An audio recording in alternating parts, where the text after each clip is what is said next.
Itachi, I saw you gifted a sub. Thank you so much. You're so nice. Oh, God. Morbius. Tier 3, 41 months, 3.5 years. Dude, thank you. OBS, thank you for the 20 months as well. You guys are so fucking... God, I love you guys.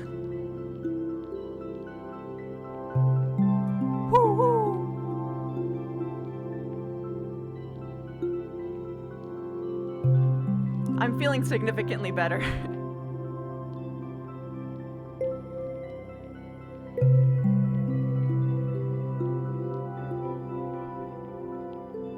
So mercifully, once I set up my camera, I can just pretty much dive right in.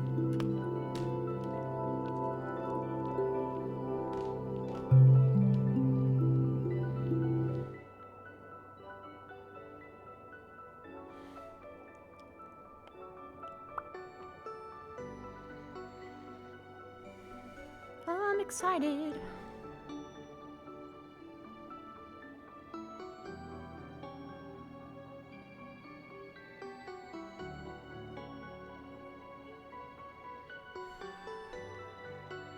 Thank you, Fortes.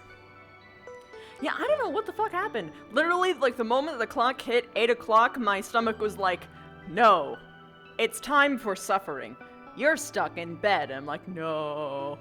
It's like, oh, okay. Well, now you're stuck in the bathroom. And I'm like, no, it's even worse. But now I'm fine. I wish I could say that was uncommon, but it's more common for me than usual.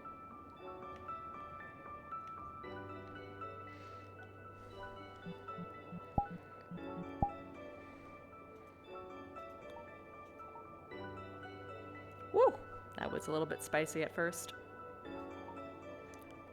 I'm making talking sounds. Oh my gosh, that's so unresponsive. What? Okay, there we go. I'm talking, I'm making talking sounds. Yeah, I still gotta adjust her shape keys. They don't look great, but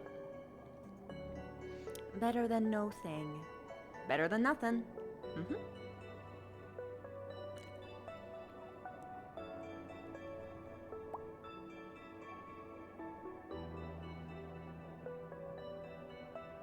I don't like that. Oh well. One day I will dedicate. Oh right, I have to take off the mask. I forgot about that. Rather the green screen effect, because I always do that for ATK. Because they need it for their map.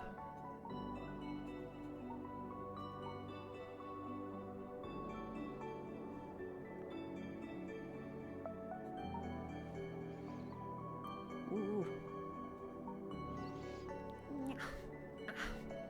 Out of sight.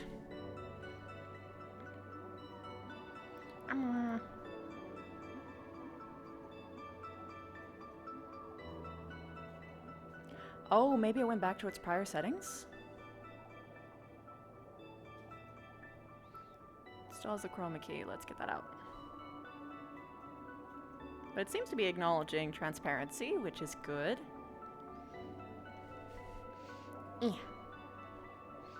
Ah, ba ba ba ba.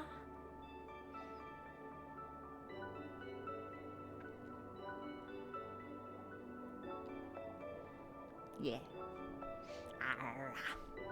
I'm Vivina. Okay. Okay. Yo! Ace Lightning! Thank you so much for the 14 months! You caught me right before I jumped in. Oh! Jacob too! Thank you so much for the 26! Oh my god, you guys are so nice. Okay, time to chaos. It's chaos time. Chaos. Chaos time. Chaos o'clock.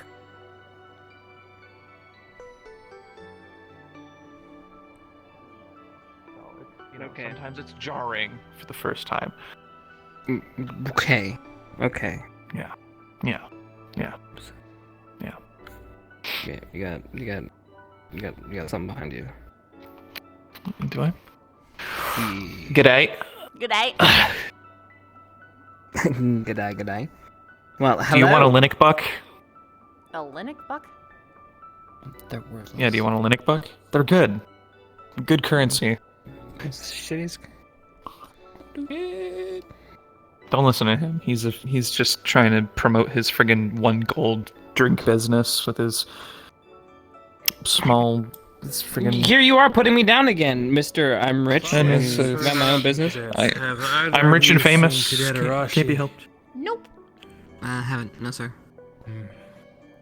Alright, Take a Linux buck. Is it free? tell her, Professor Weston's looking for. I'll take free. I will do, Professor. Ooh, it's a big old 0. That is Linux currency. It's Linux bucks. No. It's a coin. It's a currency. If it was a real gold coin, you could put it in my machine and get that. If it was a real gold coin, it would have Your a 1 on machine? it. But it has his. Kind of. It's not really a machine. It's just you put a thing and it drops a thing. Not that complicated. but you have to put a gold coin. I mean, somebody could tip it over and literally steal everything. Please. Jeez. I don't think they would. You can do carpentry, you Oh. can sing, you can sort of cook, you can clean, you can event organize, and now you're making machines. Okay, it's You know, not really a machine. no, a machine is a very glorified. He imported it. He imported it, and now he's using jungle fruit as his drink. He's chopping down the rainforest. Well, You now don't I'm have not to climbing- chop down a tree to collect fruit. That doesn't make That's sense. what I told him. Stop trying to make this about your worldly warming. Ah, It's Initiative. called. It's what? It's worldly warming. All right. That's what I said. Worldly warming. Worldly warming Enterprises WWE. Okay. Ah, so Jesus. I don't know if you can really comment considering you've got a cryptic coin in a mine. yeah. Well, I own a literal mine. I figured why not a theoretical mine? Hey! So you theoretically mine cryptic currency? Good to see ya. I've theoretically mined a theoretical coin. ETH. theoretical. This is hell. This is hell. Yes, It's pretty good. exactly. Oh wow. It's condensed. Right there. Come on, Put your man. hand What's by your side. next? No, no. Eerie Just put your FTs? head down. There you go. Fine. Hate There this. you go. I mean, I have some in my room. Just You've grab seen it. them. So, there you Oh. go. I'm just fucking doing it. Okay. Yeah, I can see why you said this was worthless. Oh my god. You're going to injure yourself. Why? Okay, I almost got taken. Whoa.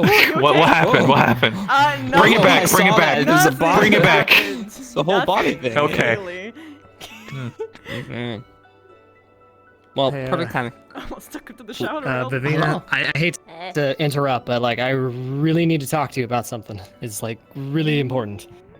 I know. I'm very Holy important, but my shit! time is. was that a sigh or a Why is he in a wheelchair? We had the He died. Because today. The fights final went dude crazy. explosion? But don't Yeah. worry, Permanent? Rise and him are both okay. I don't know. He It's not just got permanent. released. It's it not seems. permanent. That was just an It's not exhale, permanent. very extended. It's That's all. Their mana coalesced and then disagreed with each other. Yeah. Loud? Yeah, I Oh, heard that can it. happen to It other sounded people? like a laugh. That's. I wouldn't have blamed Wait, you. what? Well, That's good. Rise That's interesting. was channeling some Shadow Realm bullshit, and then so. Huh. I have no idea what happened. Yeah, we just let's know something realize went really boom. quickly what happens when Dark Affinity and Light Affinity just immediately. Yeah, you know, Wait, so then what let's does that mean not for shove people who have the light wrong kind of and mana in dark the. affinity together? Hey, It's a. I channeled his mama into her a little bit. We Apparently, think she was shaking and going all. More was starting to come out, so he tried to put light in, thinking that would level it out. And I told him really quickly, it's not like putting fire affinity on the water affinity. You're not going to stop it. Basically, they exploded.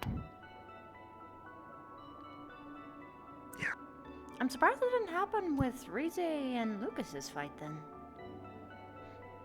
Well, I mean, that was sword clashes. This was mana being channeled forcing into it Dark inside of Affinity. something. Yeah. You know. One of them was stupid enough to try and put mana into the other person.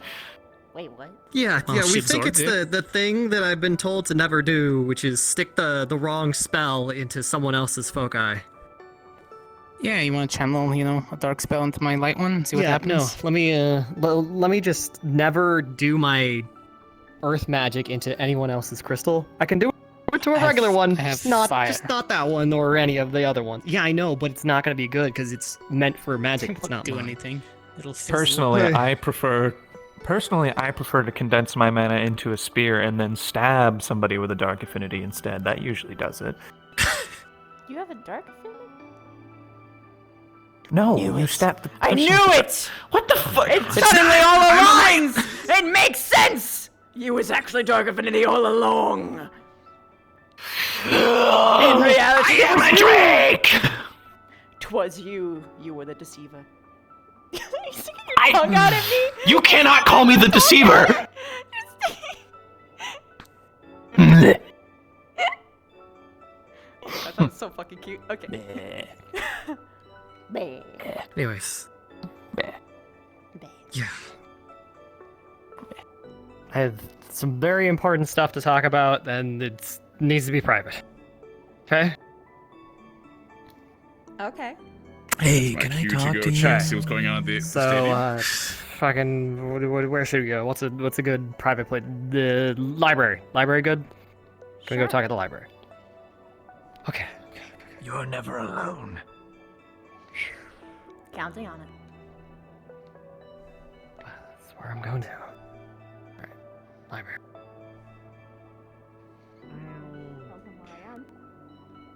Rudy, have you seen Davril? What? Have you seen Davril?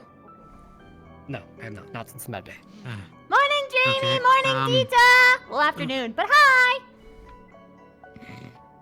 Hello.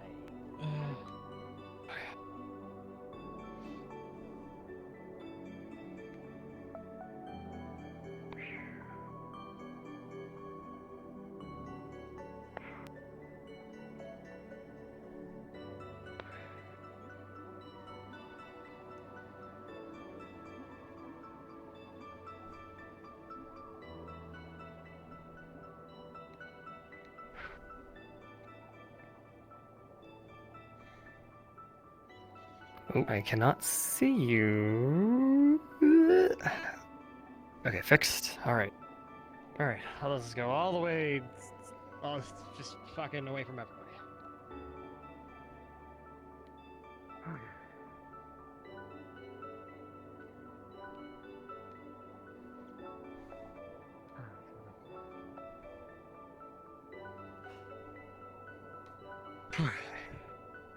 Okay. Alright. Good. Take a seat for this. Fuck shit. Alright. First off, an apology that has been a long time coming. Fucking, I've been meaning to talk to you since Fortune Bay, but then pirates attack, demons attack, ball happened, and just generally we've been cosmically unavailable at the same time. I am so sorry that I'm a fucking idiot and said that dumb, mean shit that one night at Fortune Bay. I was fucking drinking, sleep deprived, and got emotionally out of whack, and I should have had a better handle on myself. And I shouldn't have done that. And I'm sorry you had to bear witness and hear that dumb shit.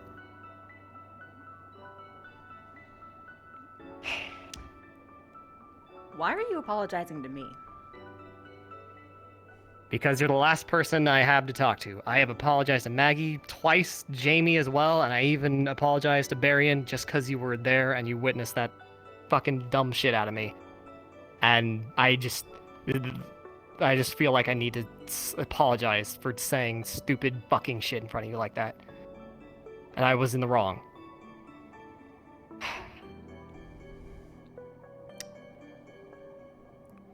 Okay, I'll bite. Why were you wrong? Can you explain to me why? Because in the first place, I was fucking mistaken. I did not speak the truth. It was a misinterpretation on my part. I was wrong. And then afterwards, fucking, I don't even know what the fuck I was on. What that stupid shit that came out after about like fucking why Maggie's doing stuff with Jamie. Like, I could not describe to you why those words came out of my mouth. It was fucking dumb. It wasn't okay. It was at Maggie and Jamie's expense, and I cannot fucking believe I said that shit. Even when I go back to reverie on it, in this weird foggy haze of no rest and drinking, I cannot believe those words fucking came out of my mouth.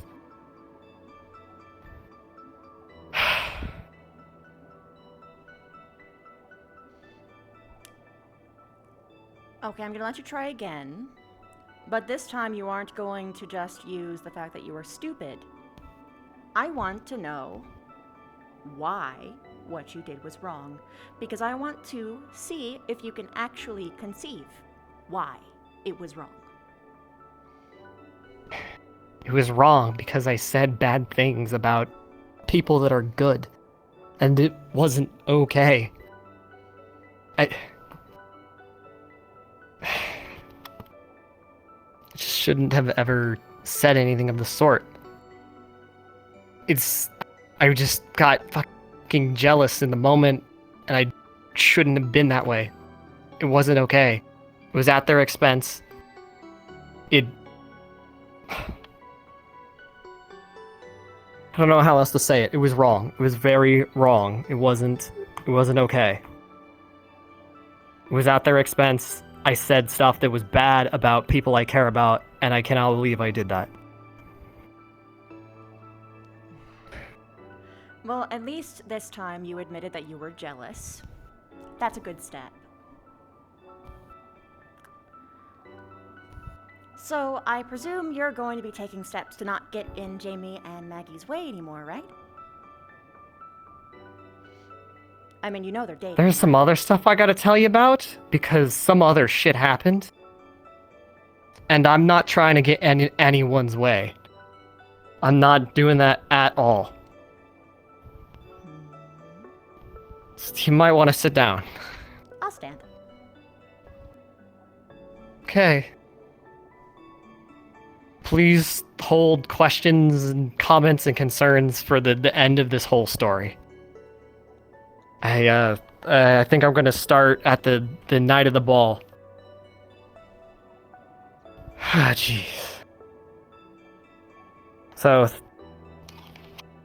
at the ball, Maggie and Jamie went together. It was cool. It's fine. They do all their stuff. It was great. Hope she had a great time. I hope they were doing good at the time. But then later, Maggie asked me to dance. I obliged her, and then I asked her to hang out later, and she promised me to hang out later, right? And then in between that, Jamie asked her to go on a walk, and so I was like, all right, yeah, you guys go on a walk. I'm respecting your time. Do you. Just, later you promised to come hang out with me, and then that should have been it. So they went on their walk. Maggie never came back. I waited all night. I was kind of sad about it. And the next time we were here, in the morning, I took time to talk to Maggie, like, hey, what happened, right? You promised to hang out with me. What I thought she was going to say was that, me and Jamie are together. I'm sorry I left you hanging there, and then it was going to be cool. It would have been fine. That's not what happened. At least that's not what Maggie told me happened. What happened when they went on their walk was that Jamie gave Maggie an ultimatum to never speak to me or hang out with me again. And then when Maggie told me this, she was starting to break down over it and said, like, it was a promise she couldn't keep and she should not have made. So I'm trying to console her and figure out, like, what to do, and fuck, should I tell you this next part? God, I don't know if I should leave this out or not. I will be talking to Maggie later, so... Okay, I'll tell you what she said and what I said after that. She said, why can't I have you both? I want you both. And then I had a moment where I was like, I hadn't considered that. Why can't you have us both? And so, kind of came to the conclusion, maybe try polyamory, but that's kind of irrelevant, honestly. Because what happened after is I was like, you need to talk to Jamie. Regardless of anything that happens, you have to talk to him. And so she went to go talk with him. I knew where they went off to. It was over by that well next to the blue portal. And a bunch of people were hanging out by the blue portal, so I stayed over there and hung out with people by the blue portal, right? They go off, and then just Jamie comes back, and he storms off, and I'm like, okay, where's Maggie? Where's Maggie?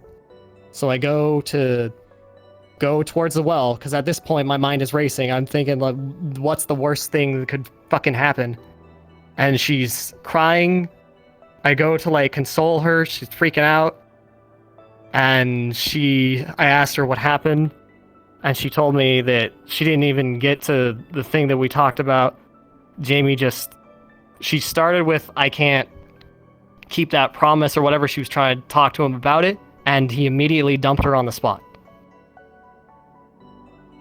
And then Maggie told me, he said to her, I don't know if you know Maggie's dream to, get people to see the beauty in dark magic because, the stigma with it. But Jamie said to her, well, I'm gonna make sure I quote this right. If you want to show people the beauty in darkness, don't be so ugly. And that was the last thing he said to her.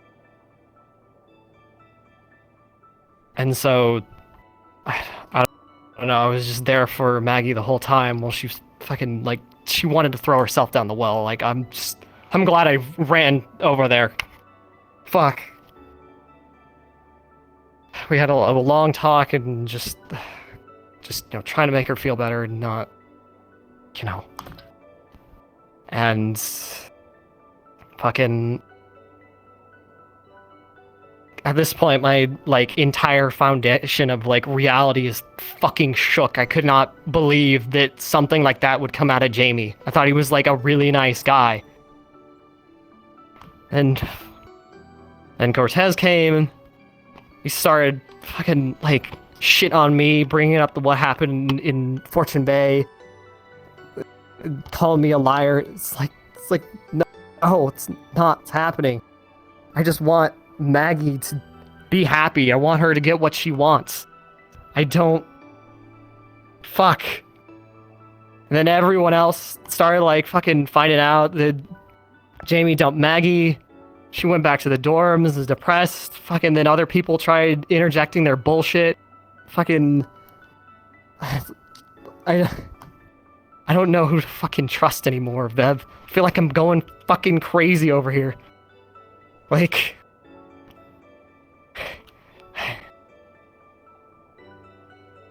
I said before that you're like a hero to me. And I need you to be a hero again. And I need you to save Maggie from me. I need you to save her from herself. I need you to save her from Jamie. I need you to save her from Cortez. I need you to save her from everyone's fucking bullshit.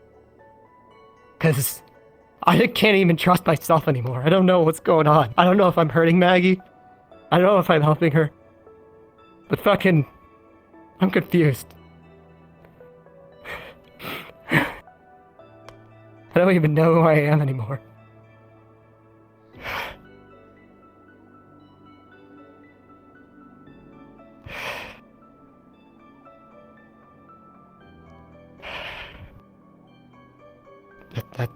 That's the whole thing. Ah, okay, so I can speak now.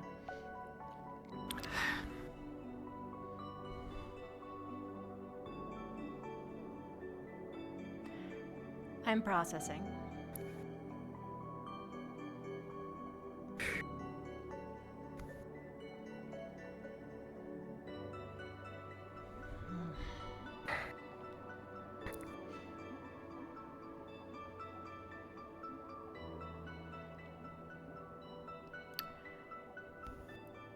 Are you serious about asking me for help? Yes. Please. I don't know who to fucking turn to anymore. I just don't want Maggie to get fucked up in all this. Well, unfortunately. I'll wait. So this whole polyamory thing that you brought up to her.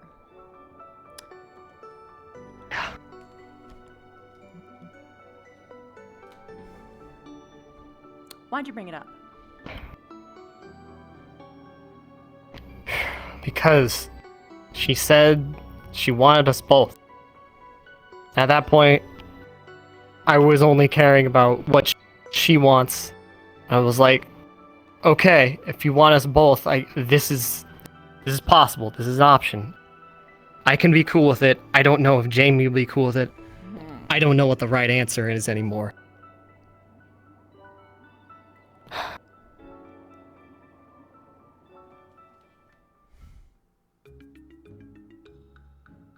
You're a piece of work.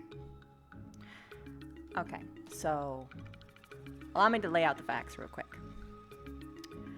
Maggie is in emotional distress.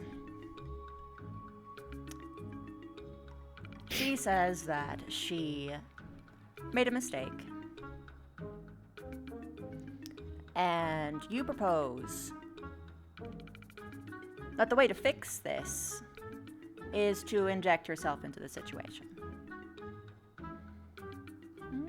You're shaking your head. She said she wanted us both. She didn't She say said that she wanted us both. romantically, did she? Not explicitly. Maggie is a people pleaser. I don't remember at this point. She'll do everything that she can to make sure that everyone surrounding her is happy. That's why oftentimes her common sense is sort of thrown out the window.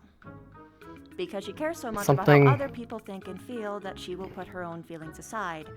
So she is particularly she's particularly vulnerable to suggestions from other people. This is very likely why she'd initially agreed to Jamie's, admittedly, unreasonable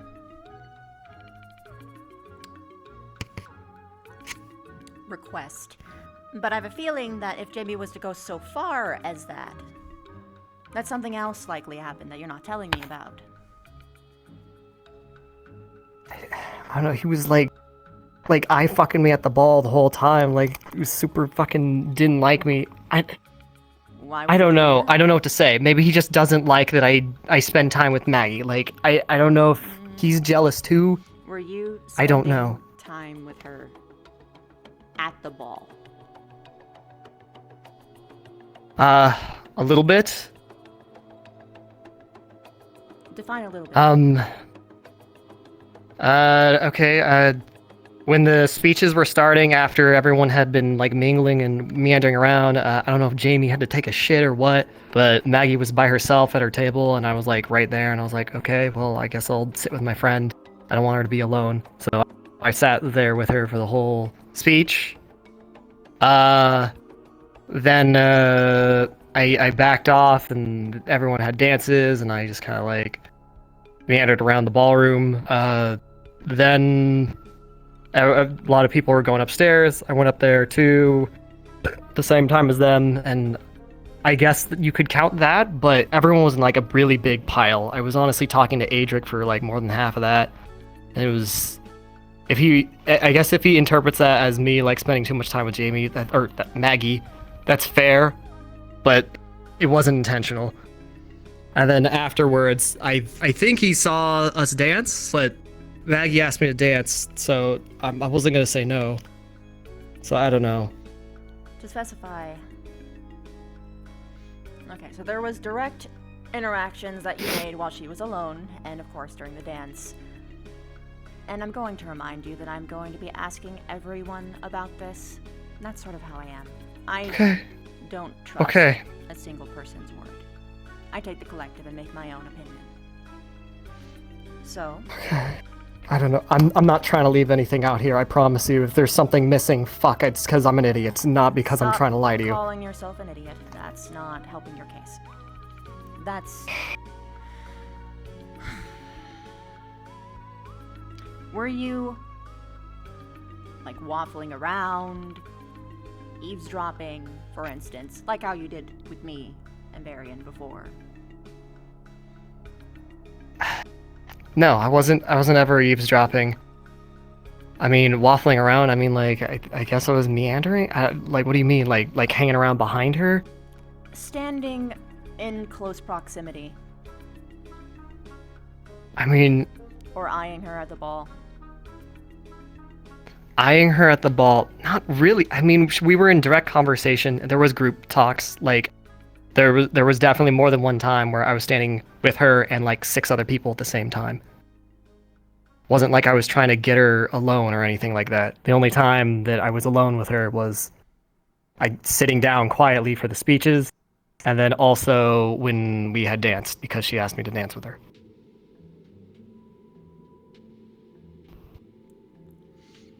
The reason why I ask is because Jamie, from what I have known from him, being around him for so long, is that he is a very patient person, a very, admittedly,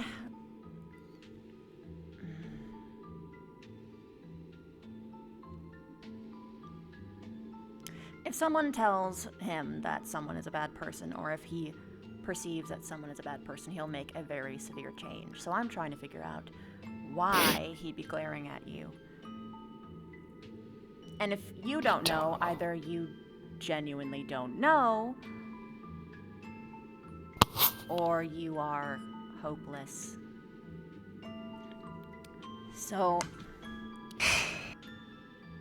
The only assumption that I have is that he might be feeling jealous. And I've never seen Jamie be like this. I don't know. I don't know what he's like when he's perceiving someone as bad or something like that. I'm trying to think real fucking hard. Because honestly, since it's an issue that Jamie is jealous. It was a problem when I was jealous. So I don't know. Jealousy's just not a good thing for anybody. Jealousy is a normal thing that people feel. It's what they do with it that matters. Jamie shouldn't have asked that request of Maggie, but You definitely should not have asked her to hang out on the same night as her date. I figured it was after the ball was over. Not from the way that you're describing to me now, because you said that you were waiting. Waiting for her that night. When people go out on a big event date, they doesn't end the moment the event is over. That's not how that works. Ever. Okay. Well, when I say waiting, I mean I was just like hanging around the like dorm area, just sitting on a bench, just like I was like, okay, but I wasn't like creeping on them or something. They went and had their walk. I had no idea what they did on their walk or where they went. All I did was wait.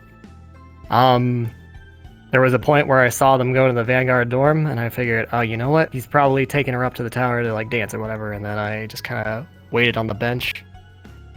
Fucking, I don't know. I never brought up that you were creeping on them. Why did you bring up that you were creeping on them? I thought that's what you were insinuating. No, but as a sign. Because you asked me if I was like waffling around or something.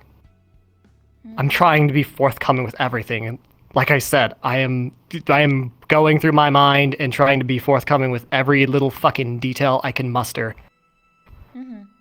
Like, I feel guilty now because, like, of all the stuff you're describing. It's like, I don't know, should I have just not gone to the ball? Should I just not have been there? Should I fucking... You should have given them space.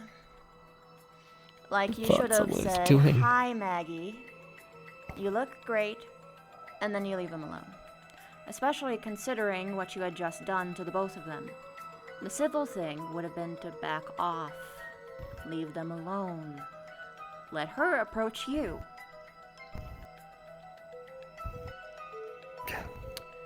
But instead... Yeah. Some way, somehow, Jamie is pissed off at you to the point where he would request that Maggie needs to not be your friend anymore. Which is weird to me. But you knew that Jamie didn't like you. You knew that Jamie didn't want anything to do with you. So It's you not true. rate. I didn't... It wasn't till... So, I guess I'll rewind the clock a bit. Back at Fortune Bay, when I apologized to him over what happened that one night where I just fucking outbursted that wrong shit where I thought Maggie was my girlfriend at the time. I was like, nope, fucking, I'm an idiot. I'm wrong. I made him feel bad.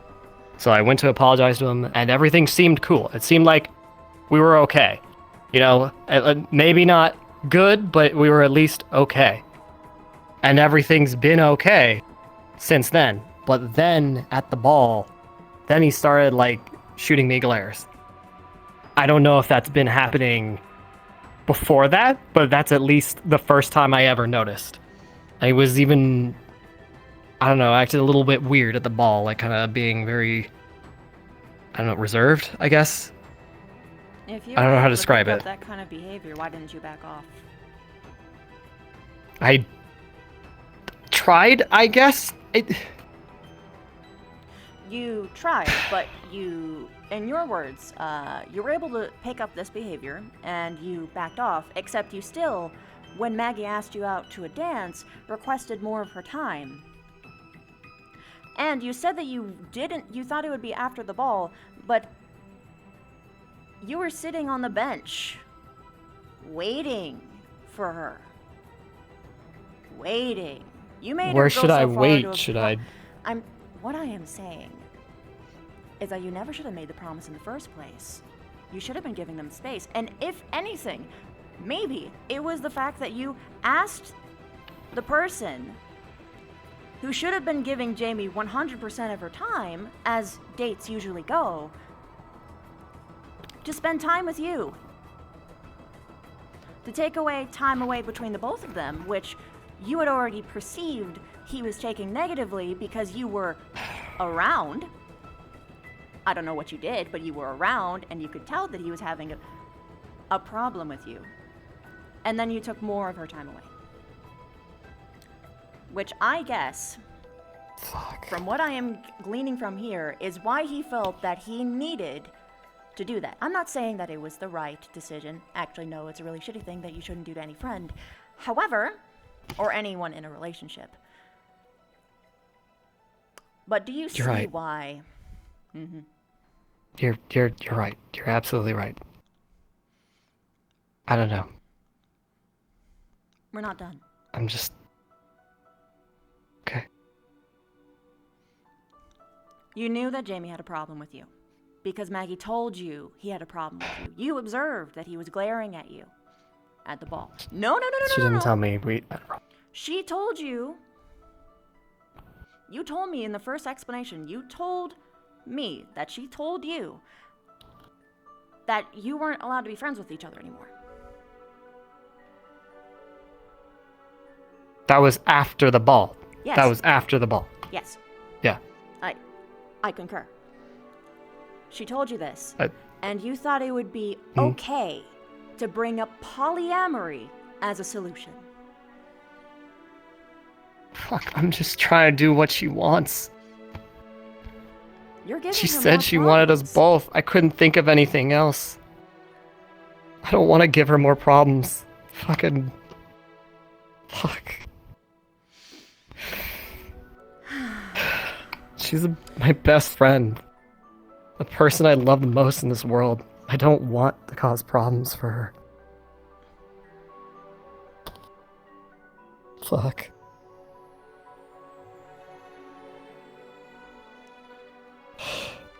I'm not sure I believe you, but anyway. So, when you brought up the polyamory thing, what did she do? She didn't know it was a thing. She was like, do people do that? Is that a thing? Is that okay? Something along those lines. I don't remember the exact quote. I think that's pretty close. And then I said, yeah, there's some people that do it. I guess we're really conditioned from like books and plays that things go a certain way, but this is a possibility. I don't know if Jamie would go for it, but I was just trying to think of something. I was trying to give her what she wanted.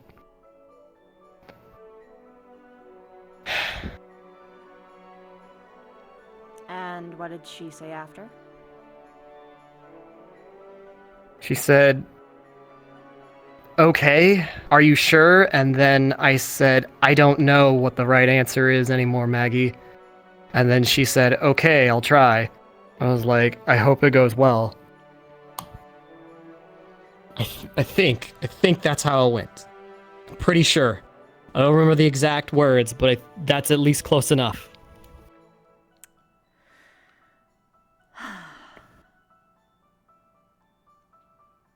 So you thought it was okay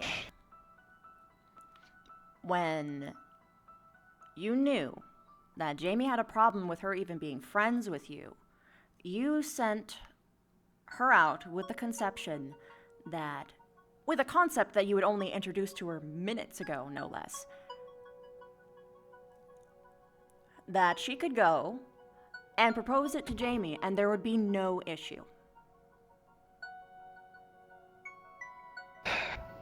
I didn't think there'd be no issue. I had hoped there'd be no issue. I was hoping we could live in a fucking perfect fantasy where everything's okay and everyone's okay with each other.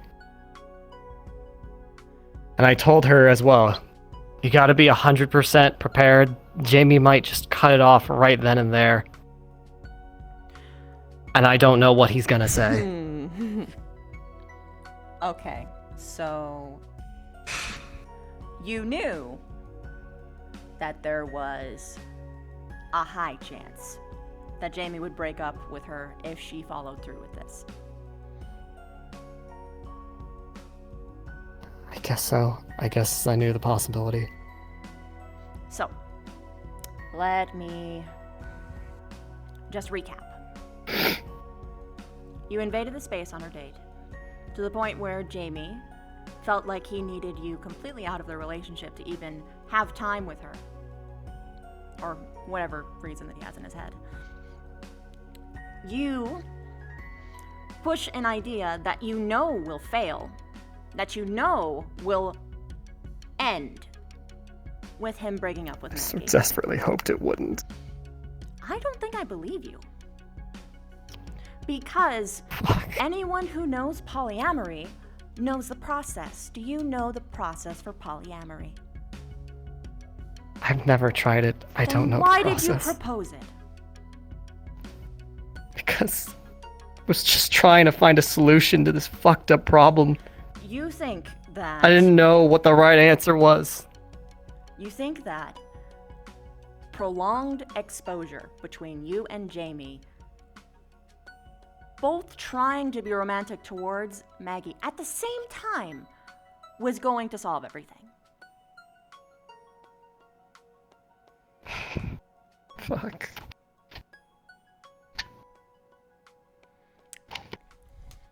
I really did think it would be okay. I really hoped. I really held out hope.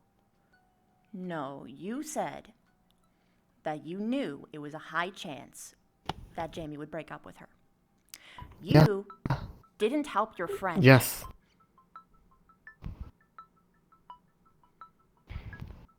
You helped yourself.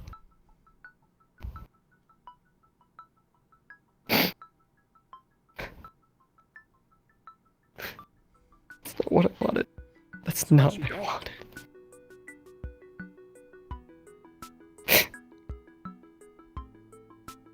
You're right. You're right.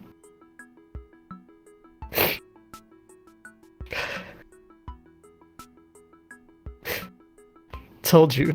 I need you to save her from me. Shut up. I would have done that without any of your saying so, because I care about Maggie a lot. I knew that you were trouble. Ever since that day on the island. If you actually want to be better, I am telling you very harsh things because, from what it sounds to me, either you're completely malicious and lying to me, or you are so blind that you are a danger to everyone who's around you. And you won't wake up until you hear the hard truth and have a different sort of mental process. Fuck.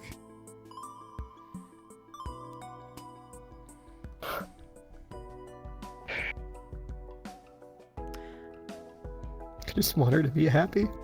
If you Doesn't have to be with me. then why did you propose a solution that could only end with her with you?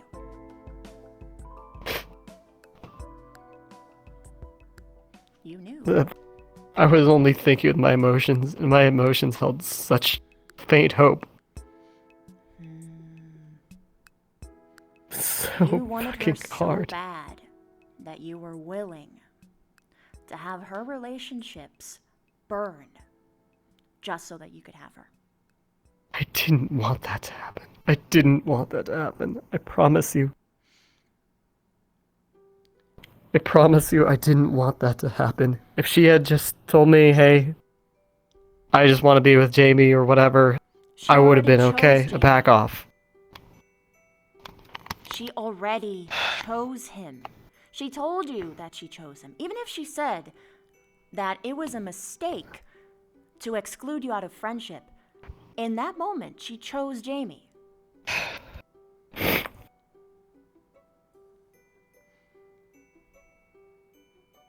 She told me that it was a promise she couldn't keep and that she had messed up before she even said that it was what it was exactly. She was already fucking distraught over it. I don't know what to say. This whole time that, like, even after I found out that, you know, they were gonna go to the ball together, like, every time we hang out, she reaffirmed,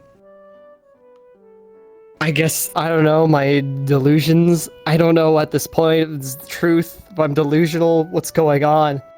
But every single step of the way, she just, like,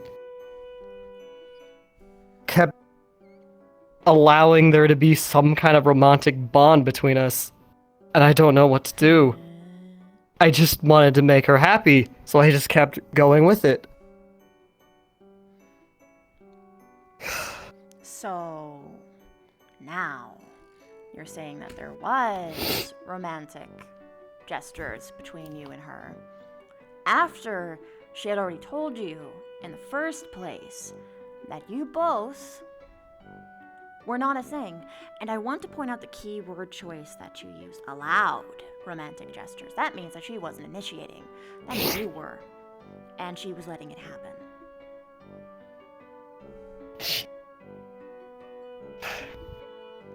It's like on both sides.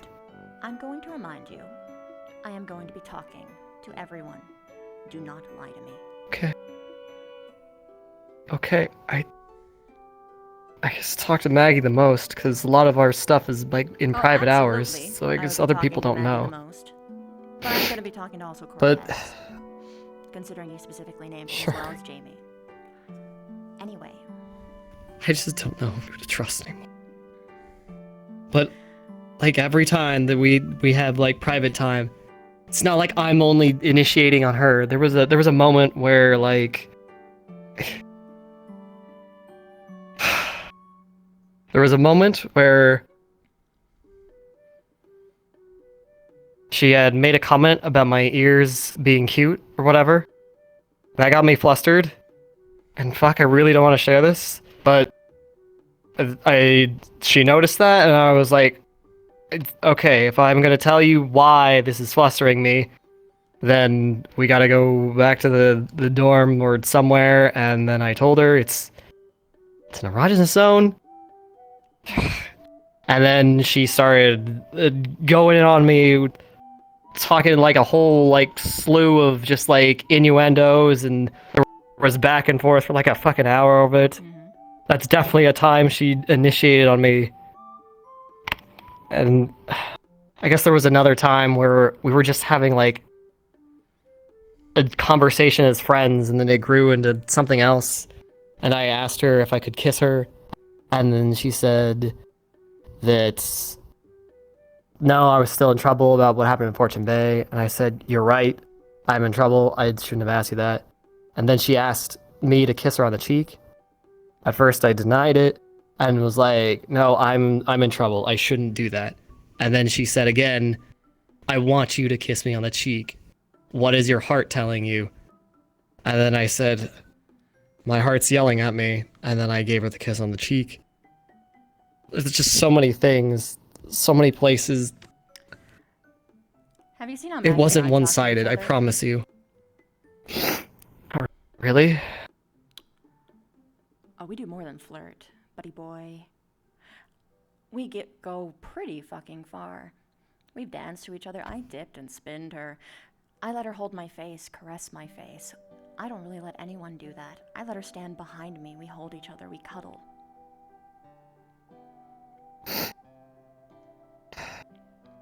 That's just how Maggie is. I've done that with her too. That's the point, doofus. Fuck. That's the point. This is such a fucking... This is such a culture difference, holy shit. That's not a culture thing. Well, maybe it is. I'm It's- actually not sure on that. To me, look, to me, this, like... I guess you could consider me, like, a very fucking raunchy, lewd person among Eldorians, okay? But even then, I feel like Maggie is, like, way further than I am, so I thought There are that- people that more was- raunchy than that Maggie was and romance. Eldoria. Way more. I don't know. In my hometown, it wasn't like that. Fucking, that's not how my parents raised me.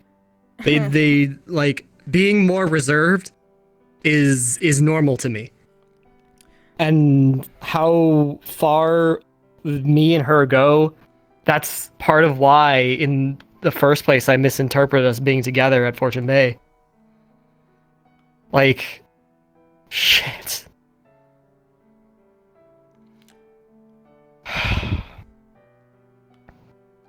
God, I really don't know what I'm doing. I thought I did. Clearly don't. Or you're lying to me and you're a manipulative piece of shit. Don't have to defend yourself. I'm just making very clear points. It's a one or the other. Okay. Which, by the way, if you were a manipulative piece of shit, It would be better to confess now, because I deal with manipulative assholes all the time. And I know many who are on a fast track to recovery. No one I'm likes to not be trying to told manipulate really anyone. things, but you have absolutely pushed things in a certain direction. On purpose. Swear, none of it was on purpose. I didn't mean for any of this to happen. I don't want to hurt Maggie. I want her to be happy. And I thought I was making her happy. Fuck, when I say I'm an idiot, I mean it. That's not a thing It's like- she's saying right now. You're wasting airspace. What else do I say? I'm not trying to manipulate anyone. I'm not trying to force I'm anything. I'm not trying to take it the wrong way. Because regardless, you fucked up. And if you want me to help, Yes. I need to analyze everything of what you have done with her, so that I can Okay. bring it back to you in a way that hopefully you will understand so you don't do it anymore. And you know, the shitty part about this is that you already came to me and apologized for a situation back at the island. Which on all accounts, It just took it so long. seems you're still doing. You understand that, right? I guess that's where fucking Cortez keeps bringing it back to. So to the point. This is. Hey, I'm Hannah. sorry to interrupt. It's about Rise. Just wanted to give you an update on her. Oh, is she okay? She's doing okay. Okay. Did you not hear what happened in the fight? I heard there was an explosion and I saw one of them in a wheelchair and I was all black and So, necrotic. sorry, really quick recap. Rise versus Lux. Something happened, there was an explosion, Rise ended up with chunks of things in her, with the crystals in her.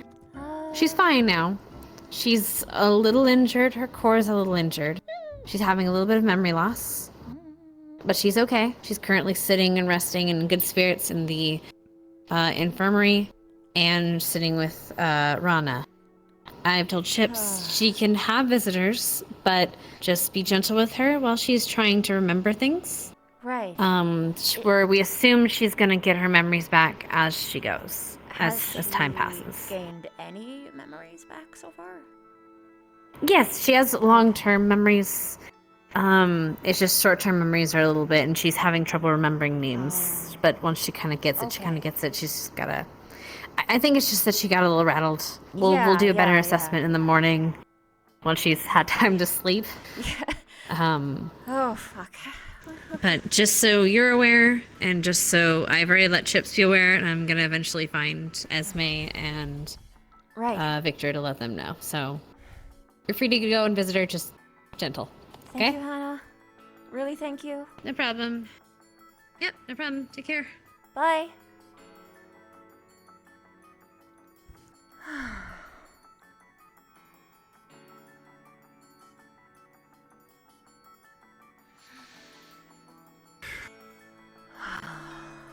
Stressful day.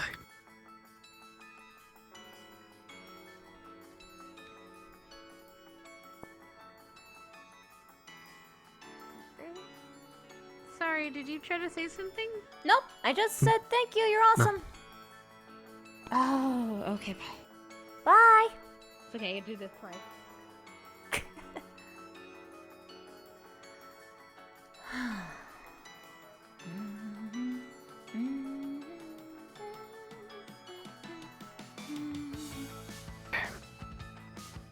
Not done.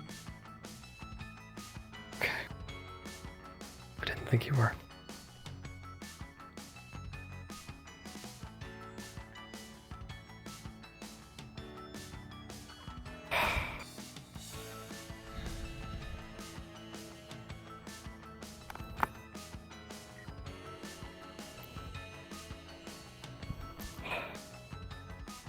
Why did it get this bad?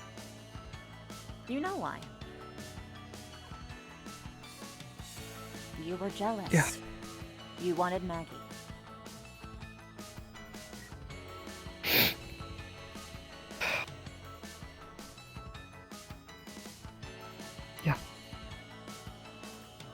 And that's why you orchestrated the whole thing. At the very least,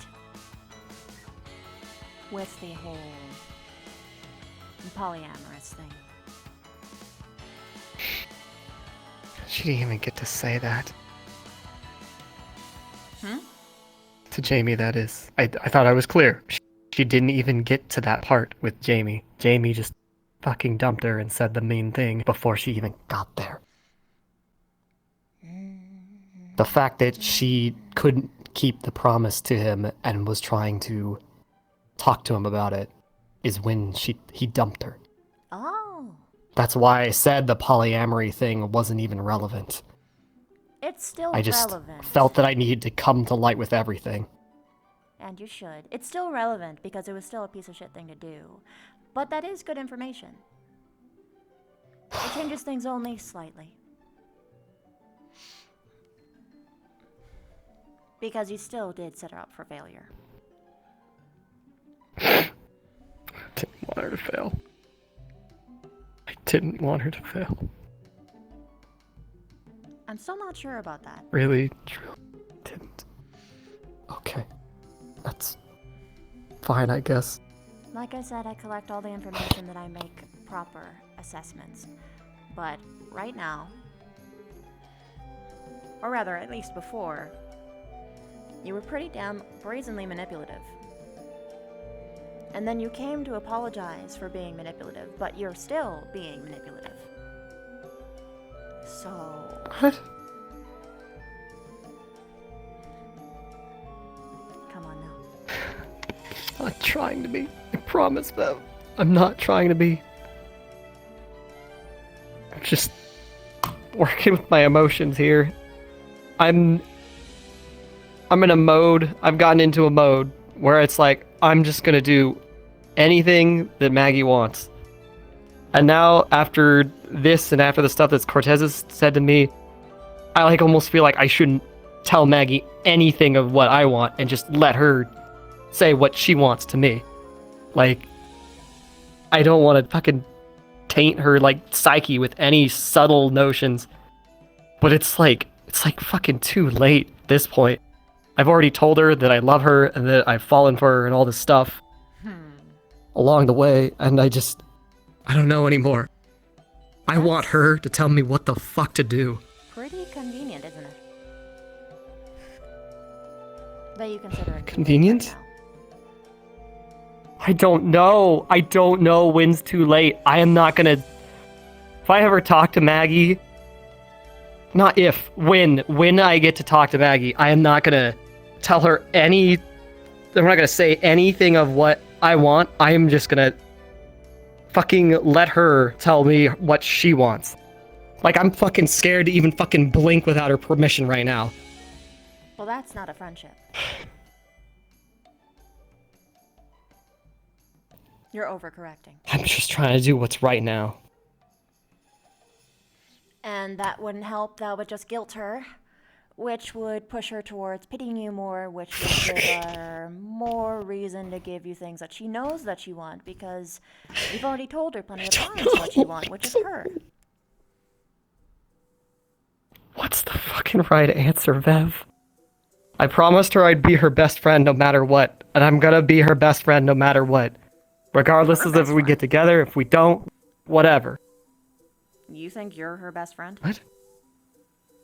That's what she said to me. She said we were best friends, and I said she's my best friend as well. She told I don't know, I guess it depends on how you see it. What? Like how you interpret, how you see a best friend. When, like, okay, what I mean is like, though you have more than one best friend kind of thing. I know best implies one singular thing, but some people call like fucking a small group of three, all their best friends. But she has said to me that I'm her best friend, and I have told her that she's my best friend. So, I don't know. We promised each other, like fucking pinky promise. I know it seems childish, but that's what she does all the time. Pinky promise. We're gonna be best friends no matter what happens and all this shit.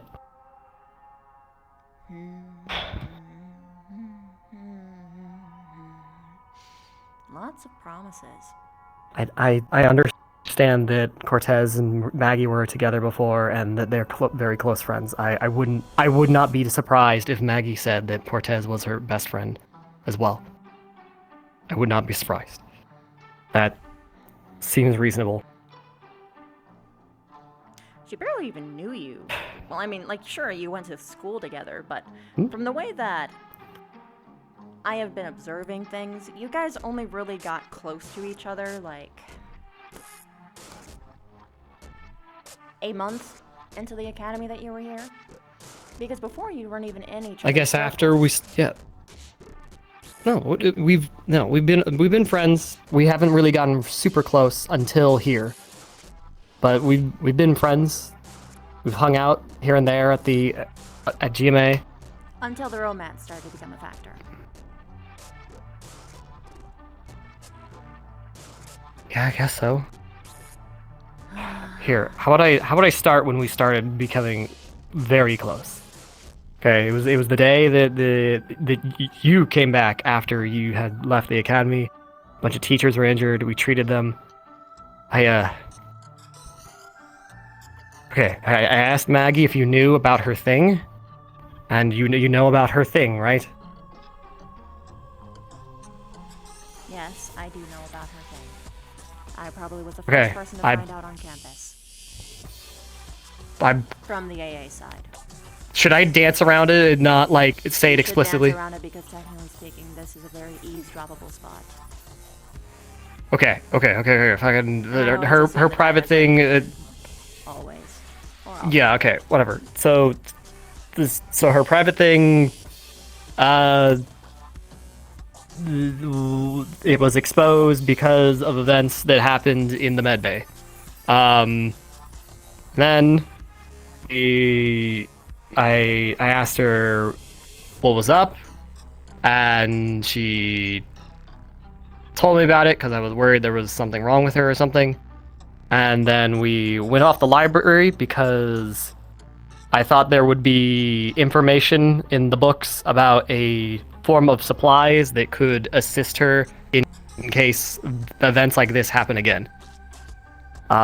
We came to the library, the books were, like not on the shelves, so we started talking, getting flirty, and at this point, I had remember seeing her hang out with Jamie a decent amount.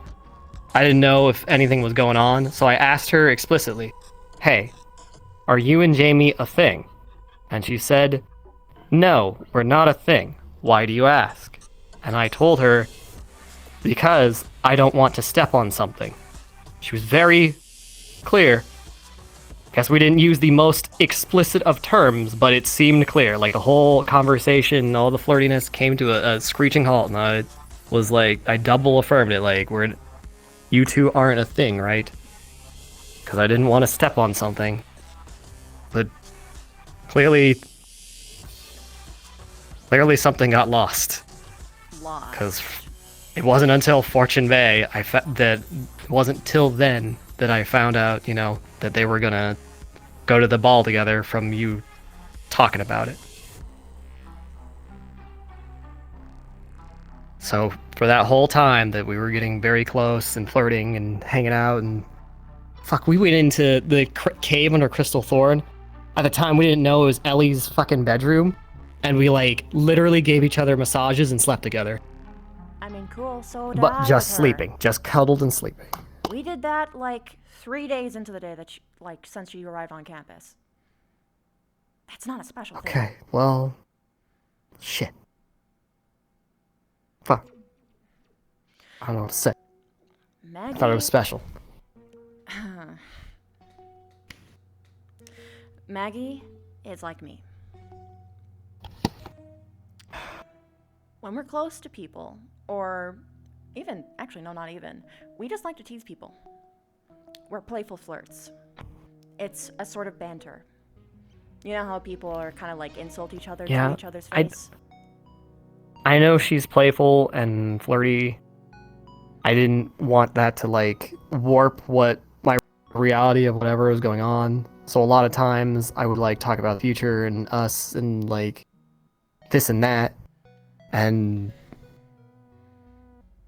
shit, I should have had better communication. I thought I was doing good, but with that whole, I was giving her back what she was giving me, and I guess I shouldn't have been talking in circles and emotions, and should have been more direct, explicit about what was going on with me, and what was going on with her, and what was going on with us together.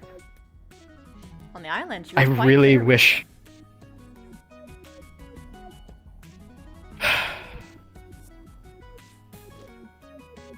She said it twice to you. I told me thought that she was. said it twice.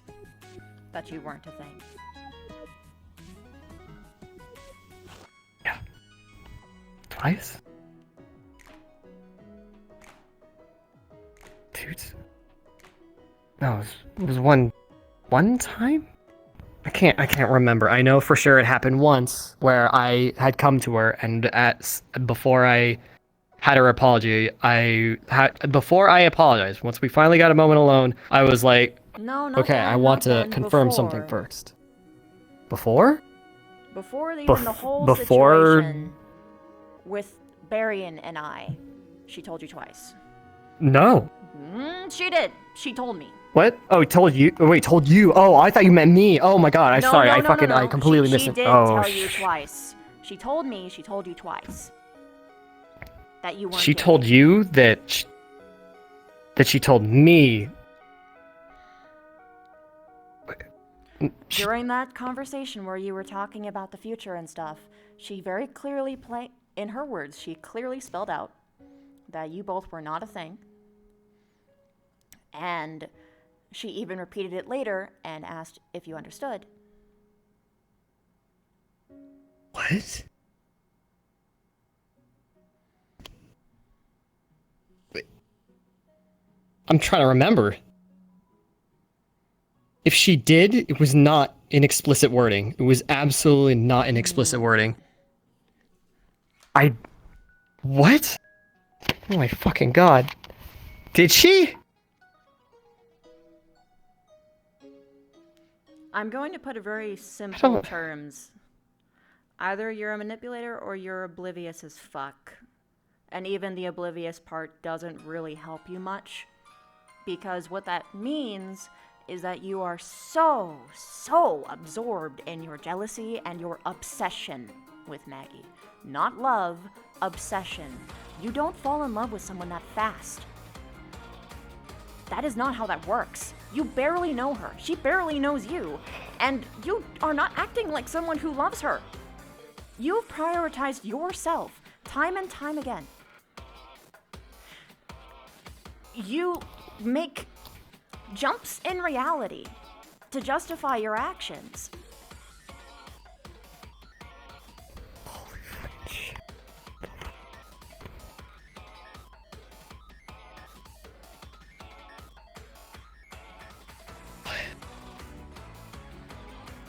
You aren't treating Maggie like she's a person. You're treating her like an object to be won. I know. No. You Not an object. can verbally acknowledge that, but your actions are different. Fuck. I didn't mean to. Promise I didn't mean to. I didn't mean to do something like that.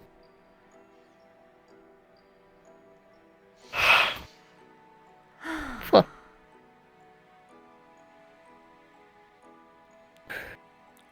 The best course of action that you can do right now. Wholesale.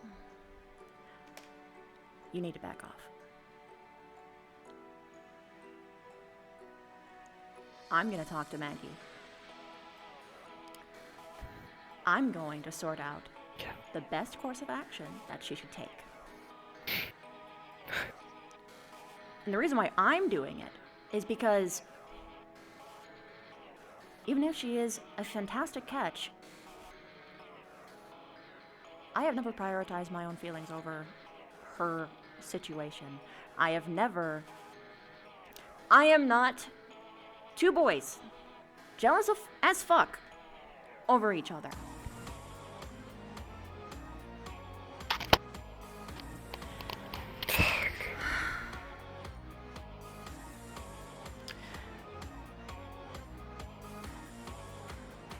You shouldn't be in a relationship with Maggie. Even if she forgives you, even if she says that she might want that, you shouldn't be. Not right now. Not after all of this. Now, maybe later. Right. Maybe later you can redeem yourself, but right now, you need to work on yourself.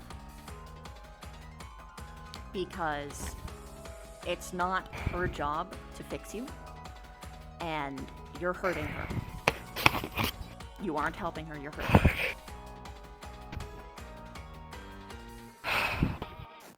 Now, I will note, I have been wrong before.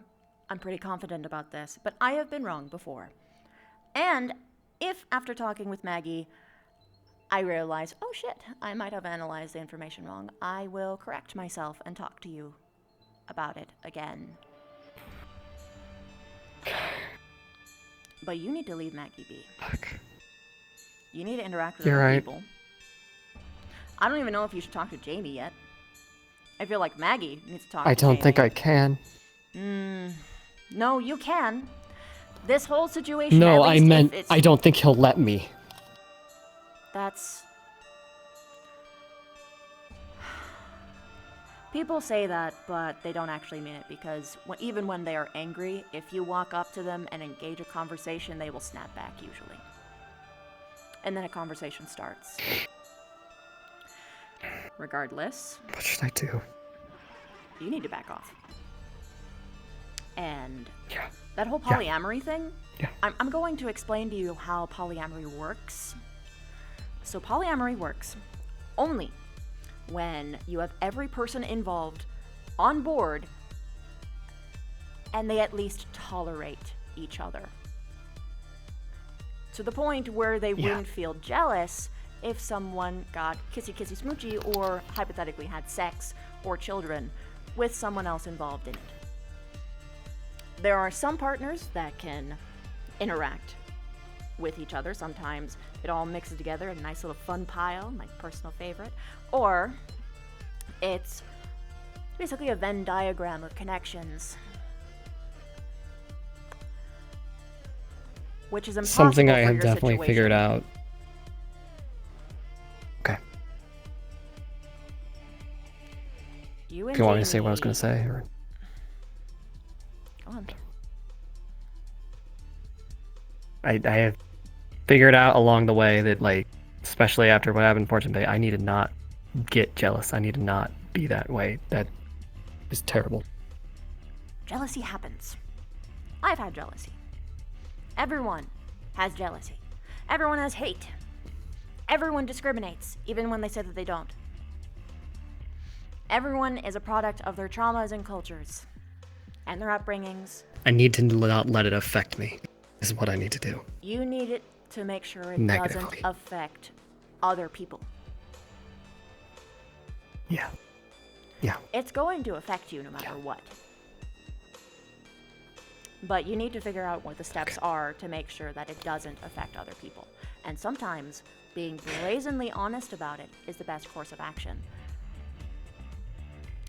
Maggie, as a person, she will more often than not do whatever someone asks of her. In that moment, more often than not, she'll just do it. Even if it's something that hurts her, even if it's something that she isn't totally sure of, she bends. Because that's the kind of culture that she was raised in. She was raised to not trust her own instincts, raised to not trust her own self, raised to believe that other people's feelings are more important than her own. But more importantly, her self-worth is tied to other people. So every single time that you initiate a little bit of affection, you're feeding that beast. I'm not saying that you can't have a relationship that's like that. However, you presently cannot be trusted, or at least you cannot presently trust yourself to not let it make a muck of things. And you're definitely not mature enough to actually have a romantic relationship. It's pretty clear. I'm guessing this was your first one? No, I've dated a little bit, like nothing serious. Just a little bit.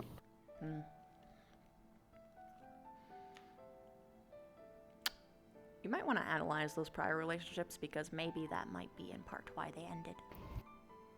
I kind of didn't ever really like jive with anybody where it was kind of like, okay, I'll try this, and then it didn't really like stick. Like, I don't know. Fuck. Chips was my first relationship. I don't. Okay. I didn't date him until I knew him for a year. And he knew me for a year. Yeah. And it was very hard. But we communicated, and he compromised, and I compromised. I cannot hear what you're saying properly. Is it you or me? Could you say that again? Sorry. No, it was like lag. It's Oh, good okay, now. okay. What was the last bit you heard? Woo, woo, woo, that was weird. What? You said Chips was your first love, and you didn't start dating until a year later. Ah, right. We knew each other for a year, and even then, we confessed to each other after a year, and we started dating several months after that. Because even during the confession, we weren't sure if this was something that we wanted or what we were prepared for. And we wanted to make sure that the other person was completely aware of what they were going into, what kind of person the other person was. So there was a courting period where we got to see what the other person was like during these times. And I loved someone else at the same time. You wanna know the difference is between that situation and this one? Oh, and they also confessed to me as well. Another love triangle. They spoke to each other. Oh, shit. They said that no matter what, the decision was mine. They said this to each other and not even to me. They spoke to each other alone. And that at the end of the day, he was a good person. Rather, that they were both good people, and no matter what, they were going to be okay with it because they both loved me, which means that they wanted my happiness first.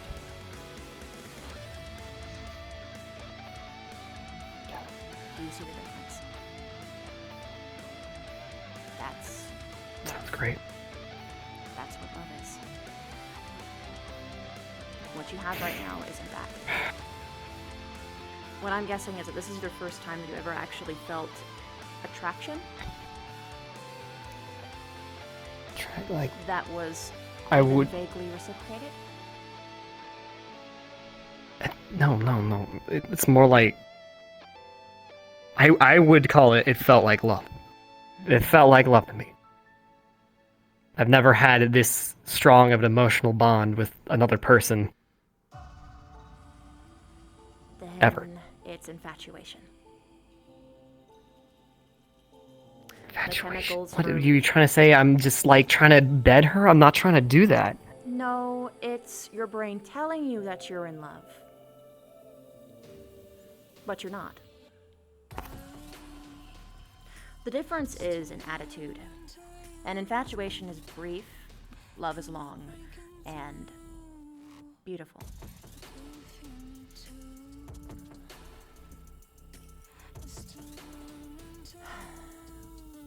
If you loved her, you wouldn't have done what you did, and it wouldn't have been this quick. No one can fall in love this quick.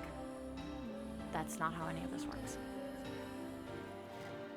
I even said to her once that we're like two fucking train wrecks that for some reason keep moving. I know it was really fast. It was really hard, but it just kept going, so I was like, okay. That's what two infatuated people do.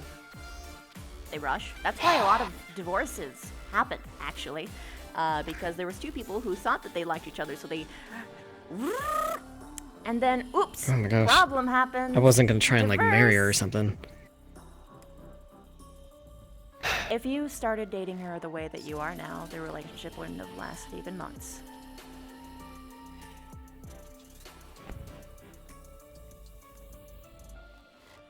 Something I realized when I pulled her aside talking about what happened at the dance, and she said that stuff about Jamie making her get that ultimatum. After she said that she agreed to it and that she regretted it, I had an aha moment where I was like, oh my god, Maggie, you want love so much that you're willing to do anything to get it. And I was like, fuck. What the hell do we do? You said that to her? Yeah. You're a fucking Yeah, I did. asshole. What the fuck, Rudy? I'm sorry. You I'm sorry. fucking apologize to her, because that's not fucking true.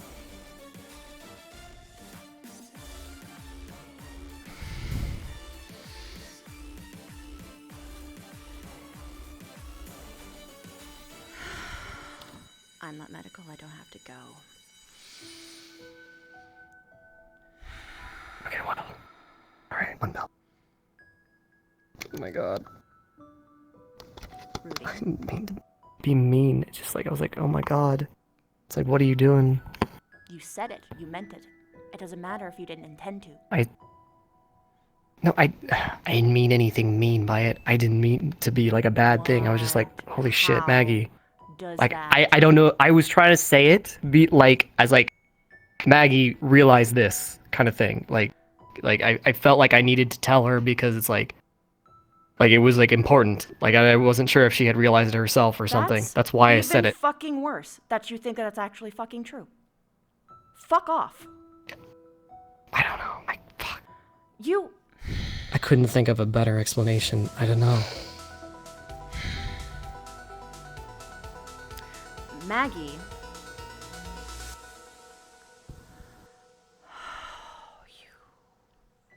No fucking wonder. She fucking panicked when you told her. Let me translate for you what that sounds like. To her, this is what she fucking heard you say. Because this is what you said. Even if it's different words, this is what you portrayed to her. You said that her choice, even if it was something that she decided later that it wasn't what she wanted, her choice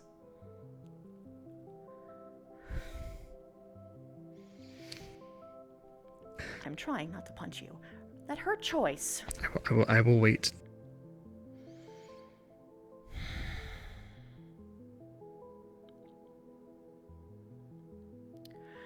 was morally aligned, that it was something that was so awful.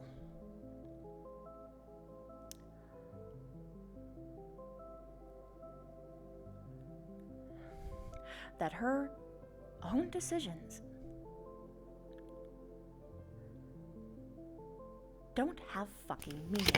So immediately after you propose a fucking polyamorous relationship.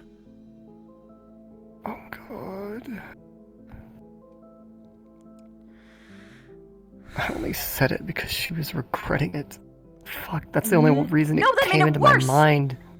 Because you preyed on her insecurities. Fuck. You punched down on her fucking trauma. Fuck. That isn't what she's like. That's what she thinks she is. Oh my fucking god. That is a kind of thing that when they hear, and bear in mind, Maggie takes what people say to her very fucking seriously. You very well might have fucking caused permanent fucking damage, Rudy. Just fucking kill me. That's extra, and that would only serve you and not her, because she'd blame herself for that too, so that's not an option. No, I can't hurt her anymore.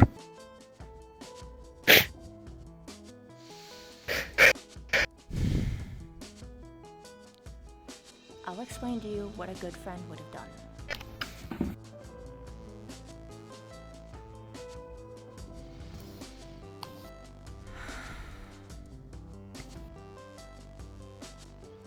First, calm her down. Second, make sure that she knows that everything is going to be okay. And no matter what, you will be in her corner. 3, this situation that, at the very least, you were in before, still technically now is just going to be a lot more messy, can be resolved with a couple careful conversations. And maybe she should have talked to a couple other people other than you who had a conflict of interest before she moved forward. Maybe you should have moved up to Jamie and told him that he doesn't have to worry about you because you aren't a threat. And that you're happy for them both. Because then, when she would have had the conversation, it wouldn't have been you. It wouldn't have been her already panicked, you digging in onto her trauma, pushing her into an action that she wasn't even prepared or emotionally stable enough to even approach. I have the absolute worst communication in the history of time. No, the problem is that you meant it. Rudy, you need to work on yourself. If these tears right now aren't fake,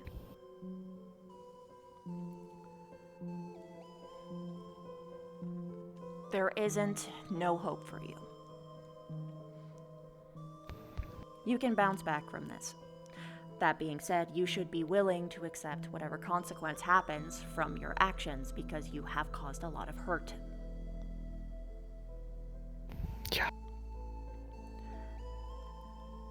That being said, you should probably just back off and let things simmer down a little bit. Let me do some investigations, maybe smooth things over, before you even try and stick your fucking foot in your mouth again. Because, Rudy, your behavior right now, it's unacceptable. well, yes.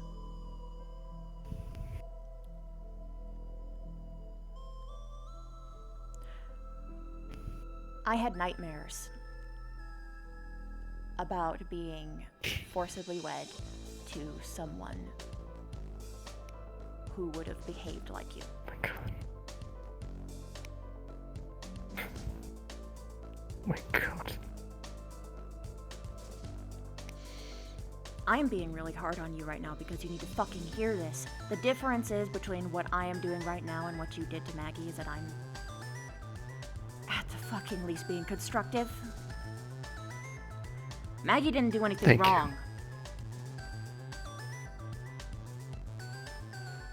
And don't you fucking dare tell her that But I she did. Yes, you did. Jamie did at least one thing wrong, which I'm gonna be talking to him about. But you fucked up the most. Most of this mess is on you. Yeah. Yeah, it is. Probably 99%. With the 1% on Jamie.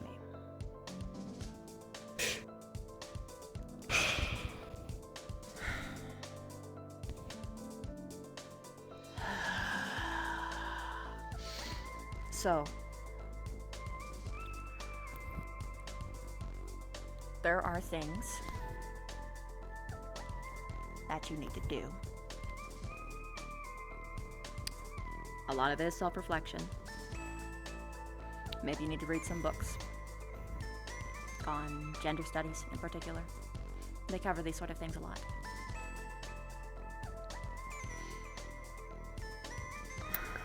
When I think if you aren't just lying about all of this, you just lack the perspective of the other side. And ultimately, I mean, you are inexperienced, but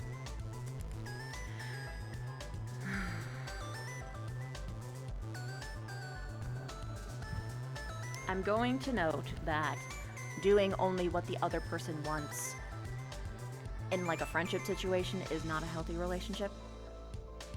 It should be equivalent, equal, both sides need to be consenting and have proper boundaries. I agree. I'm saying this for a reason, because you were going in a particular way before, and I don't want you to go down that path, because even though you did fuck up a lot, that is the wrong answer. Okay. No one should do that to themselves. Okay. Yeah. I just felt like I couldn't trust myself. Well, maybe you shouldn't for a little bit. There is a thing called metacognition, where you analyze yourself, your behaviors. I would think that you'd be doing this with reverie, but maybe you need to do some while you're awake too. It's like, it's not like the same with reverie. Reverie's like, I watch it happen again. It's like, Well, this is gonna sound kind of stupid, but like, it's not the same. It's like I remember it better. It's like I do it again, and it's like, okay, I see it, and I put it to the memory what happened again, right? But it's like, fuck, sometimes I use it, so if I'm like feeling like I want to be fucking stoned in class, I can go do that, and then I can just reverie later to remember like, oh yeah, this was the lesson. It's like, it's just again. I guess I should use this for, I should reverie in a better way. Well, no, from what it sounds like, it's just an entirely different thing. Besides, from what I know, reverie doesn't I get what you're choose saying. what memories you do, because the point of metacognition is that you need to be aware of what you are feeling in the moment it happens, and why you're behaving the way that you are in the moment. Because yeah, the more that you can analyze yourself properly, and now of course sometimes it takes more time than others. I know sometimes for me it takes like sometimes 3 days for me to figure out how and why I feel or behave the way I do. You're very, very right in the whole like doing it with reverie, because I did it once. It was about the night at Fortune Bay, because you know, at the time, like I said, I was drunk, sleep deprived, and I know I was emotionally compromised when I'd said that mean shit. And I know I was trying to do that metacognition thing you're describing when I was reverying, because the whole thing was really fucking hazy. Like, it was disturbed because I was fucking drunk at the time and also didn't have enough rest. So it was like I was trying, even though I rationally knew what happened, I was trying to like living in the moment again. I could not predict what was going to be said next, kind of thing. I was like, why am I doing this? Why is this happening? I was like, fuck. I don't want to like sound like I'm just trying to make excuses, but fucking shit. It really, really was just fucking being drunk and insecure at the same time and not having enough rest. I understand that you're venting, but I am not the person that is willing to... I'm sorry. Yeah, I'm sorry. Continue with whatever you want to say.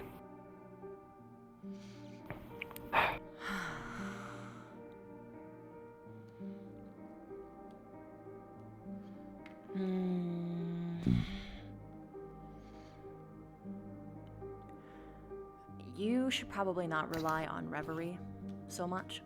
Rather, revelry.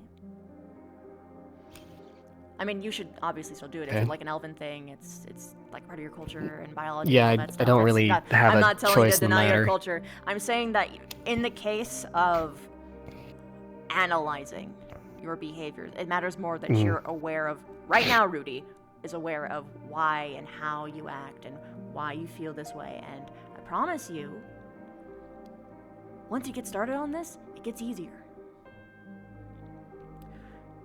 Because you actually start to get to know yourself. And it sounds like you're not really aware, or you just in general don't really know yourself. A lot of people just kind of move and do things, and they don't really do this. It's surprisingly more rare than you might realize, but it helps a lot. And occasionally, something that you should think about is, hey, and I know this is gonna sound fucking obvious, but you have to do it anyway. Hey, how is this going to make the other person feel?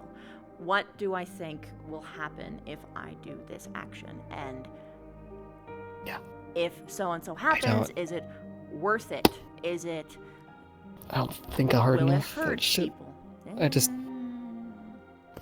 go on my emotions. I just go with whatever feels right. Stop Sorry. beating yourself down.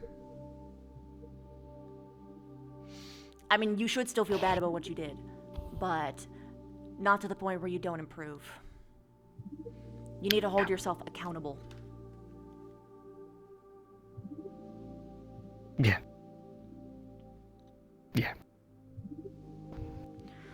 Did a lot of messed up shit that I shouldn't have done. Mm-hmm. And I can't ever do that type of shit ever again. I mean, you're gonna fuck up at some point. The important part Not is this that... badly. It can't be this badly again. That's It'll not probably... okay. Well, no, it isn't okay, but to assume that you won't make a huge fuck up sometime in your life is a fool's errand. That's why wisdom exists. I didn't say a huge fuck up. I meant not like this. Not this kind of fuck up. This kind of fuck up can't happen ever again. I'm not gonna allow that. Isn't a straight line. I'm warning you this I in know. advance. You're going to fuck up. But you're gonna get better each time. Probably. Toretto were talking back there once. Let me just check there first. You get the gist. Work on yourself. Mm-hmm. Yeah. Yeah. Don't beat yourself up to the point where you stop moving, because that's not gonna help anyone. It's probably gonna make Maggie feel worse. Okay. And ultimately, you'd be failing yourself, too. Because ultimately, this whole journey, as much as it is about the romance was a huge part of it, the core crux of this issue is you need to work on yourself. Okay? Yeah. Yeah. Yeah, you're right. I gotta Mm-hmm. I gotta be better. Take your time, man. Gotta be better. Trees setting traps, but it's a little taller than a tree. Yeah, that's a little bigger than a tree. And the fact that they just tell us to, free jump. Ah, yes. I require. Ah! Alright, go ahead. Yes. Alright, all is right in the world. How you doing? Pretty good. I've been meaning to talk to you. Me too. I hear we have a lot to talk about. I mean, I have one topic in particular, but it's an old one. Mine's slightly fresher. Either way, we should probably. Alright. Also, oh my god, are you okay? Yes. I'm really fucking I've crispy done worse right to now. him. This is not crispy. Yeah, I've never man. cooked you that much. This isn't. No, crispy is what I do to you, where you have a little bit of skin damage for a few days. This is like charbroiled. This isn't charbroiled, Yeah. man. I know what this looks like. This is necromancy. Oh well. Man, just- you're Yeah, Oh, decayed. well. You're Necrosis. withery. You got infected with the wither, Oh, man. Do well, we have a bucket of milk Lux. anywhere? Anyway, hopefully.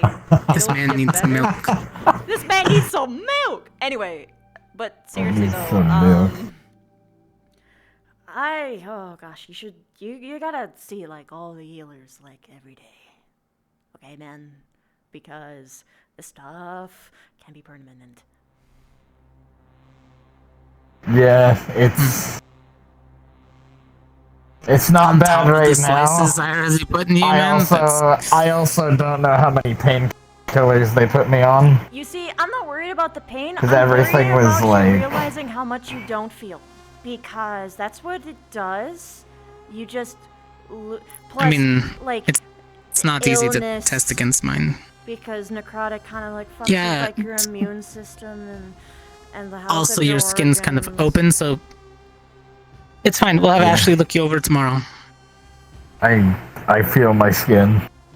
We'll have her bird sit on you for a little bit and make sure no infection sets in.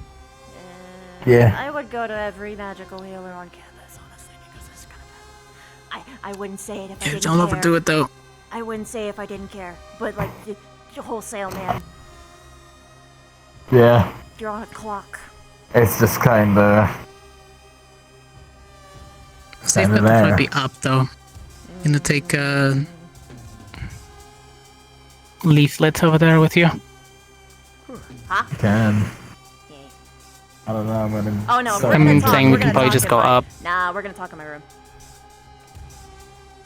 Okay. That's the Right, only just let way Ethan that I know know that there he's isn't here. gonna be someone else being a sneaky peekerson. Unless it's Victor. No! I can even tell when it's Victor. Because it's fun. Ooh, actually that's true. Hi, Tita! Oh my god, what is this? Hi! It's my casual clothes. It's so cute. I always wear this I when out don't of think uniform. I saw it.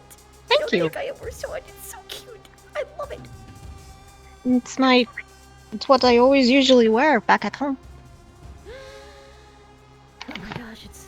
I didn't know it was cultural clothes. Those always hit different. Noted. But yes, it is.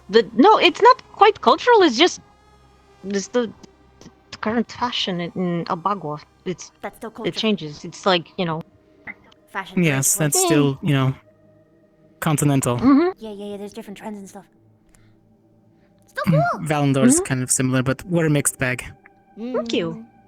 Yeah, you guys like the leathers and the cloaks and the hoods, and you guys probably have fashion styles for your swords. Be all and your spooky. guns, and They always probably like to look the all knives in your spooky and boots. mysterious. Oh my god, wait, hello! Your shoes, man! He polished them. What the fuck? Yeah. Those are shiny. Those are the best shoes I've seen on campus. Holy shit. Yeah, my sister sent a care package. Oh my Now I just need to wait for the other one because I'm running out of ammunition. Yeah, like I was ogling the jacket and it was already pretty sick. But then I saw the shoes are the best part of your whole outfit, man. Oh my god, they look like I could take a bite out of them.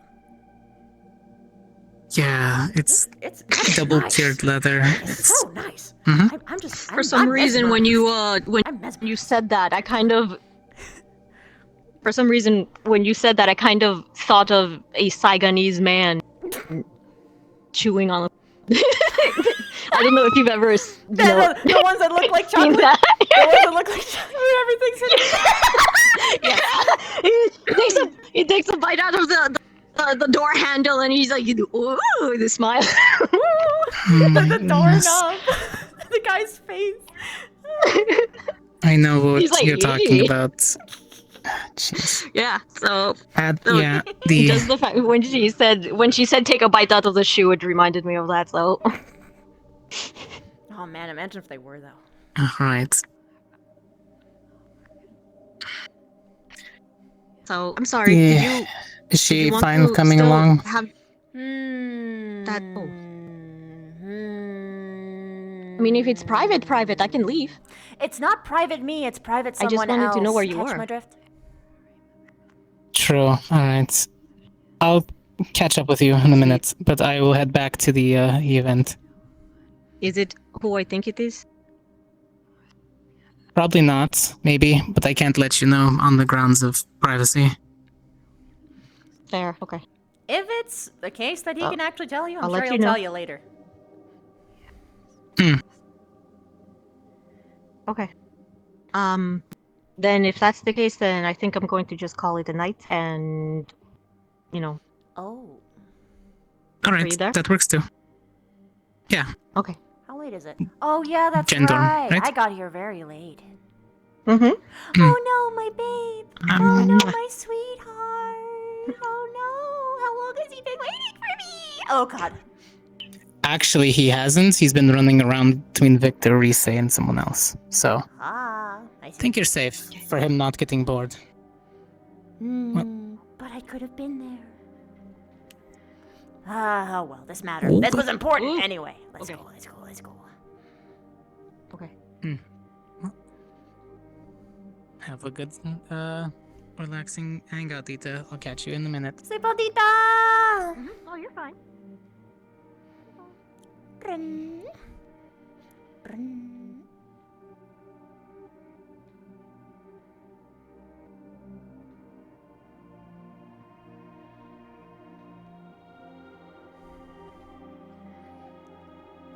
Oh, wow. It's so weird to feel so awake when it's so dark. Did you notice that it was very much darker tonight, and and everything had like a reddish pink tinge, or was that just me? I Might have been just you for a little bit. It was pure daytime, Unless and you then mean Rudy said he midday. had to talk to me, and now it's night, so I don't know. Okay. I wasn't outside. That was quite the I'm talk. sorry. Ah, so you Yes! are going to speak with I was Rudy. very thorough. No, she was No. already talking with him. You missed him. Oh, okay. Oh, well, okay.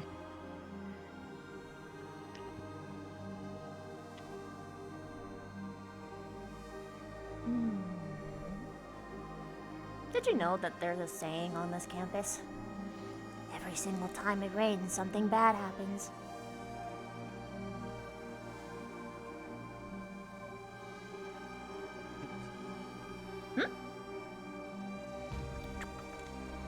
Wha- I'm sorry, Mr. I'm sorry. Be careful, don't get ran into. Okay. No, you missed it. Alright, I'll be back at the event after. Meet me there. Everybody left. Okay, well, then I'll be at the cafe. Okay, well, fair enough. I feel bad. We could do this later if you needed. No, I feel like it's better off if we know now throughout the week, sort of deal. Valid. Especially between class courses. Mm-hmm. Just in case, keeping an eye out on things. Yeah.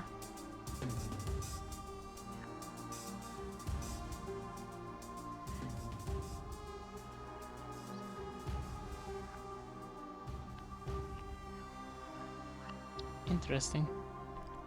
Oh, you don't have a fear of... Oh, no. Even with it!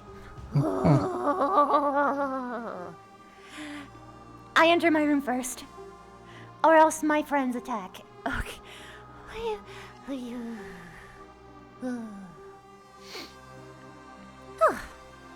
Anyway. I had the hard blink. Apologies. No, it's okay. Oh, you missed it. I was panicking. I said a word to my friends because if you don't say a magic word when you enter my room, my friends attack you. Oh, nice. Yes. Okay, well...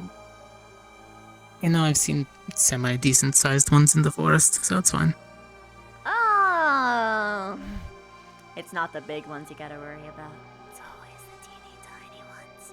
Yeah, it's the small, colorful.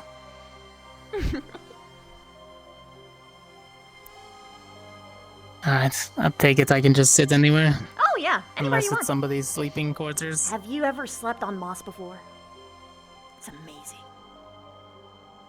Unfortunately, a few times, yeah. What? Unfortunate? No, it is the most comfortable surface that ever was. I mean, yeah, if I'm in the middle of a forest, sure. Beds won't do it for me. They're too dry. I don't like it.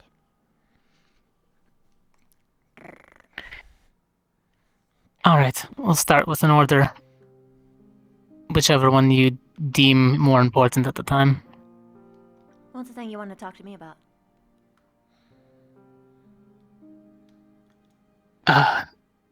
The thing that you noticed when we were down fighting the weird dark things.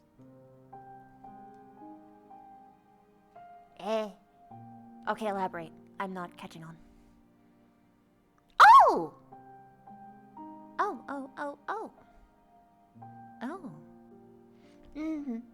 Yeah, I have a mark too.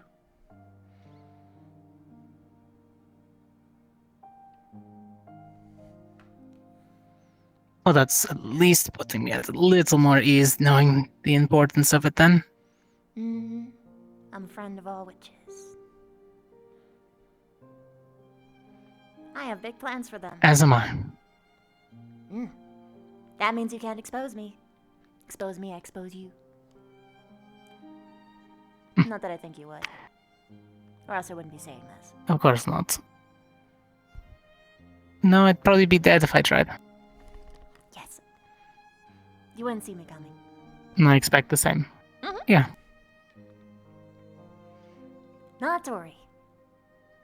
It's actually pretty cool, if anything, Alright.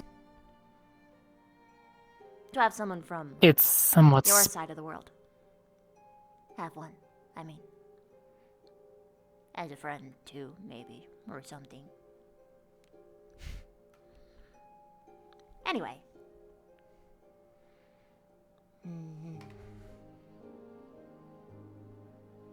Anything else about it? Or was that it? No, I was just wondering your curiosity, considering you knew right away once you saw it. Some people just take it as a slight mistake on one of the heads of the snake without looking too much into it. Oh no, the moment that I found out about those, I've been spying for them everywhere. It means I have a possible friend. An ally, cohort, and I kinda need those. Not that I am lacking. And it's given just who a you've bit more. befriended, I'm pretty sure you know who. Oh yeah, I didn't get mine from hers, by the way. I assume so, but at the same time, wouldn't care otherwise. I mean, it's an important note to make.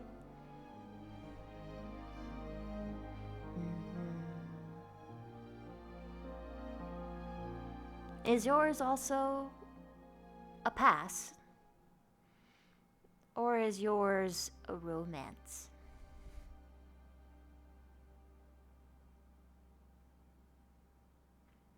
Or do you not know? Oh, okay.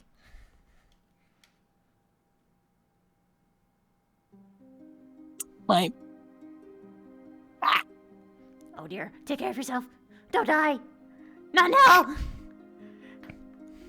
You just got One cool. second. This is how it always happens. Someone's an asshole and they I had suddenly to- become awesome and then they immediately die afterward. Oh, the cool irony.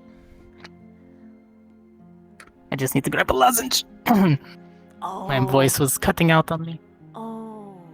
Take care of yourself. You can speak in an easier voice if you need to. No There we go. judgment. No, I'm good now. Just had to clear it. It's been a long day, and I was talking all day, so Do you need water? I'm I can good take now. water real quick. no, I'm fine. Just a little warmth, and it's good to go. Vocal very seriously as someone who has voice acting stuff. Anyway, so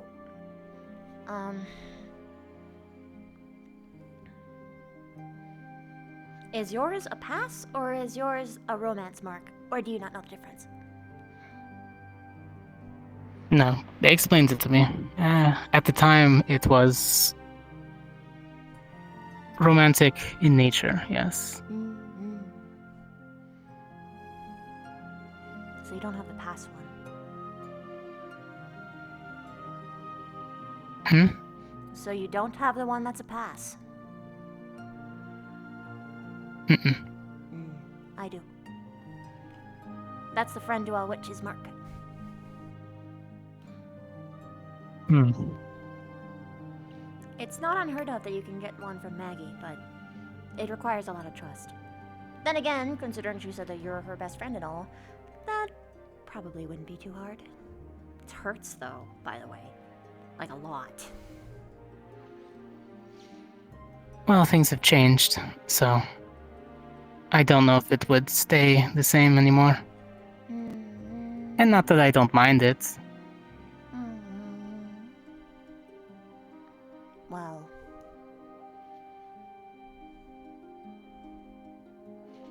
I guess I don't fully know what the parameters are for them to give one out. But...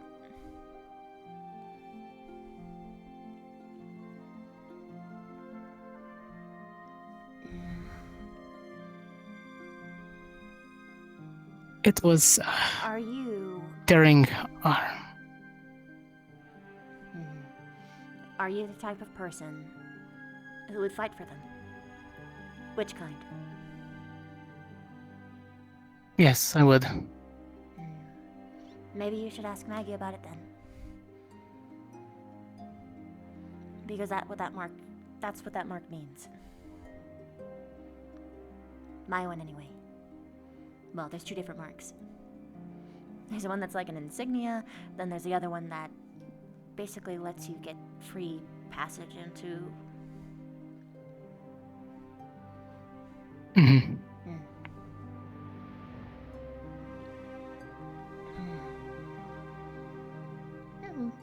Well, I guess that's it for that. Yes. The other one is a little more concerning.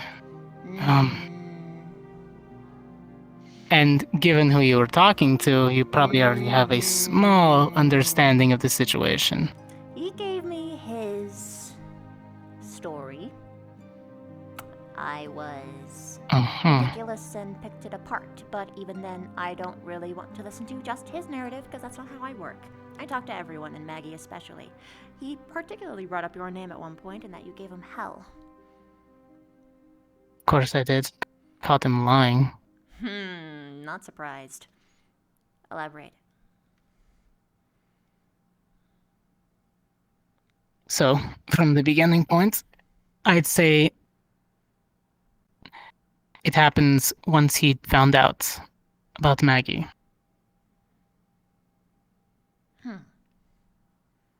When the professors went to reacquire you and Chips, medical was needed for the professors. And Professor Wicks was involved. And at that time she was injured, so her glamour dropped, along with Maggie's. So, through that process, he sort of found out about it. Alright. From then on, her trusting him with that information, I guess, sort of went to his head. It's not really her trusting him with that information, it's that he found out and she was cornered, but okay. Go on. She was okay with it, but you know how she is. She likes to be everybody's friend. And she will bend at anyone's word, pretty much. Just to make sure that they're a little happy. Yes. Which is usually why Lux and I accompany her into town. Sort of a buffer. Good job. Go on. Ultimately, her choice. As long as, she gives me the go-ahead and signals us to go do our own thing. Yeah. We let her do what she wants. After that, there was the point with everybody knew. She started to fawn over Jamie. Even I could tell. So we had a small talk. I asked her what she wanted to do about it. She told me she might pursue and just see where it goes, which I was perfectly fine with that. So I gave her... I'm happy for her, sort of deal. Told her I hope it goes well. And it did, I guess, for a little bit. And she also started to hang more around Rudy, or rather, the way I feel about it, he started to hang around her. Which, I guess in hindsight, I should have seen coming, but I just assume medical staying together now You can't, is fine. I mean, you can't bully yourself for information that you didn't know. You worked with the best that you knew of. You worked the best that you could with the information you had at the time. Hindsight's gonna kick your ass no matter what. Yeah, I know now, though. After that, I had to talk. Well, I meant to have a talk with both Rudy and Jamie, gauging their information that they had about her, seeing if she had told them. First, I asked her just to make sure I had information that they didn't, so I didn't accidentally spill what I shouldn't. She let me know that she had told both of them the truth, and that she trusted them with the information. So, in my Cortez fashion, I let Rudy know that if he betrays her trust, it'll only be me who knows afterwards.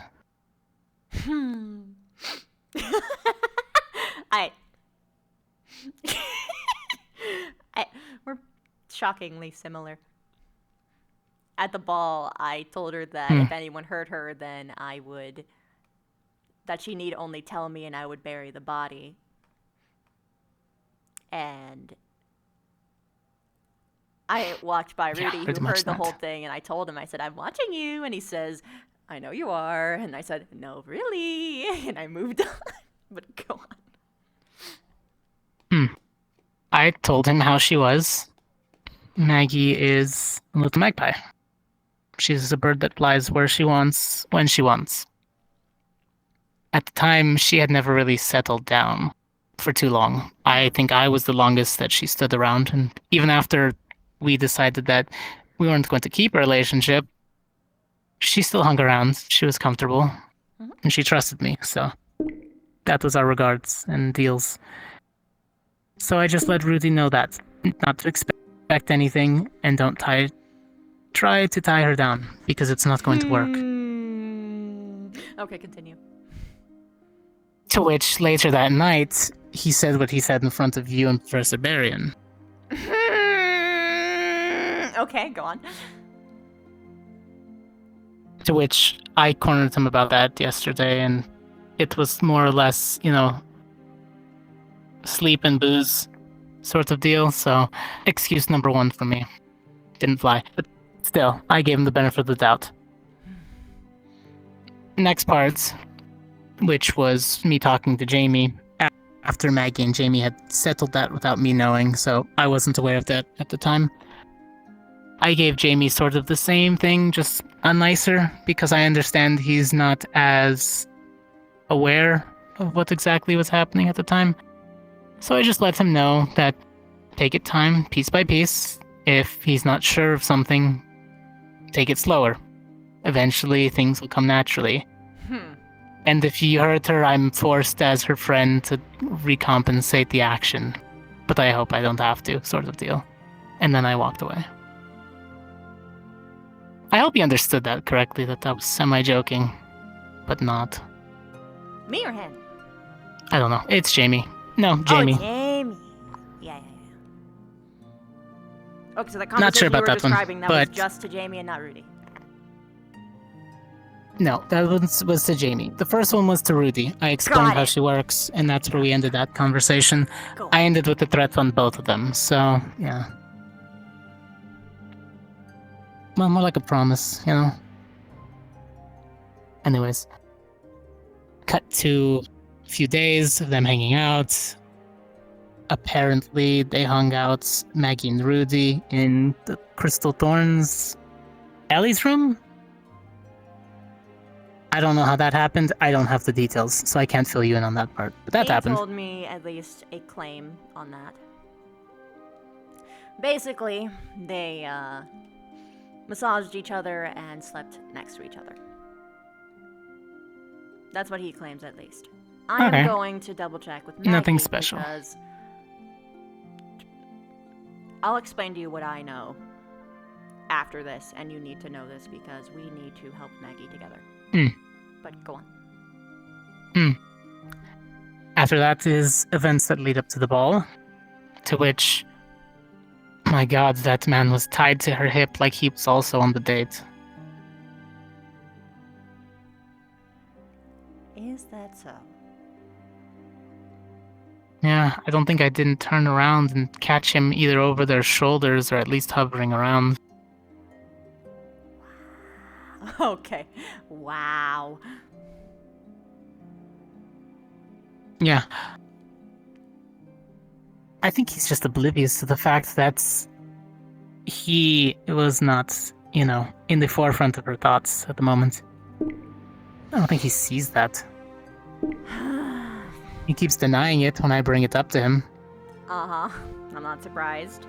And yet, Sorry, when I tell him that support her and be her friend, yeah, he agrees wholeheartedly. He just wants what's best for her. Rudy in this case, or Jamie? Rudy. Jamie so far has been fine. He's been quiet to himself, following, normal footsteps of finding out if you like somebody. He did make one mistake, but I'll get to that later, but go on. And I think I'm aware of that, which it's an understandable one, given the circumstances of the ball. I would have been just as mad. Doesn't take away from what he said, but at the same time, if they talk, workable. it should be easy to sort out. Yeah, it's a workable thing. Yeah. Go on. The part that gets under my skin was Rudy waiting, apparently, outside. Because she had promised him she would hang out with him. Made her promise during a dance that they both shared. Well, she was on a date with somebody else. Yeah, I know. He shouldn't have fucking asked that in the first place because that's considered his fault. He doesn't understand. He doesn't see the reasons why he should not step forwards into things. He keeps contradicting himself with his actions, and yet he keeps questioning why I'm getting angry at him. He doesn't see it. I maybe He's made him completely see it blind. a little bit. Maybe. Should walk him through exactly what's... I dissected all of his actions and what consequences they have caused, as well as directly name what his actions were, which were manipulative and obsessive. I probably should have used stalkerish. I didn't say stalkerish at the time, but he definitely stalkerish. Yeah. Did you go over the polygamy part? Yes. Yes, I did. Did you know that he told Maggie... So Maggie went to go and confront him the day after the ball, and she was in a panicked state. And she told him what happened. She told him the promise that she made, and she said that she regretted that promise, which, I mean, fair. I also told Rudy that that meant that in that moment, like it or not, she did choose Jamie over you, so you should have taken the fucking hint, bub. But, that's what I was trying to do. Yeah, no, I had to basically go back and reaffirm things over and over and over and over again until he fucking cried. Which I'm still not entirely sure whether or not he is genuine or if he's just lying. So I'm gonna be doing a lot of investigative stuff. But I talked to him assuming that he was not just pulling me around. But I also made it clear that I suspected him of doing such over and over and over and over again. Anyway, she came to him panicked and in distress and told him that that she had made a promise to not be a friend anymore, and she said that she didn't want that and that she still wanted to have them both.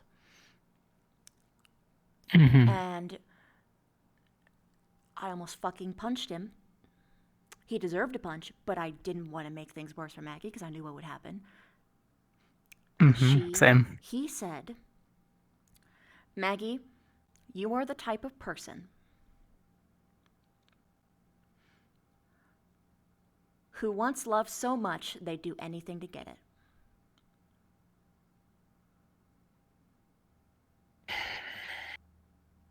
While she was in an emotionally vulnerable state, when she came to him seeking counsel, he just punched down on her insecurities.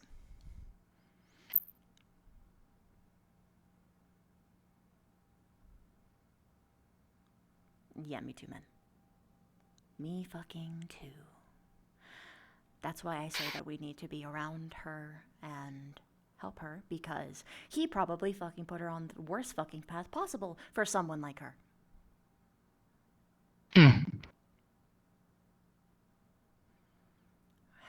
We gotta help Maggie stand on her own 2 legs. Yeah. She needs other people to validate.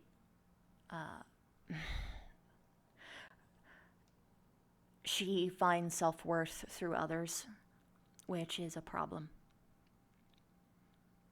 The happier other people are because of the happier she gets. Yeah. Yeah, and that's why she usually does things like give positive reactions, like playful flirting and stuff like that. Which I apparently had to explain to him as well, because he didn't understand that what she was doing with him wasn't special, because I did everything that she did with him, like the 3rd fucking day that she got here. Like, it's not. It's what people with our personality type do.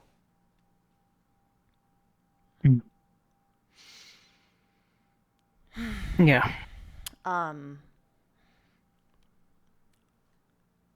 He also tried to claim that he had no idea why Jamie was mad at him for the ball when he talked to me. Maybe he was scared to admit it. Or he was being manipulative. But there's no way that he didn't know.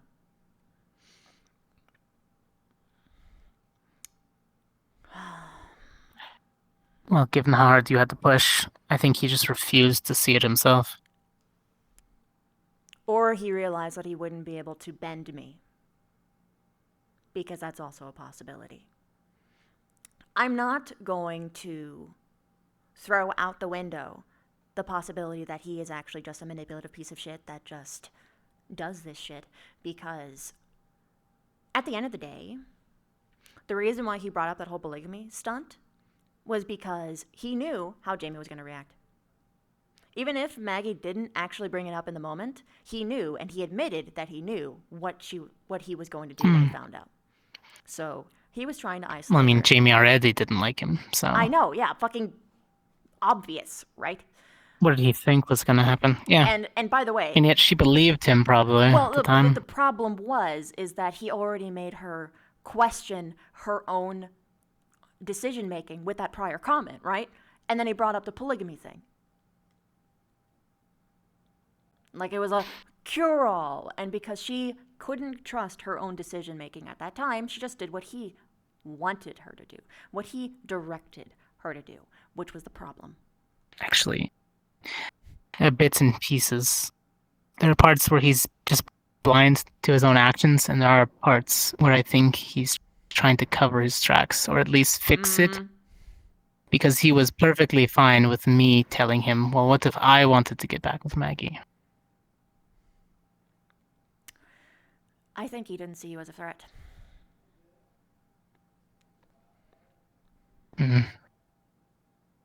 Pretty much knows already that we're just friends.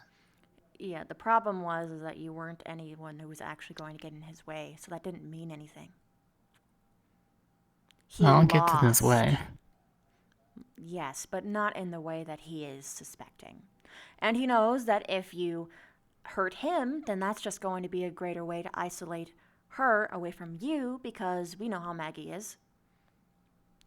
She'd be like, why did you hurt my friend? Why did you hurt someone I care about? And it wouldn't matter what reasons you'd give. We know that. Our anger serves ourselves.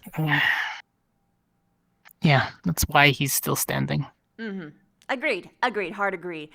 It was very hard not to fucking... Anyway, so... my bloodlust. Okay. Yeah, I was looking around campus, and there was a point where they pointed out to me that you two were talking. And I was hoping I wasn't going to go and find the new web hanging. Hi, well, I mean... If I really wanted to... I would understand, and I wouldn't care, and I'd walk away, but still. Jeez, I have things we settled it differently, and... Anyway. So... Professors gave me permission to duel him if it comes to it. That's not going to solve anything. Of course, I'll go through Maggie before I try to do anything. It's not going to do anything. That's not going to stop him. Yeah, I don't think so. It's just going to have Maggie be upset. Even if she says yes, she would still be upset. Yeah, she'll say it just to make me not feel bad for doing and it. then she would still feel That's bad. how she is. This is a particular hotbed issue because we all know he lying. He absolutely do be lying. And his actions were intentional to at least an extent. Now, do we know how far that extent is? No. But we do know that to an extent, Only he does. it was deliberate. Because he confessed to me that he was jealous. And he confessed to me that he knew it was highly likely that Jamie would break up with Maggie if they went with the polygamy idea. Highly likely. He didn't help her. He helped himself. And from what I am gleaning, from even what little bits and pieces he's told me, which is probably way fucking worse than what he said to me, considering he already omitted stuff that you've mentioned. God forbid what actually fucking happened. And I don't know if Maggie will give me the full story either. Because the problem is, when you deal with people who are like this, they're really fucking good at making you question your own rationale. So usually they'll justify for them. Yeah, you forget what actually happens, and you just remember what they forced you into thinking was your own thoughts. Mm-hmm. Or they're really good at making you question what thoughts you do have to the point where you think it doesn't matter what you think. It's so much easier when it's just a random townsperson that Lux can drag into the back alley. Mm-hmm.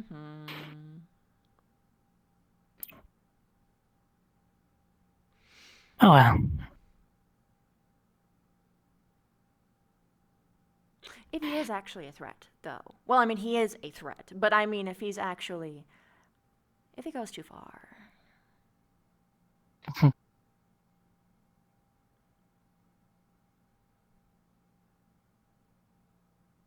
If he takes it farther, doubles down, and continues his parade on display, we'll call it, I'll wait for Maggie to reach her tipping point. In fact, I think it's better if I spar against Maggie. Lightly, training, not combat. Because she's different when she's holding her weapon. She feels powerful. She's strong.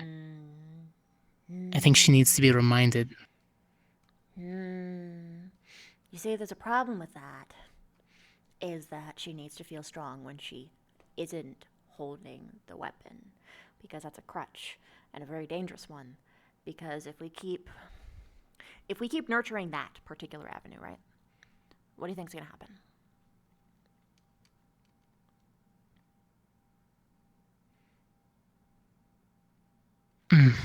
She's gonna become more violent. Well, which isn't what she wants. Yeah. It's not what's good for her. She'll need her weapon to feel strong. Mm-hmm. She'll get herself in trouble, and then there's not really much we can do for her at that point.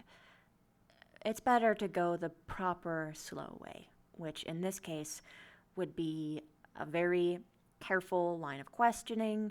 Well, not even really questioning, but like talking to her and explaining to her what his actions meant and what it did to her, so that hopefully she can make better rationales. And the point, and something that we really need to focus on, is that we need to encourage her to think her own thoughts. She doesn't have to impress us. We'll be with her no matter what. We love her no matter what. She doesn't have to say anything to impress us. She doesn't have to do anything to appease us. We'll always be there.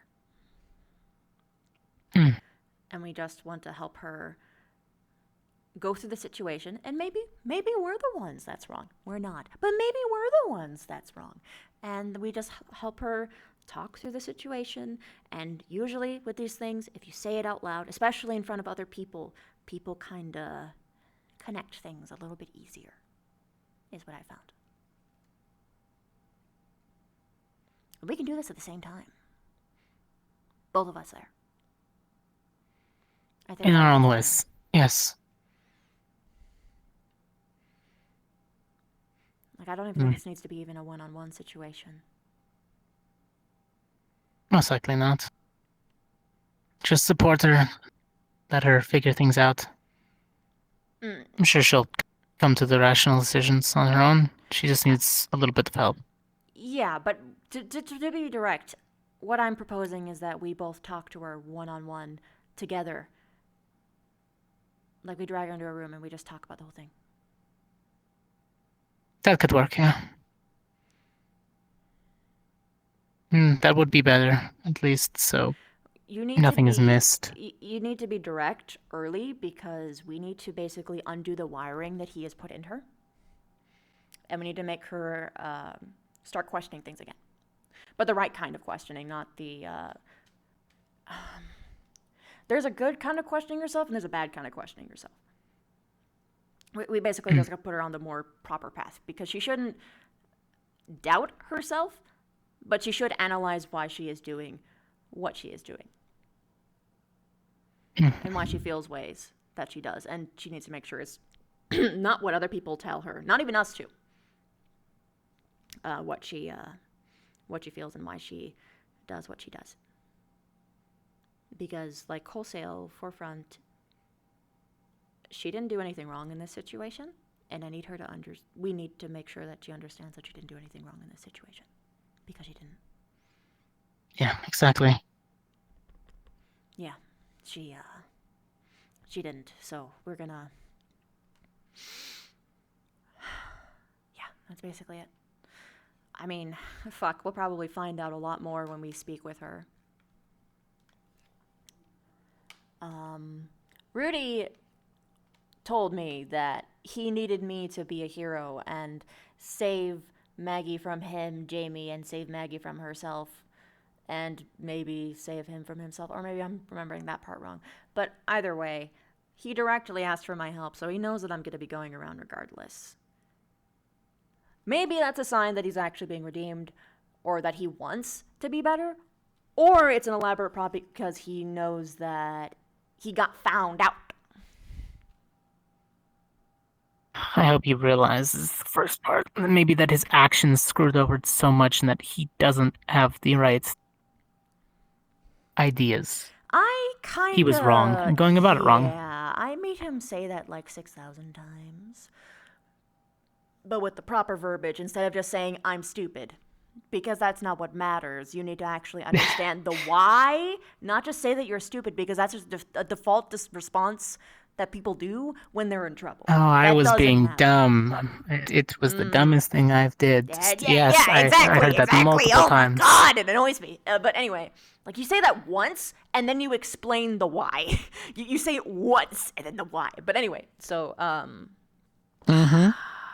I'm glad Professor Wicks gave me training and control because a flaming ring would have shot out of me.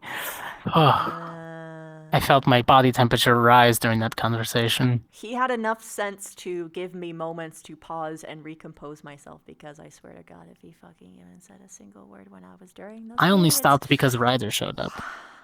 And actually surprisingly backed up what I had to say. Damn right, Ryder! Anyway, well, that makes sense because it's his boy James. Yeah, but it was an unprecedented amount of maturity from him, and I was actually blown away. So, I guess he has his moments. Oh no, he's a good guy sometimes. Well, most of the time. He has his moments where he's I understand not cool. that. He's just a little hot-headed, and that's coming from me. Sometimes he's too pushy, but,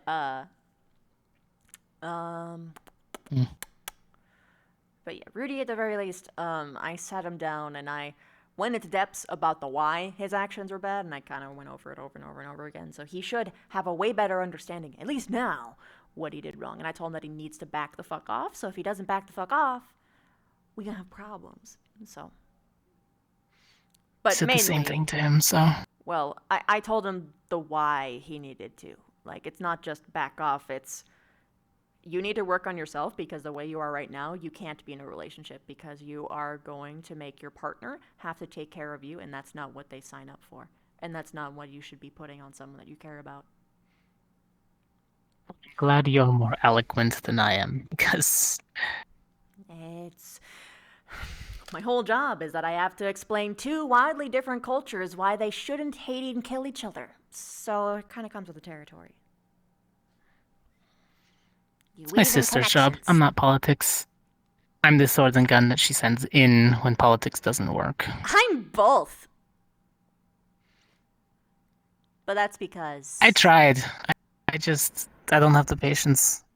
That's fine. Sometimes you need people who just go apeshit.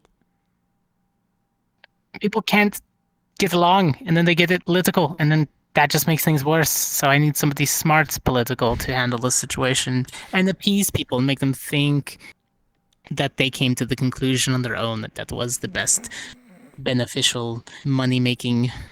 I said always come down to the coin. Unfortunately, yes. Did you know that my people don't even have, like, any kind of, like, wealth?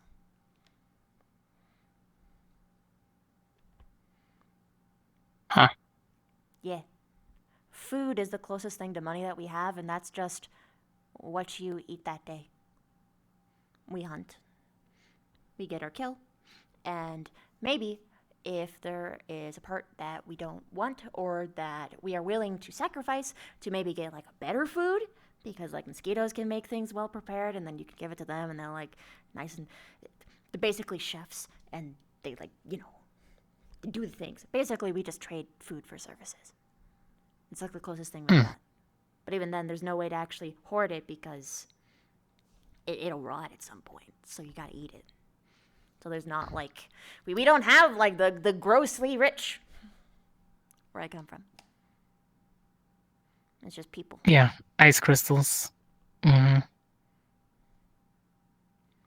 There is ranks and stuff, but that's like shown in other ways, like tattoos. I have some. They all mean different things. Sort of like how witches do, but different.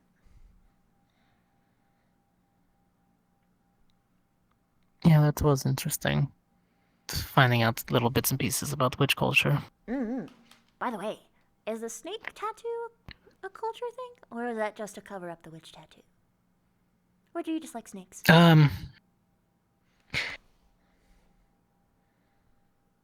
It's a representation. Mm-hmm. There's actually 2 heads. The other one's just never really shown. What's it mean? It's a symbolic thing about me and my sister, and the way our magic works.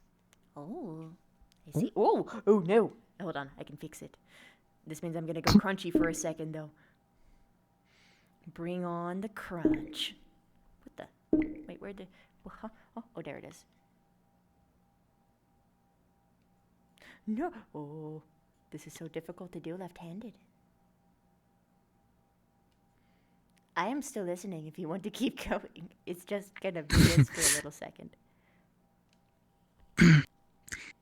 So the whole thing with the gun that I held, I don't need it to cast my spells, but it helps. And my sister has the other one. Only difference between Mar magic is her flames don't ever hurt. Healing? That's cool.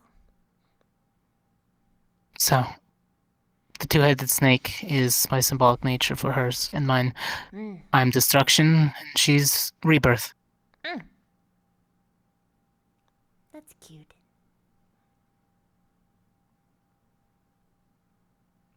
I bear my fangs, so she doesn't have to. That's really sweet.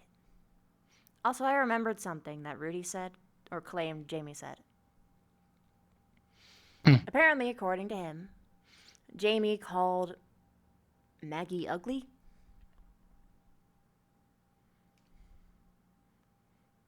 I'm not taking his word Didn't for hear about it. that part. I'm Yeah. gonna talk to Maggie about it, but still. Yeah, that's for her. Which I hope there was either a miscommunication or it's some type of outburst because she doesn't like her smoke sometimes. Well,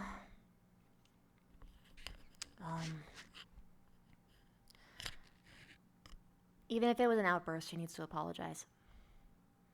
He should apologize Of course. for 2 things.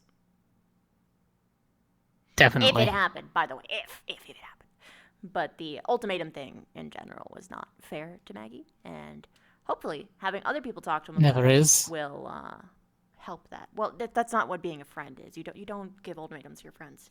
That's not how that works. You don't fuck with someone's self-autonomy. It should never be a choice. And if it is a choice, then you're not going to be the one that's chosen, because no. Definitely.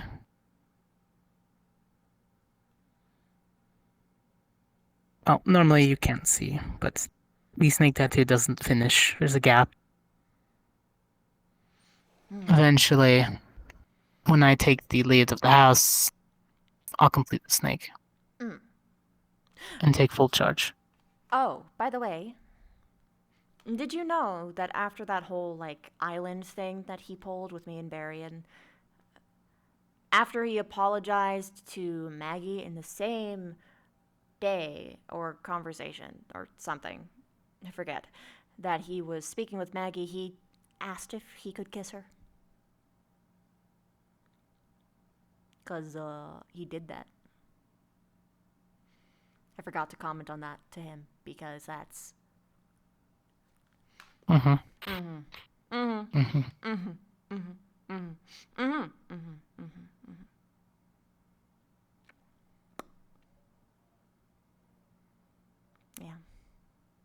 Then he made a bunch of weird claims saying that Maggie told him no, and then she told him that she wanted him to kiss her on the cheek.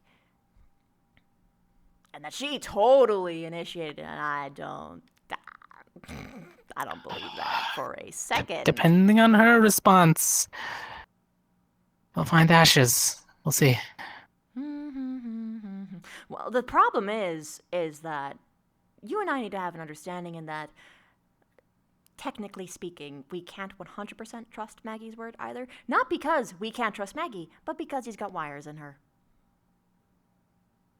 Yeah, that is true. So she might not be... She'll be telling the truth as she currently remembers it, but it might not actually be the truth. It might be what he told her was the truth.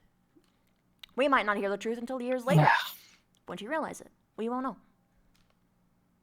And maybe she doesn't tell us, because we're not technically owed that information either, right? But it's something to keep in mind. Yeah, it's all on her. That when people are in these situations, particularly when they're questioning their own mind and rationale, they might not even tell the story right the first time. Maybe the first dozen times. Because usually how these things work is, particularly with girls, is that they repress and they forget. Because that's just how they cope. Not saying the boys don't do that, but it's more common with girls. So, yeah. Yeah, understandable. Yeah. Phew. Believe me, I realize that, especially with the hunter's name behind it, people do try to manipulate you. Which is honestly what I thought Maggie was trying to do when she first realized during the first year of school.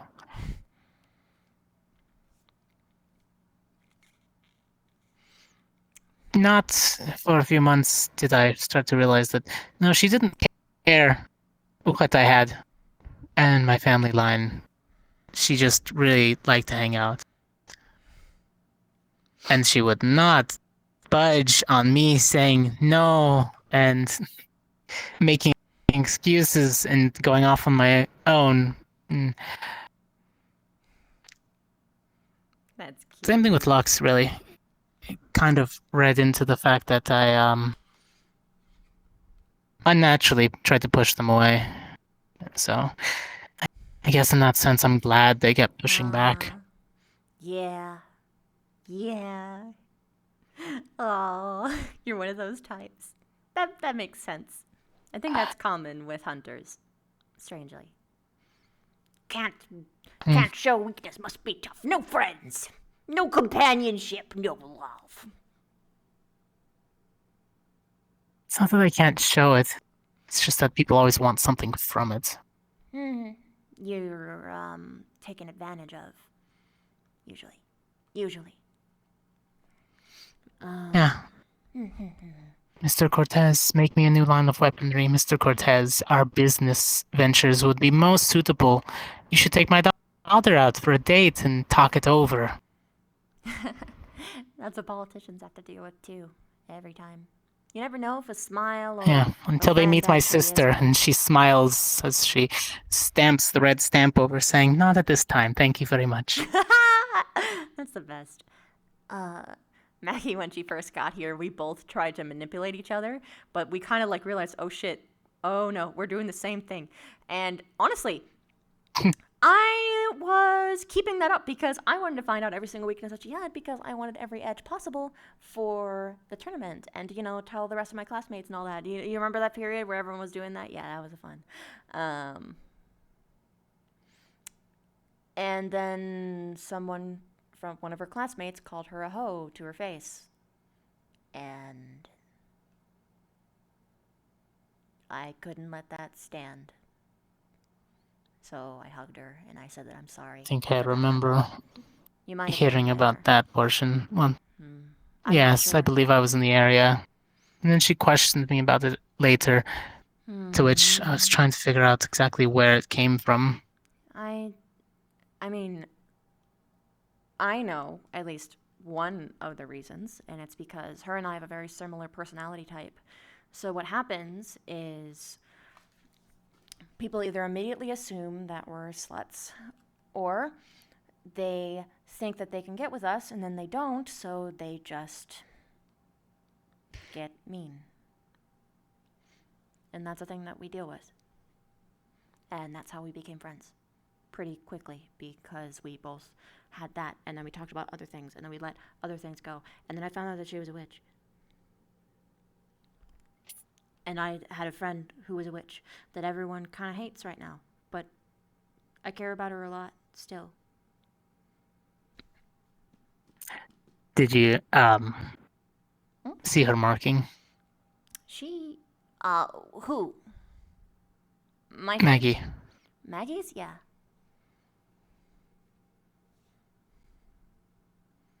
She saw mine too. I hope it was from, you know, swimsuit, I guess, is the only way to really see it, unless she takes off her... She saw mine first when I was in a swimsuit, and she confronted me about it while we were alone on a cliff with no one there to be there if they wanted to hide my body. But, you know, it worked out because she wasn't there to kill me, and she was to tell me that she was a witch, and, oh man, I thought she was gonna, like, blackmail me, but that didn't happen. And then it was just cool for the rest, and we became really good friends and stuff. Yeah, I saw hers in a completely different way. Yeah, no, we didn't do anything like that. I mean, she is hot, and wholesale would be a very amazing partner to have. I'm already taken. But if it was a polygamous situation, absolutely. But we're not, so that's fine. I'll be happy to find her someone. Yeah. Yes, okay. I'm hoping... Not many... Okay, no... I'm sorry, you're cutting out. He knows about that. You're cutting out. What was that? Yeah. I was saying no, not too many people know about that. It makes it even weirder if you know about the connection between the tattoo. I do. Yeah. It's not weird. It's normal. In that sense, yes, it is. Still embarrassing. There's nothing embarrassing about two people spending time with each other. Making a new moment that they themselves share forever. I think it's beautiful. Not embarrassing at all. Fair enough. And yet, regretfully, I remain a virgin. Whatever.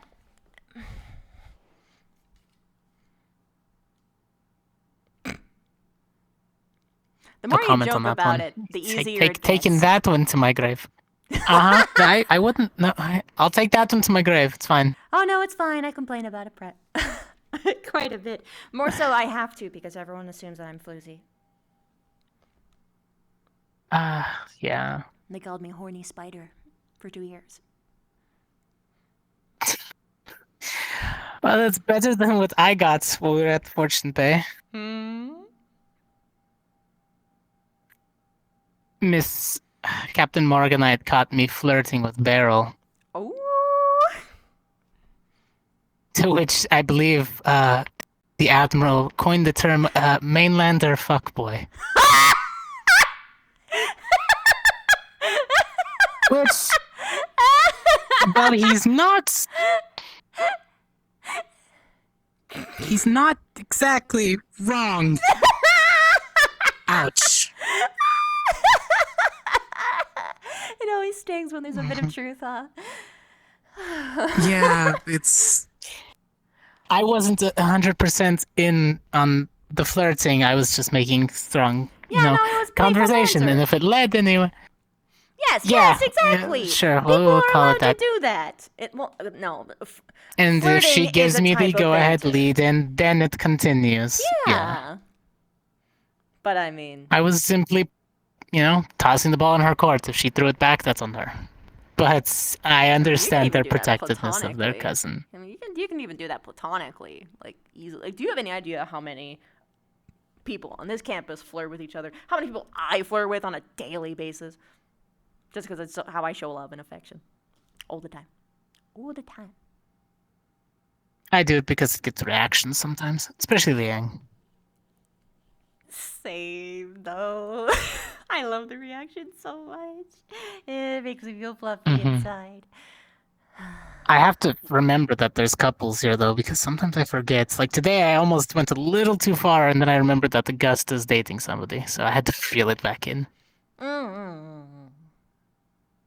But to be fair, she did hand me ice sticks.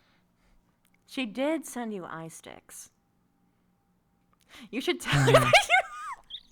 Okay, maybe that's too far. Yeah, probably.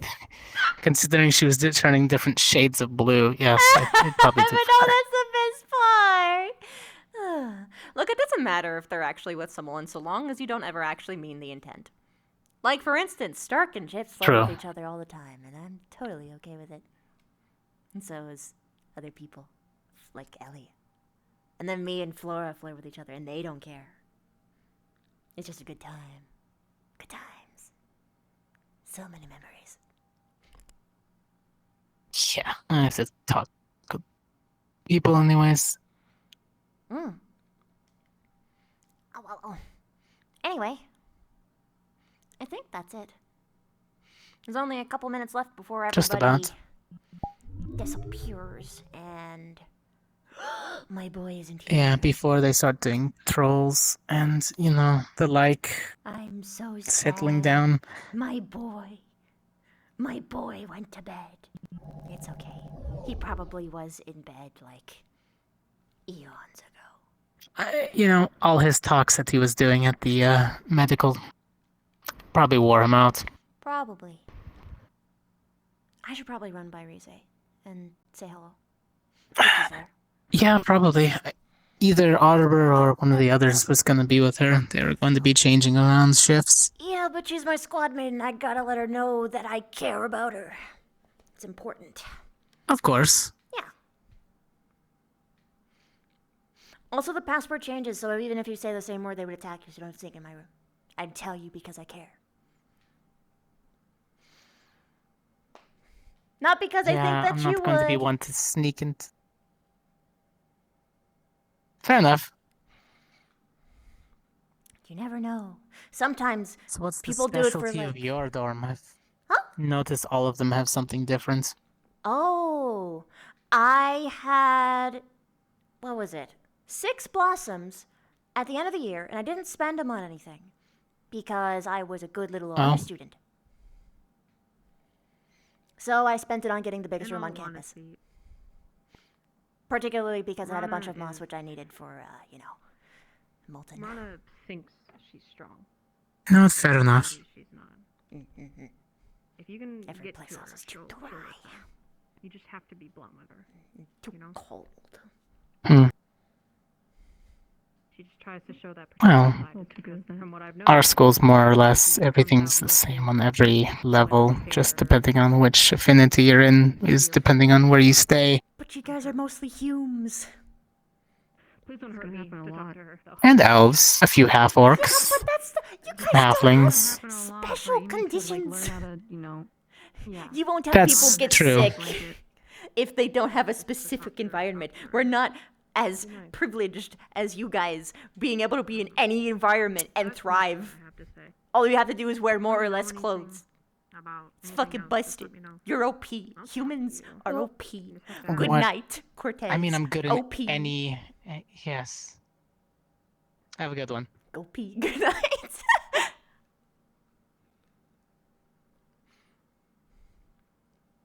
Their seduction stat is too big.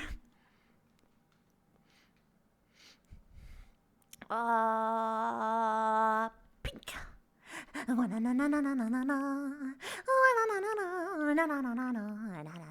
She's asleep. Fuck. It's fine.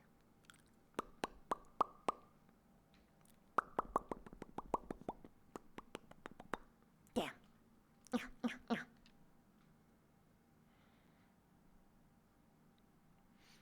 Wee. Wee. Wow. Hey, no nip Gonna gloves. have a Wake up. lunch landing on him. Oh my goodness.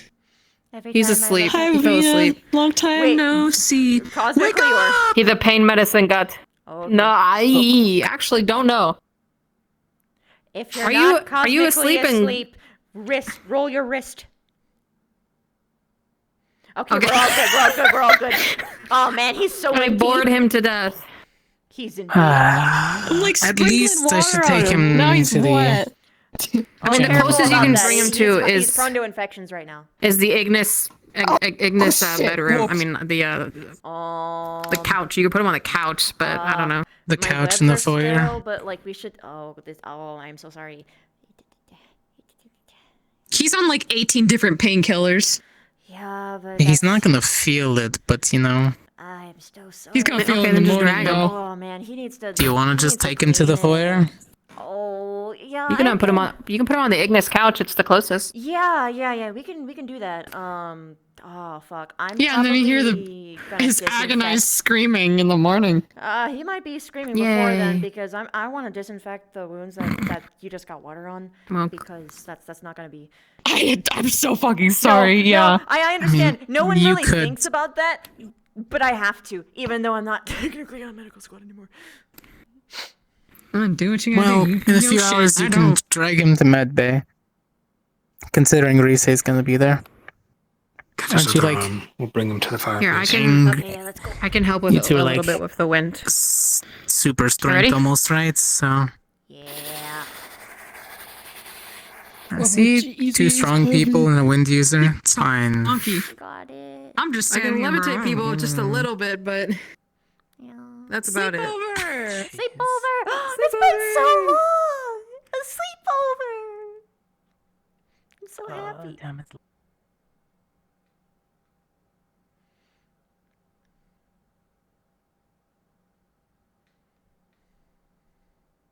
Probably take that sword off his fucking. Yeah. Just gonna lay on it. Could you do that? That'd be good. Yeah. I'm nabbing that. That's mine. No. Yeah, that's mine. No. Well, I'll that's fucking not- just set it. that's There's a. Finn, that sword is really heavy. Oh, okay. Oh my god! He just keeps this on his butt all the time. Okay. I'm gonna put this on the table.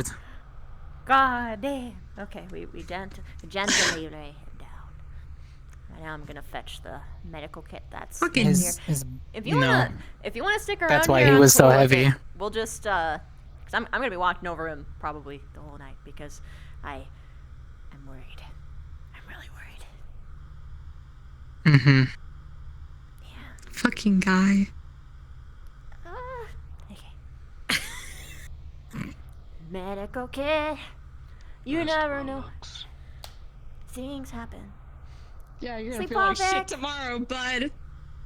Really? Good night, all of you. Good night, Ellie. Good night. okay? Oh, I'm so sorry. What? Was that okay? I'm so sorry. Disinfectant Just both of you try to be patient with him. Yeah.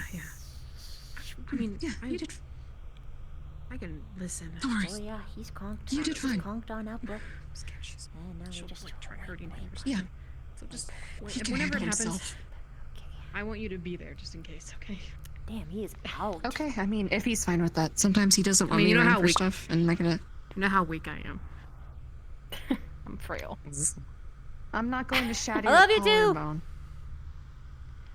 Yeah, take care, Beth. Love you. I'll Enjoy- be out Alright, later if you want company before I go Yo. into the ocean. Yo, let's go. Let's do it. Okay. If you need anything, my room's running. Young, young. Oh, poor other me. My poor twin. What did you do? You know, this is poetic. This happened to me too once. Did you know? History is repeating itself. It's fate. I'll stay here for a little bit, but I'll head back over in a small amount of time. You can tell me more of your lore. So, You know what? Sure, why not? You can sense some people are walking around anyways, so... oh yeah, I can. So we'll know if we're being, I'll know if we're being eavesdropped upon, unless it's Ida or Albrecht, because they cheat. Oh, do they now? Yeah. I figured something was different, considering I saw Ida and then didn't see her, and then couldn't remember seeing her, and then I saw her again. Just weird. Huh. When you put it that way. Back on the bay, she ran past me. You know, I didn't realize that was what it was. I thought it was just stupid, crazy illusion magic that Albrecht does. Huh. It must be different then. Anyway. So, tell me about. So Dude, I'm Arashi like, this dumb only bitch. knows that she used to Oh, that was a And I've knee-jerk got you to response.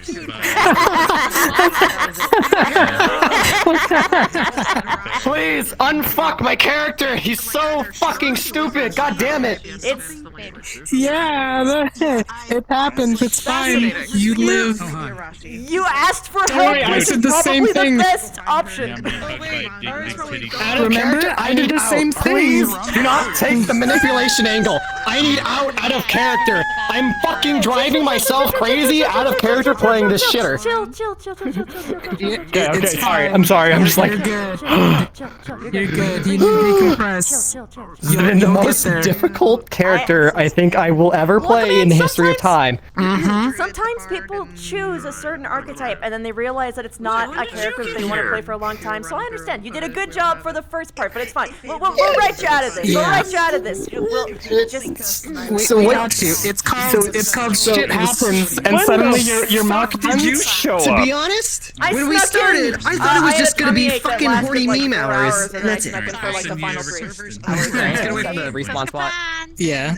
Look, it happens. Sometimes talking to you're in him. your character, and then the episode ends, and you're like, oh Talking to shit, Grass what did I Block. just say? Giving him the facts. I gave him the facts. Please. God, I need him to not be I'm never gonna live down. Good. I can never untalk. Stabbing Leanda. I'm never gonna get Yeah, over no, that I've one. been dealing with, I forgot that happened. fucking figuring out emotional trauma of one of your squad mates and getting stab wounds from the other one. Man, I happen to have another plot going on at the same time. Those Smile. are mentally What the important. fuck, man? What happened? Don't worry about it. Don't worry about it. I'm worried about it. He's fucking Briar. Smile. No, I'm kidding. You're fine.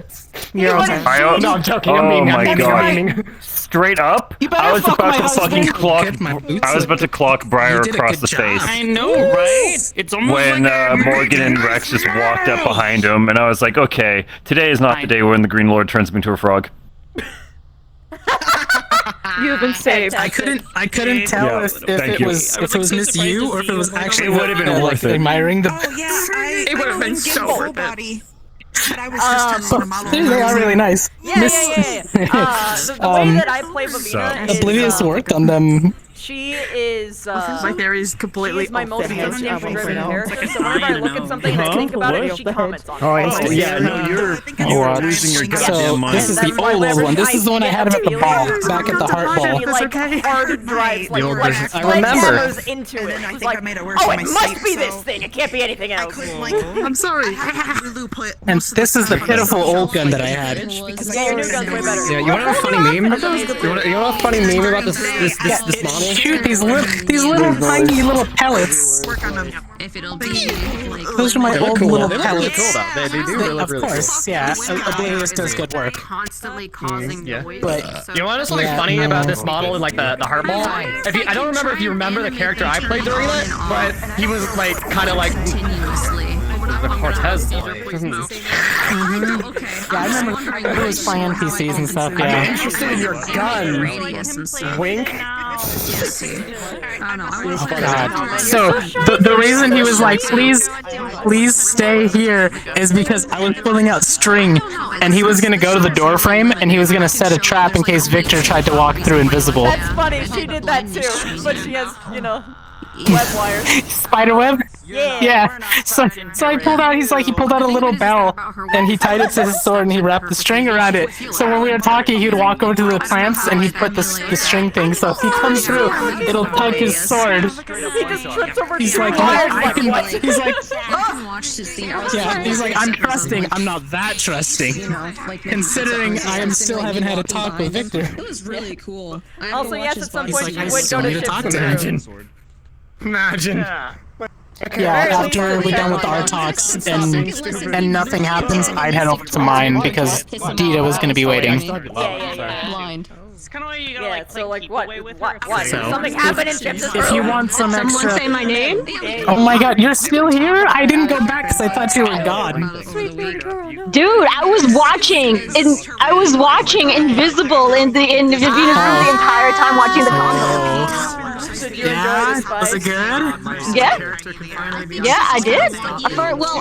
I came in halfway through because the first half I was listening to Rudy talk with She's giving you permission to just tap. teacher. I forgot her name for a moment. I forgot. Misha. There we go. So I spent like 20 minutes watching them, and then I went to you guys. If you want some extra lore bits during our conversation, just let me know. We'll see what we pass information exchanges. He'll probably talk about his family mostly. Oh, yo! His doggos. Share family lore! Oh, God. I'll feel bad. Yeah, Chad people already know. craves I think family lore so bad, and it never happens. I think Morgan knows more about his family lore because she knows about his hunting animals that he keeps. Oh, yeah. Yeah, she knows about his animal addiction of just if it's cute or helpful, he's like, yes, better than people. Dita knows. That's great. Dita knows too. And so does Maggie, and so does Lux in a way. Well, that's the thing.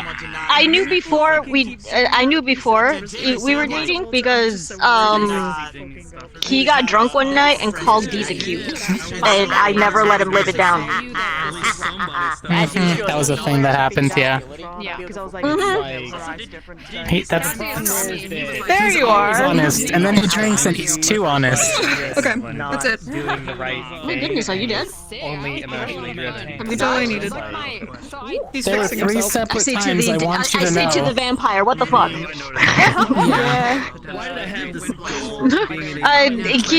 I asked him, are you okay? You look dead to me. And then I'm like, oh wait, I say to the vampire.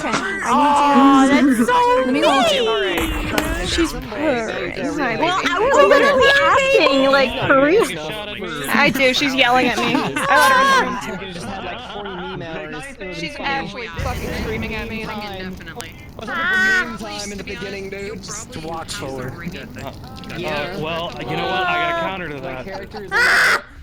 I was gonna go duel like that too. She was so surprised when you did that. Yeah. It was more like the surprise, like, okay, this is Yeah. going here. It's on the, you'll wake up and it'll be on the table. Hi. Hello. He loses his mana! That's apparently what happened. If you walk by him, you smell rotisserie chicken. No, it's more like No, where's Nick Ham? 'Cause Kevin human flesh is Lux. most. It's Would like it a be like pig. rotten flesh because it's necrotic though? I don't know. I'm pretty sure. No, yeah, necrotic. because Maybe, necrotic, I mean, necrotic isn't like it's not burns. It's technically like decayed. Missy, there's more than one thing going on. Dying. Oh, there's more than one thing. Oh, Yeah. okay. So there was an explosion that was You're like gonna burning, wake up in and then there was agony. acid, God. and then there was also necrosis. But the necrosis was cleared. Yeah, it's like Minecraft But he's still Battle. a I'm gonna little wake up crispy. in agony, and I'm gonna come out of Victor's room like, hey, yo, So the he's damage, at awake! least to the nerves, were healed. Yeah. I assume so. We cleared out all the necrosis, but we Are his can't- nipples He okay? needs to That's grow what back really his cares nipples about. on his own. Oh, that Ah, doesn't shit. You need him grafted, bro. Yeah, he needs new nipples grafted. I was telling everybody. I read a story. He said she had no nipples. Yeah, but it's a little bit. Yeah, exactly. I was like, no nipple having ass bitch. That's what I'm saying. They lost their nipples in some accident, and then they grew back. Yeah, then So you I don't know would if be they in actually agony grow then. back or not. Because if no, they wouldn't grow back unless you did like healing magic. Maybe I'm not sure. That's a stealth question. Usually you There don't was have there was a lot of healing magic used on him. The necrosis is like gone. That's just raw. Yeah. Now. Yeah, so that would hurt like a bitch. Yeah, you're gonna wake up and be like, oh god, and I'm gonna like bust out of Victor's room like, hey yo, he's awake! Because Let's go! If the necrosis wasn't healed, this actually wouldn't hurt, but your organs would. Yeah. Yeah. Which would Yeah, which you keep wouldn't actually burying feel down, wouldn't anything it? here. It would just be squishy and like you It would just be like inside. It wasn't Yeah. even not You know even what's that it would be like- inside. Yo, But he you would be able dead. to just like press on it and just like What? He's out. You know dead. what's the absolute Applesauce. core of that? You can still feel itchy, and you won't be able to satisfy it. yeah. And there have been Yeah. people Marlon, that have can been I have like a given piece? morphine, and they scratch a hole through have a a fucking piece? skull. It's like, Oh god. laser. What the Oh my fuck God. are you on about, you Oh my creep? God. Hello. Toonie, you wanna bite? You wanna bite? You want a free bite? Oh yeah, No. Misty, you want something funny? No, I don't want corn dog delight. No. You remember the comments about like, oh shit, I get it now. Fucking Maggie, you want love so bad you'll do anything to get it. I told Sugi that out of character when I figured out, I was like, oh shit, Sugi, this. You know what she did? Nice. You got it! Well, I know, but the problem is that's not what you say to them, even Yeah, though. that- I think I like spicy nachos. I know, I know. That- I just that- out of that character, I makes- find it. I find humor in the fact that it was so It's pretty good. shitty. The problem. Yeah, Yes, the thing is that when people have issues like that, you don't lay it on in that way. You have to explain it in a Yeah, way no, that I makes get them it. not like. Yeah, it's. Yeah, no. I get it. It's just I find the humor in the juxtaposition of out of character. Like 2 days before that, she's like, "You got it," and then now it's like, "Oh wait, it was a bad thing." Take it back, Craig. Go. I sat there and listened to that conversation God. Okay. as he walked by. I mean, He you're was so like, far away well- from this. It's like I don't think like that doesn't really No, change no, anything he or was. mean anything. What made him stop was when he heard, because he was just walking by. He heard, "Oh yeah, I heard their Maggie whole went to conversation the on well Saturday. to throw herself into the well," and Cassidy was like, "Okay, that's a student who's apparently gonna throw themselves down a well. I gotta go tell the professor." Okay, so that's how I got to him. But it's like no. It's the honest to God truth. And it's like, well, I'm fucking worried. I'm fucking going crazy here. Like, what's going on? My foundation of reality is fucked. But yeah, he was like, What's that, yeah, okay, cadet? if I don't act at this, Another if this cadet found on the well. if this kid No, I get it. What's that It's line? I get it. didn't do anything. No, I get it. Oh, yeah. But it was in the past. Like she was going to do that. So many problems that I Vivian, actually, miss you. Actually, come here for a moment. Your voice just reminded me of something. For some reason, I don't know why, but I could see you doing like, you know, like really like old Hollywood movies and stuff, and they have like those kind of like, staticky kind of. Well, I was just. I feel like you could do like something like that, but like you're a radio host. You're a radio host, and you just. I've done that voice on my streams a couple times, but thank you. Oh my That makes gosh. me feel good. It makes me like mushy inside. I feel like you could just be like on a radio and just tell people what they're about to play or something. It'd be so good.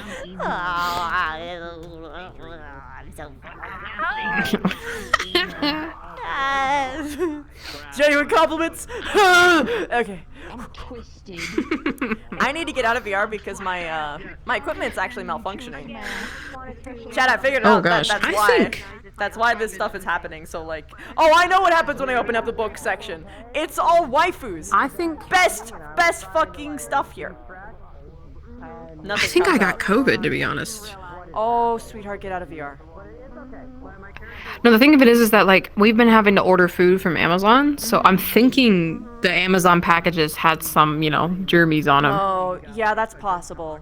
So If, I'm gonna like, have to if get a someone, COVID like- test to see if I have it or not. If someone touched it and then you touched it and then you What are touched the other things. what are the first signs of it? I'm feeling really hot, like really feverish. To be precise, every case can be different. So Okay, some because people I've can had be it before, completely but I know it can be asymptomatic. different. Yeah. The first time I had it was awful. I had every symptom you can think of. Yeah, me too. I had a really bad fever at first, and then everything slowly got worse and worse. Get a COVID test Yeah. if you're worried. It's a couple Yeah. bucks. Well, I mean, it's not a couple bucks, but it's peace of mind. That's a worthy purchase. Yeah. Just probably have someone else get it for you. Of though, course. So you don't like accidentally like. Yeah, I'm gonna. I think my mom's going to the store tomorrow, so Yeah. I'll ask her to get it. Yeah. I'm not a doctor, but I just know that COVID is like. Oh no! We didn't social distance. The thing is, like, I didn't. Oh my gosh! Oh look, you're a COVID plant. Fucking hell. All right. Well, I'll see you later. Oh, hello. I'll see you later. Yeah, I'm gonna be still Bye-bye. streaming. I'm just gonna be in desktop. Rather, I'm gonna go on my PC and like watch clips. Anyway, also someone said something pretty funny. They said you got COVID from Bezos, which. Oh my gosh. Well, if you want to watch a really good scene, watch the fight between Professor Barian and Rana. Ooh, neato.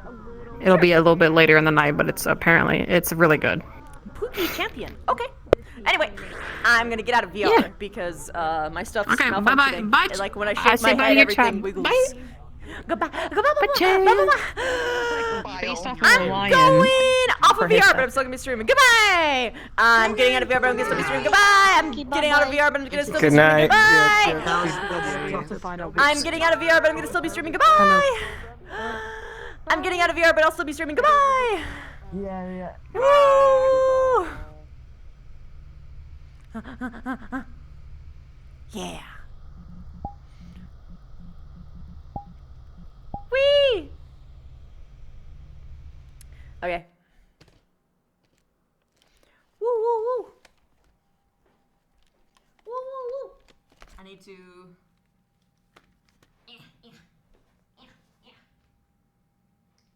Do a thing to hopefully fix the third-person camera. Ow, ow.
thank you! Thank you for the raid! No, it's not the end of stream. I'm still awake, and I want to do clips, and I want to chill, because I love you guys, and I'm excited. I want to hang out with my chat.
Oh god, my glasses are blurry.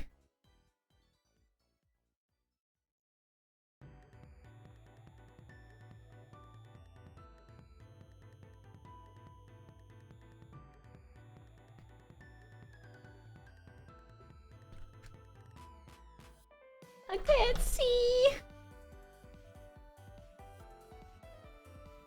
No, I can't find my glasses. Cloth. It's gone. It's missing.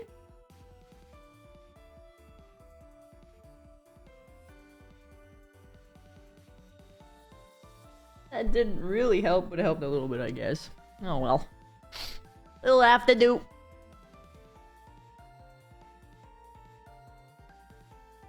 VTuber, go! Launcher.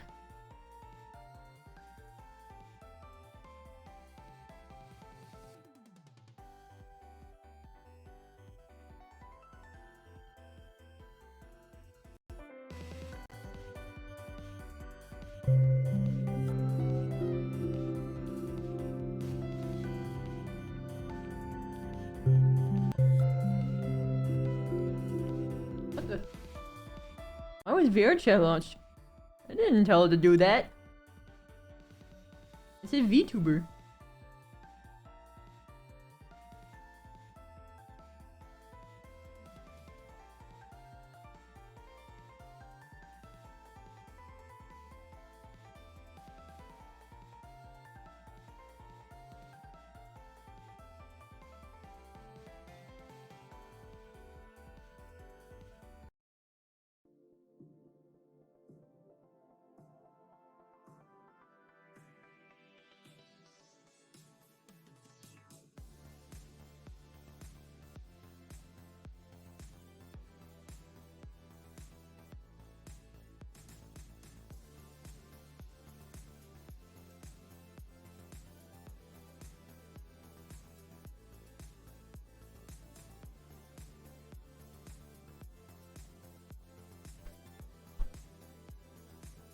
Oh no. It's one thing after the other. Pain. Despair. Oh no, not again. Destruction. Pestilence. Ever suffering. Endless suffering. All falls apart.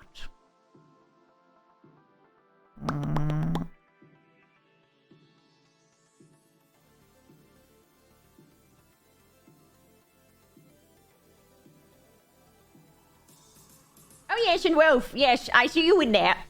I know you're waiting. I know you're waiting. Come here. Come here. Come here. We are here at the big zoo. Come here. I require you. Come here. We speak. To chat directly. I stare into your soul's chat. It is what I do. I judge. I'm here. I'm always watching. Anyway. Hi, Wolf. You saw I was summoned? Hello. I was just saying that if you wanted to hang out, you could. You got your index yesterday and you had fun using it to test Help the Alchemy today?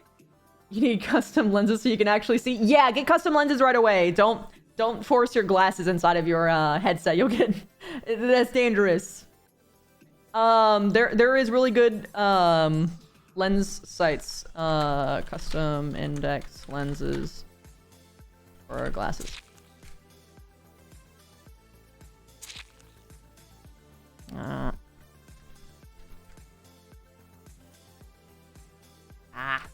Index VR prescription lenses. There we go. Oh yeah, this is it. Lens Saber.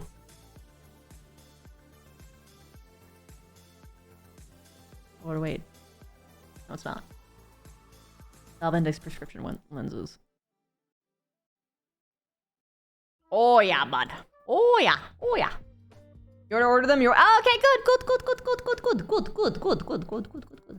Yeah, they do cover astigmatisms. They also have a filter that you can put in them, which covers for blue light, so you don't damage your eyes as much. Because, you know, you have fucking giant-ass fucking lights projecting blue light into your eyeballs. Really close. So, get them blue light filters. Do you have blue light filters? No. But I really should. Squint. Your Twitch won't let you pet the universe? Oh no. I'll do it for you. There you go. I apologize. So I realized I was very high up, so you wouldn't be able to do that anyway. Adjustment. Every single time I move the camera, everything just like, it's dying. Frames, come back to me! Thank I was you. about to say the frames too, a bit low. Yeah, that happens whenever I move the camera in the YouTuber Plus thing. But then it catches up and it's like, yes, everything's fine now. Everything's fine. It's probably because it's loading new things. Yeah, it probably has like an advanced culling system. Yeah, I missed Carter. I wanted to have a conversation with him so fucking bad. Dude, I watched the interaction where he was trying to put the coin in the thing that And Chips then was doing. it was a Linux coin. It was a Linux coin, and then he's like, "What are you trying to scam us?" And then he finally gets a drink, and he just looks at Chips and just sprints out the door. Fucking hell. He has more money than anyone on campus, and yet... The funniest remark was, "Can you try to dig deep and find a coin that isn't gold in there?"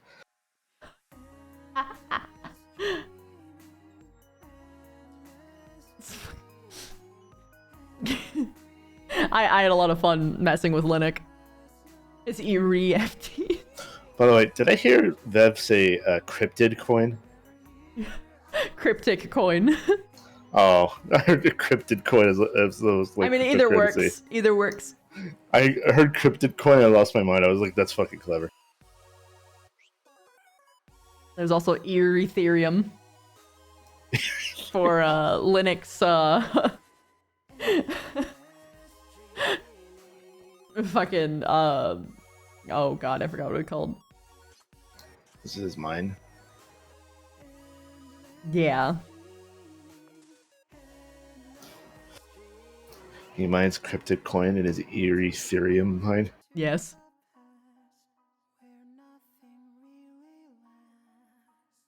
Not at the moment, miss you, because remember, well, I mean, no, that still is, he would still have more than anyone else. Just because a nation's about to go to war doesn't mean that suddenly they have no coin. Yeah, actually, it would be after the war that they wouldn't have coin. Before the war, they have a lot. Usually they get more money. Well, that's if you're profiteering off the thing. And Yeah, not, I guess that's true, but usually during times like that, taxes go up as well. Taxes go up in preparation. Yeah, for I the know. I war. was so sad about that, but she got drug away, and it was a conversation that she absolutely needed to collect as much information from as possible. So. God, that's fucking all the talk. Yeah. Also, I mean, it was only Jesus. 2. It wasn't really that bad. That's why I'm still like. Well, no, it was the subject matter. Oh yes, yeah, yeah. Also, I love how Cortez's reputation just went just does did like a U. It was Yes. like good, and then went poof, and then it comes back up. Yep. It was good. It was bad, and then it was whoop back up again. Because sometimes that's just how it be. It makes sense, Musashi. I keep thinking I'm gonna say his name wrong. I'm so sorry. Ow. Nom, nom. Because that would be stressful. Musashi. If you're his friend, don't. He probably doesn't want people to look see behind the cold curtain here, man. You don't do that to him. You talk to him privately. You don't bring his private matters out to a public space. I've been very careful. Please stop.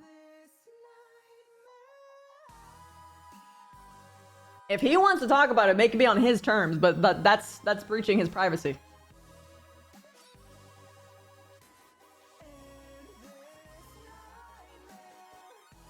Oh, from how he was in post lobby? Oh, okay. Christy's eyes turned red for a second. Yeah, no, I don't fuck around with that shit. So okay, my mistake.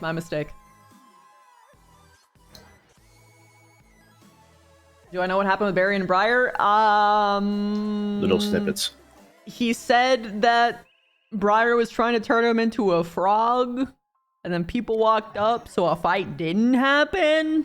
No, I think he said that he was contemplating punching the Green Lord, and then he was like, "Is this worth being turned into a frog?" Oh, I misinterpreted it because I was low-key panicking about how my equipment wasn't quite working as well as it should have for some reason.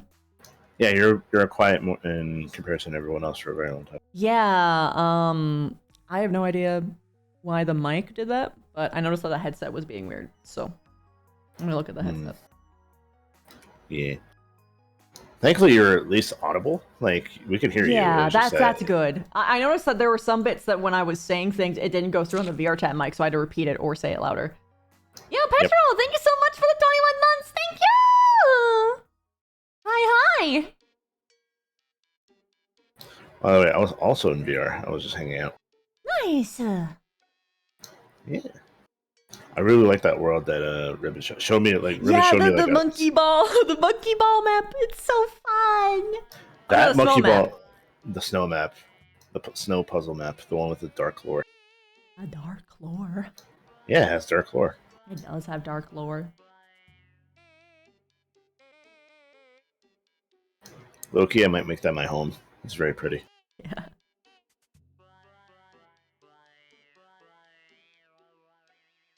The default to everything you say is that you didn't know, which is fair. Realize your 7 a.m. brain said wrong yesterday. Oh, yeah. Musashi, if it's 7 a.m., please go to bed. I mean, true.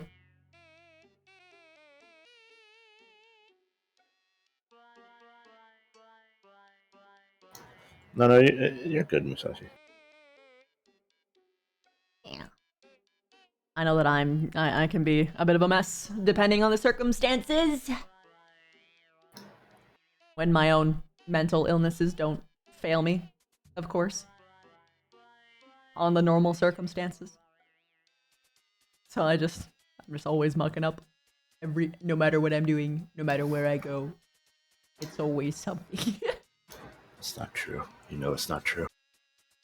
I am hypercritical of myself. It's called metacognitions and anxiety combined. Ah, I see. You too have the power combo.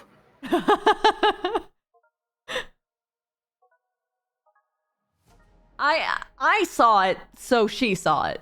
The next time that they talk about it, she's gonna be like, "Yo, so about that drink thing that you left, it was cute or whatever. It was cute." Damn it. I really wanted to. I'm so sad that I got a tummy ache. There wasn't anything I could do about it though. Like it just didn't pass. And even when I was going in, I was sitting here like, "Oh God, is it gonna get worse? Is it gonna happen again?" I was like, "No, actually, no. I feel completely fine." The moment that I put the headset on, it's fucking crazy. Yep. It's weird. Actually, you know what's weird to me? I get like very tired of VR when I'm not RPing. Yes. Like immediately, like within an hour, I'm like, I want to get out of the headset. Yeah. It's very particular to that.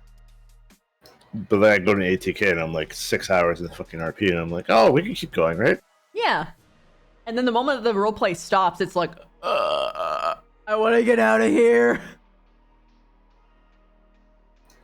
Like right now, I have like a slight headache from being in VR. Mm-hmm. I'm pretty peppy, but that's because I was only in there for like a couple hours, maybe at most.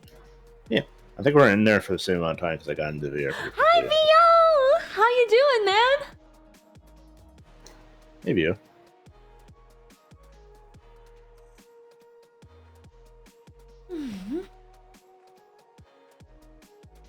Has my ice cream melted? I require cold. Oh yes, let's go. Oh.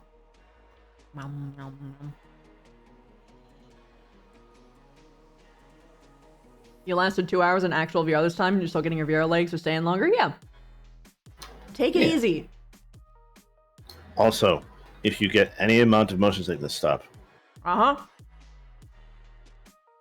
That shit builds so fast. And it goes away so slow. And the only way that you actually build your resistance is when you don't get yourself to the point where you're like big pukey. Only like when you feel like the slightness, and then you leave, and then you come back when you're good. Yeah, it's very weird too because VR chat never, very like rarely ever made me feel like that. And then I go into another game. I think it was a Township Tale. Mm-hmm. It's like 20 minutes, just full blown need to leave. Mm-hmm. It depends on the range of motion and the FPS. Usually Township Tale is like not ideal FPS wise. Also, might have been like secret screen tearing. Mm-hmm. You never know that shit. Like Phasmophobia makes people like really fucking tired really quickly. Because it has screen tearing issues. A fan attachment to your headset? That's hilarious. Mm-hmm. I just have a giant fan next to me that blows across the entire room. Like I'm in a wind tunnel.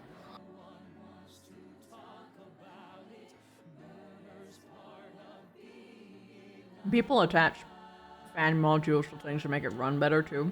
Because it can help with FPS.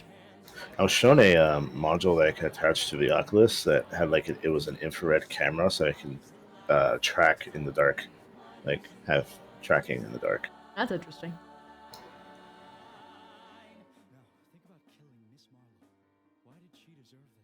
I don't think I'd ever play VR in the dark though, because it's too dangerous. Because like, what if you fucking trip? And then you're in the dark. Like, where the fuck are you? You take off the headset and you're total darkness. Mm-hmm. Yeah. To be fair, the Oculus has cameras, so unlike, at least to my understanding, unlike the other headsets which have like the sensor tracking, I can have my monitors on and not covered and everything. They have cameras.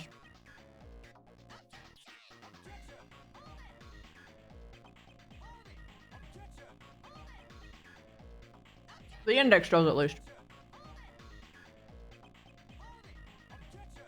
There's one camera. I think 7, 8 cameras.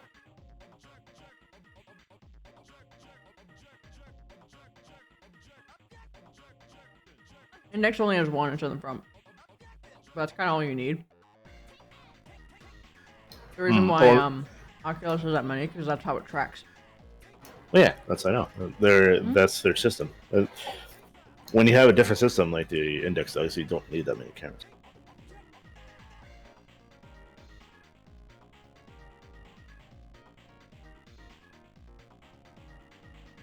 That can depend on where you live as well, Itachi. Because, like, hypothetically, if you are in a dry place that has, like, no humidity, it isn't hot. In fact, better yet, it's cold. I could go for fucking 12 hours in that bitch. And when it's cold, like, there's a particular type of temperature that I fucking love. When it's cold enough that you can wear a light jacket and it's windy, that is my favorite temperature.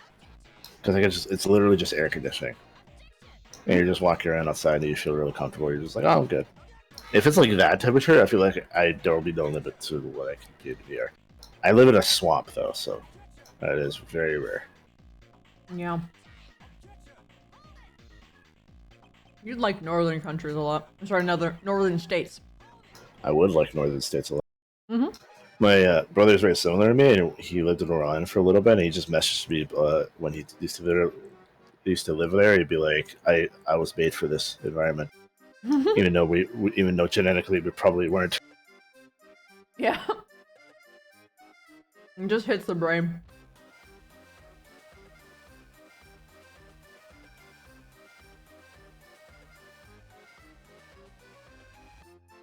Swamp Man good? Swamp Man's pretty good.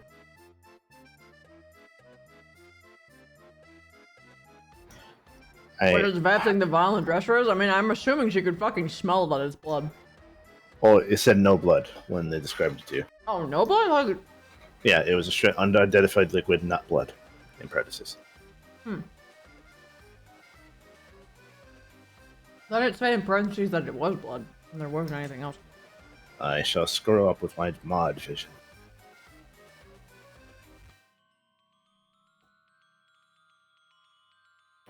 God damn it, I can't scroll Not up blood, that high. okay. I mean, It's kind of hard to answer that question because you have no details. You don't have a color, you don't have a smell, shape of the bottle, literally anything. I mean, It just for all that she exists. knows, it's a fucking tasty drink that he just made along with the other ones. But like, because it's in a vial, it's probably Hannah stuff. Yeah, maybe it's one of Hannah's like concoctions to try to cure the blood hunger. The getting around the blood thing, which he already knows about, yeah. Yeah. Also, Musashi, there was a point. Okay, this is when I was way younger. I went to my sister's university, and there was a guy from the north there. Bear in mind, it is actually colder than normal where I am, so everyone was wearing like big jackets because there was like a weird cold front happening. This guy is in a t-shirt and shorts, and he literally turns to his friend, who they're in a busy like cafe area, and goes, it's kind of warm. And literally 6 or 7 people, all in big coats, turned to him like he was a fucking lizard. Or a polar bear, technically. Like he was a fucking polar bear.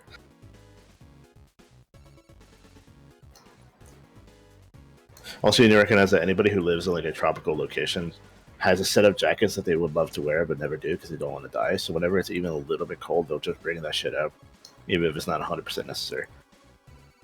Yeah. Meanwhile, in the north, we stylish. It sucks because I look better in layers. I like layers. Everyone looks better in layers. Yeah, just like everyone looks better in glasses. It gives your face a false symmetry.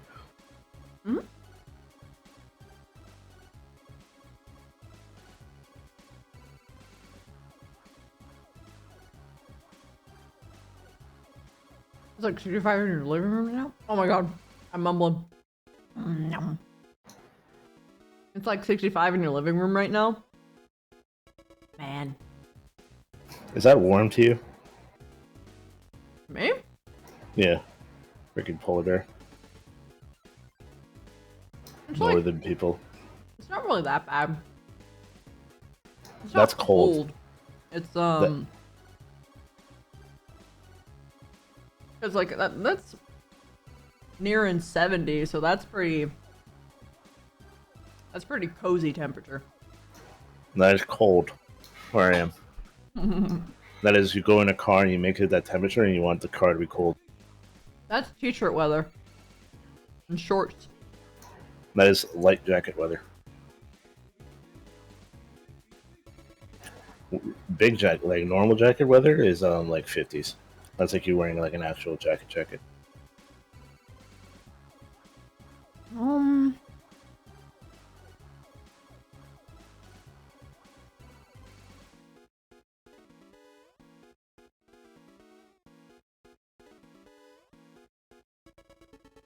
I wear a jacket around like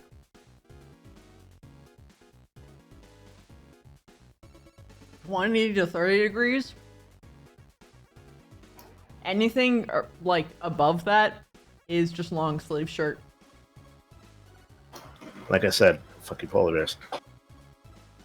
I'd eat ice cream within all of those temperatures.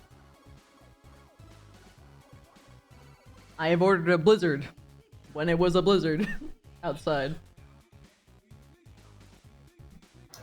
If you ever come over here, I'm gonna be taking quite satisfaction of you sweating your ass off because it's fucking 80 or 90% humidity in 90 something degrees.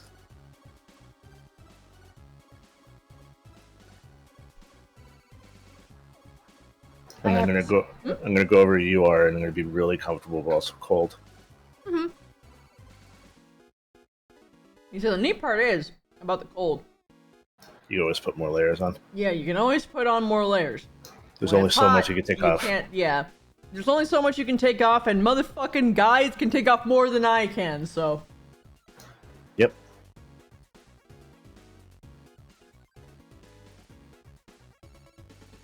It's bullshit. Ah, I see, Musashi. You too like to suffer. Oh no, Sir Claw, I'm sorry. How are things over there, by the way? It's a cough. Because everyone's like fucking dying of like actual death, like super hot shit or super cold. Because Celsius. My Hun's a chemist. He thinks Celsius is stupid. That is no. I humbly disagree. You're not a chemist. That's an appeal to authority. Sometimes the majority is correct, Wolf. I said authority, not majority. It's not authority. It's just the majority. The majority feels that Celsius is stupid. No. The majority thinks that America is stupid for not following the metric system. Okay, and my not bad. using Celsius. My bad. I thought you were saying it was flipped. Mm-mm. Also, leave my freedom units alone. We live in America.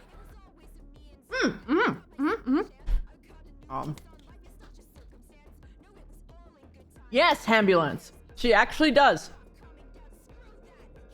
Particularly, she feels texture way different. Because she has an acute sense of tremors, but she doesn't have a good sense of touch. It's different when she's in her spider form. She has chitin. Why? Why Itachi? You're a child, so it makes sense, but like, why?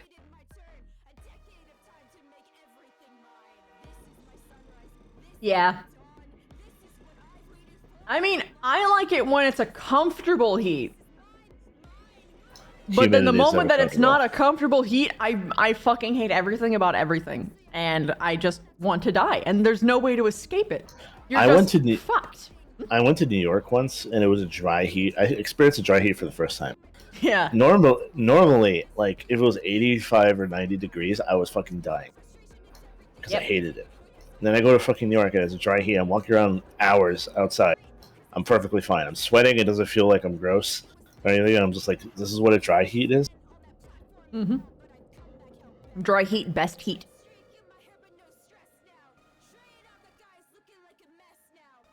Yeah, it's comfortable. It exists. That being said, any single time I step outside and I feel the sunlight, it's like, this is nice. And then an hour passes, like, I can't be out here anymore. I'm burning.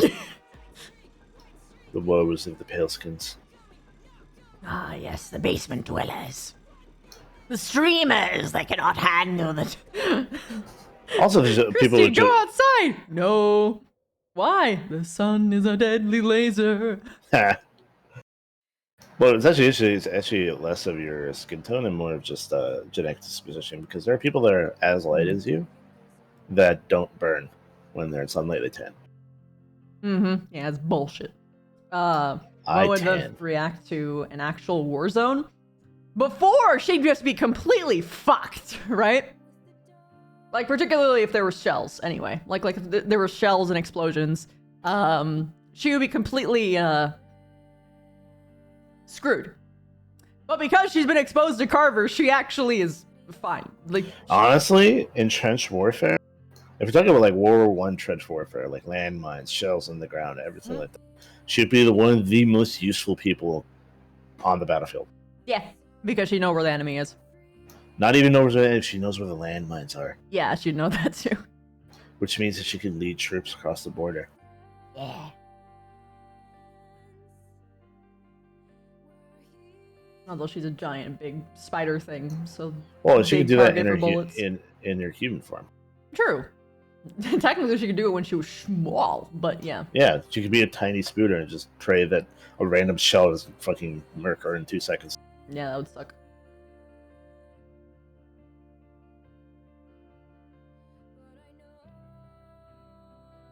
$70 is freezing for you? I feel so bad for you, Blue Blue.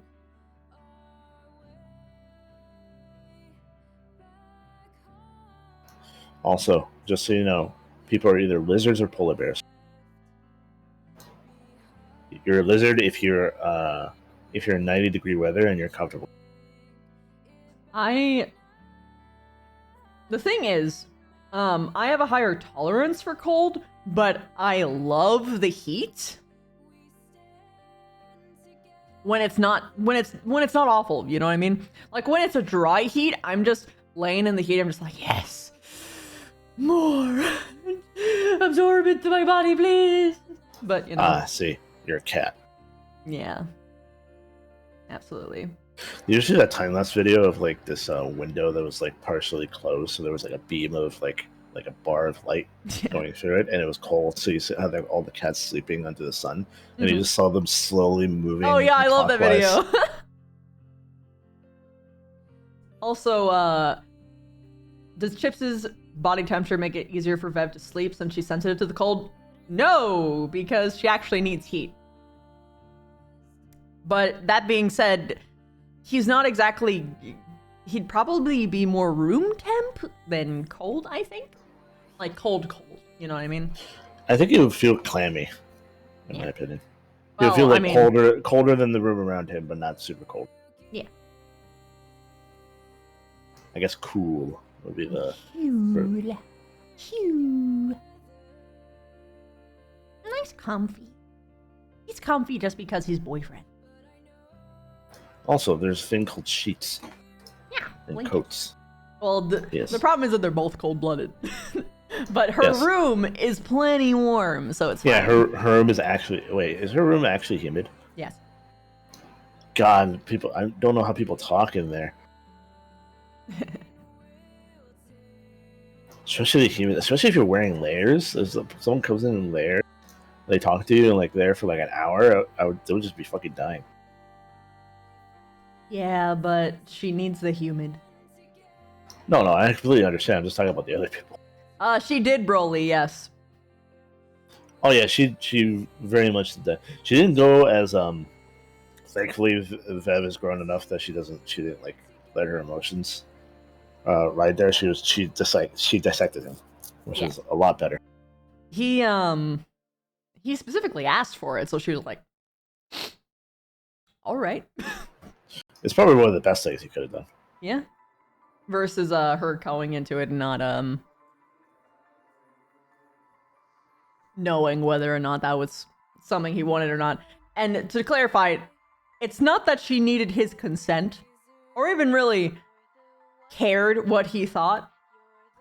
It was more so that she was acknowledging, okay, so there's a potential that he's not 100% a fucking asshole. Just terrible person. See, when I said in chat though, by the way, when you were talking, was what sucks about the oblivious types. Like, if he genuinely is oblivious, which I like. Jury's I'm still pretty out. sure. Yeah, jury's still on it. I'm pretty sure he probably is, considering like everything else. But it makes it kind of. It's not better or worse than being like knowingly malicious, because being oblivious malicious means that you can fall into that without realizing.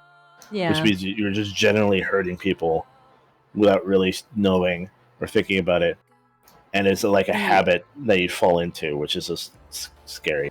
It's a double-edged sword, because if you don't know about it, then that means that it's a lot harder to actually break out of it, because you're doing it unintentionally, or you aren't aware like of the consequences of your actions and like what the thorough through is. Whereas if you're malicious, then you're just a fucking asshole, and then you have to work on getting a personality change, which the good news is that when if they have a breakthrough and they don't want to be that anymore, it's a lot easier to make them not do it anymore. Getting someone who is knowingly manipulative and malicious to that extent to the extent that he seemed to be, and be the type of person that after like several conversations be like, I don't want to be this anymore, is rare. Because you have to be very conscious of what you're doing. Yeah. So I understand, but like, God, I am so wary of those people. I have no idea if I'm helping them or they're leading me down the line. It was a negative. I'm sorry. It was a necessary Yes, thing to do, 100%. though, because you know it's bad when you already have people from other people's chat coming in and telling me about it. I'm just like, oh, okay, I gotta have this conversation. That is also like a not a super talked about conversation, because this particular circumstance happens often, but people don't really talk about it. They also don't fully empathize and understand every perspective. Yeah, and I have a particular perspective because I'm a victim of that stuff, and also because I can explain it a bit more effectively than the average person.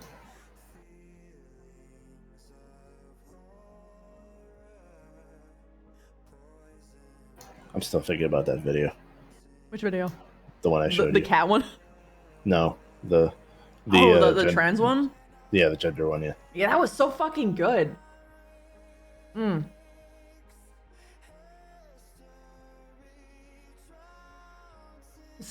Why are you putting this up for a vote for Psy? Oh, because she was the person being like, he's learning, he's working, and then people were having discussions with her, disagreeing. Oh. Yeah. They were having a lively debate about RP. Ah, yes. That's all you have to ever have to be, Sly. And you're chill, honey. You're good.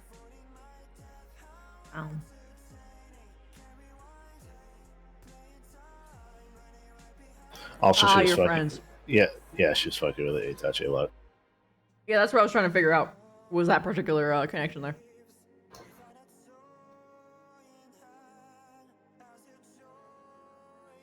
Apparently, she has something on him. It's probably cute shit. Anyway, so.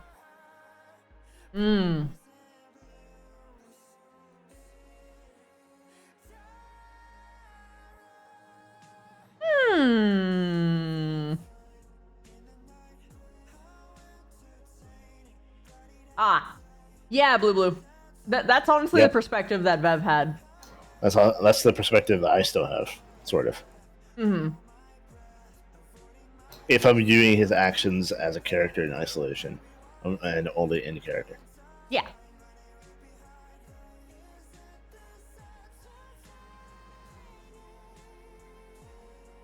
How could I not listen to Sai? She's one of my most precious mods. She is the lewd mod. Without her, we cannot Never lewd. fear. The lewd mod is here. Her motto. Unfailingly every single stream. Oh yeah, no, fantastic acting. Like, top-notch stuff. Mwah. Glorious stuff. Very good conflict. My ice cream's melting. I have to put it away. I'll be right back. I ate most of it. But nice. I can't eat all of it. Before you go, someone asked how you were. I'm chilling. I just ate some brain.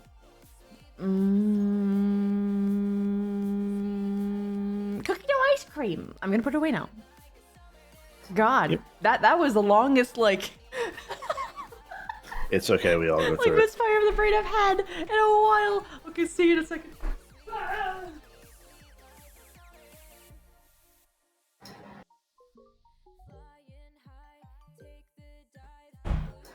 So, chat, I have a question for you. If you're in Vev's shoes, what would you think of Rudy? Knowing what you only know in character.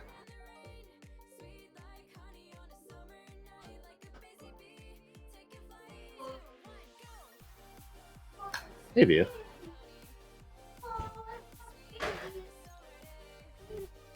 That is a mood, Dubro.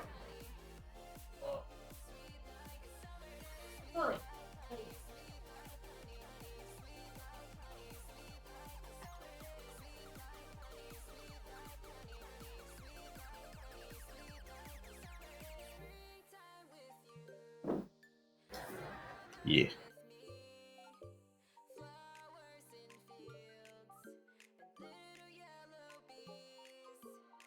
He is an elf. Well, part elf, I think. Is he part wood elf, part something other type of elf? I don't know. I know he's some type of wood elf.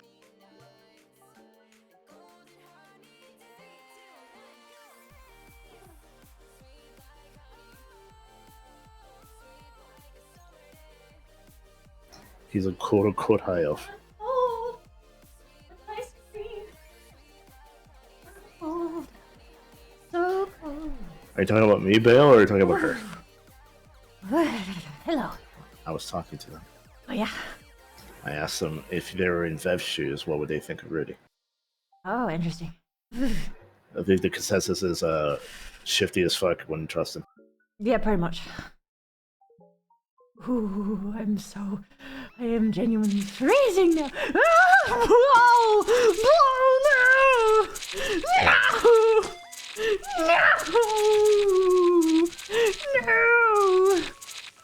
Also, Vio said he's an elf, so he therefore can do no wrong.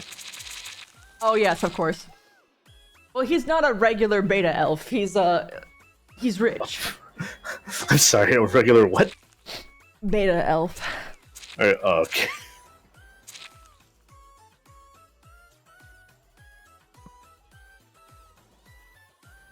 Kitties.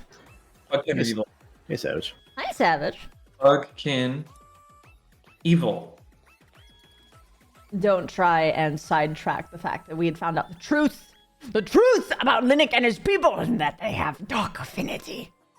They do? Yes. They do. Mm-hmm. Sounds like a conspiracy theory by Chip or something. No, Linux himself said it. I caught him. He's in 4K. You don't stream at 4K. No, she doesn't. Twitch doesn't let me stream in 4K. I would if I could, but you know. Nobody fucking watches Twitch.tv on a 4K monitor. That would be such a waste of their. Oh my god! And people are like, "Why is the planet warming? I don't get it." Oh, gee whiz. The only reason I would see someone be able to do that is if they were like a 3D artist of some kind or some type of high-end artist that needed that monitor. There's and more happened to people use who do it than you think. Oh, and then people wonder why the environment is burning. It's not because of 4K monitors. It's because of the servers that maintain 4K streaming. No. Maybe you. Yeah, they're part of the problem. Listen, everything is proportional. They all contribute. I think it's more so tied to, you know. I'm sorry, what was that, Vio? I was just saying I'm a little late. I had to turn on my 4K monitor and boot up my 1030. For fuck's sake. Good job, Vio. Show off your rich. Thank you. Yeah, I'm running I Force. So based. I didn't join for no reason. 4 space heaters, 2 fans. Proposal. Oh yeah. A proposal? Proposal. A Yeah. theory, if you will. I know Yes. you love those things. Oh, I do And love it's theories. so good, I almost regret bringing it up. I don't know if you want to like keep the general public in the dark, but if you want to keep it throw it out there, I'm fine with it. Because it'll probably never see the light of day. Is it like related to like the server? No. This is AA related. Oh, okay. I want to hear your theory. Okay, so as you know, I'm brand new to anything AA related. All right. Yes. So forgive me if I only describe characters because I'm still learning names. All right, I'm that new. Yeah, it's all cool. It's all chill. So I still don't know all their names. I just pretend. Fair. So, and this is one of those like shot in the dark type things, right? I don't expect this to be possible because even if it were possible in universe lore wise, it would be one of those things I feel like would be shut down by administration, if you will. Yeah. Okay. One of the professors, his name escapes me, the illusionist one. Albrecht. Okay. Dude, I'm gonna get destroyed by people for not knowing names. But You're fine. he's like the best, right? As far as illusions go. Oh yeah, he's literally the pinnacle of illusion. No one knows anyone better yet, at least. Yes. He's quite up there. Well, regardless, he's quite up there, right? He's quite up there. Yeah. Yes. He's quite up there. Okay. So, if he's that good, right? He's that freaking good. Is it possible for him, and this is just step one, all right, this is just step one of the theory. Is it possible for him to cast an illusion on another person such that they believe they are a different person? That is a charm. That would require 2 professors, technically, because he doesn't have the ability to manipulate the mind. Okay, that's fine. that way. That's fine. Maybe it's not just him, but maybe it's a combined effort. Do you think that's possible to do? A combined effort? That's absolutely Yes. possible. Okay. He can So that- technically cast an illusion that feels real to people, so they can look. Right. What's interesting about illusionary magic and AA is that the way that they've explained it is that because you can feel an illusion, it's technically tricking your mind. Like that's what the magic is, it tricks your mind. But charm magic is like a different thing entirely, despite the fact that both types of magic impact the mind directly. Like they give you a false impression of something. The line that people draw seems to be that charm magic affects like your upper thoughts, and illusion magic affects your physical, auditory, like perception. Okay. So the physical, well, I don't want to go into details because again I don't know like all the details of the That's fine. magic Go. system and all that. But I wanna. if we're going, that's within the potential realm of possibility. Maybe it's not an easy thing to do, but you could, in theory, trick someone into believing they are a different person.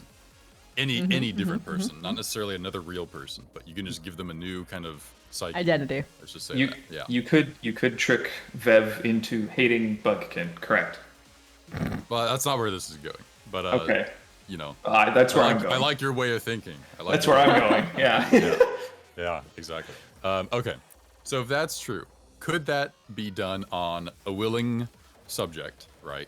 So I imagine if they were willing, it would be easier than if they were not, right? So, and again, this is one of those shot in the dark things. This is not like a. This is one of those things that if it worked, it would be Gigabrain, but the chances of it working are like very, very low percentage, right?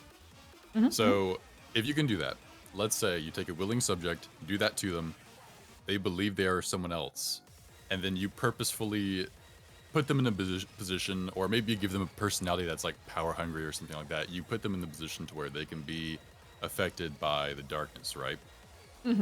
Okay.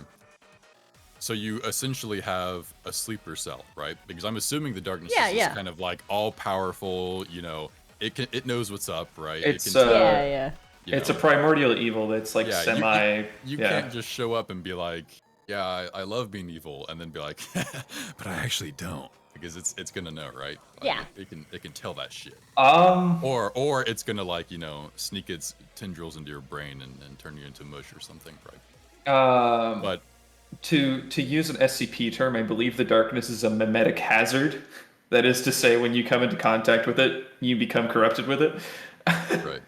So what would happen if you dispelled that false identity you placed on someone that was affected by the darkness? Now, I'm not assuming that would clear them, but let's say, for example, hypothetical case, you made them a power-hungry person. You know, they willingly went to the darkness. They're doing evil shit, right? Because that's the identity you gave them. And then you dispel that. So now they're back to their good person self again, however they were. Probably still affected by the darkness to an extent. However, they are not, you know, the same personality type that they were. They no longer have the same memories that they had potentially. I guess that would depend on the nature of the spell you cast on them. And all this other stuff. So, you know, assuming again that it's their entire self that you've made false, right? Their personality, everything. You could even implant false memories and stuff, right? if you dispelled all of that.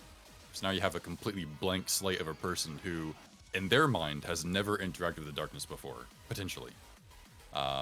Who is now maybe in a position where they've had extensive contact. And what would happen from that? I feel like the subvert expectations the DM defending the bad side answer would be, oh, you fools, the darkness has supplanted the old identity, it's gone.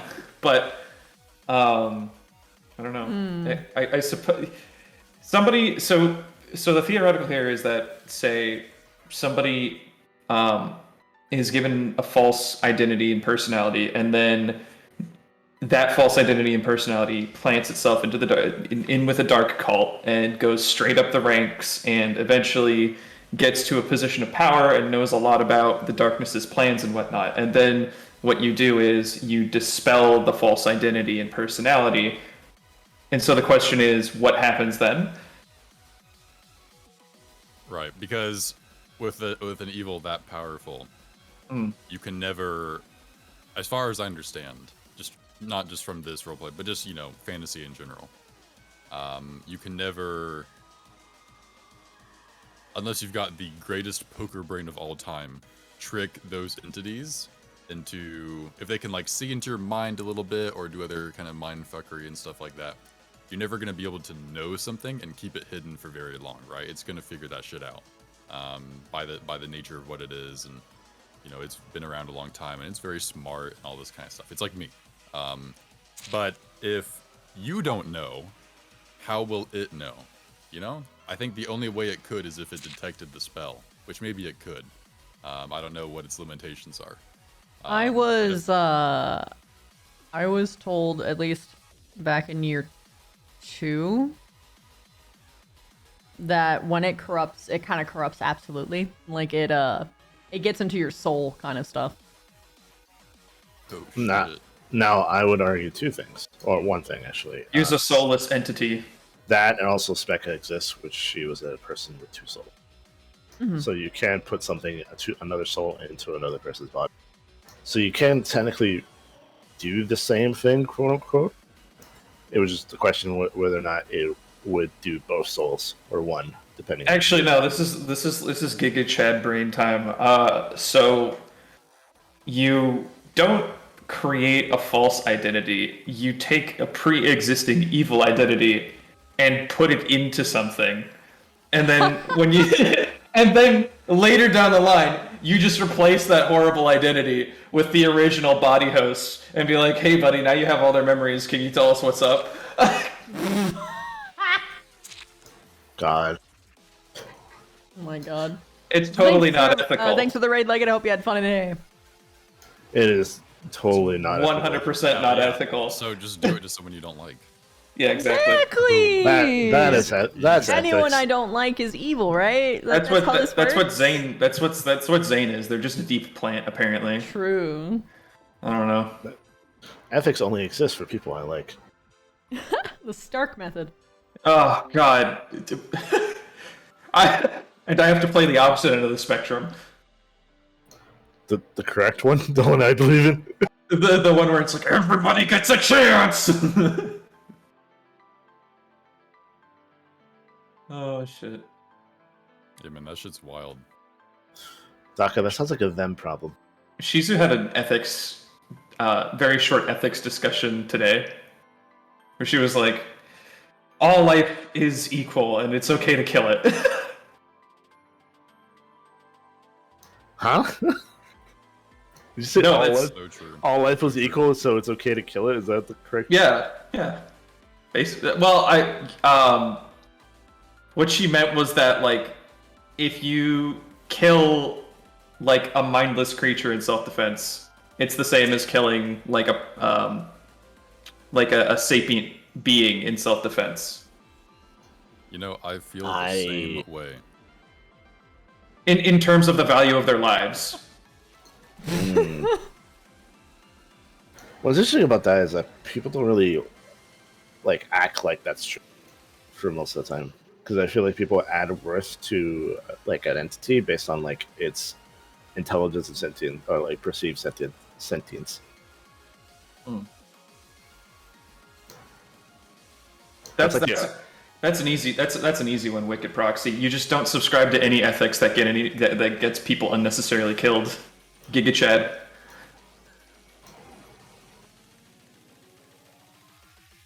Sadly, they are characters within a story, so that cannot happen. They need ethics that would get people killed, otherwise the plot doesn't happen. No, the plot's fine. It's fine. Also, who was the ancient mage fucking knowledge archiver chucklenut that decided to name the great primordial evil the same thing as a normal elemental affinity? Who thought that? Oh my god. True, like, this yeah. would never be confusing. I'm so Some confused. old sage Yeah, like, this man, will get those dude. fuckers. I blame Akiyama because I don't like the darkness affinity. I'm calling it darkness. What would you call the dark affinity then? Like fucking Umbra or something. Actually, a better question: what would you call the darkness? Because the dark affinity could just stay there. yeah, the dark affinity is Spec had a really good name for it. I don't remember what it's called. It was a discussion me and Spec had. It was the Call of the Void, if I remember correctly. I'd go with Linux go-to word for it sometimes, which is anathema. It's just Yeah, I agree. Anathema, I agree with Jack there. The Void. No! Oh my god. Savage and I both got PTSD for the same reason. I'm sorry that Metaverse ruined a cool name for you. But it also wouldn't work because of Arbor. God, I hate English. It would Steve. Yeah. mess with her storyline slightly, so that probably wouldn't fly either. Melvin. What is Lemon doing? I'm gonna stick with anathema because it's short but good.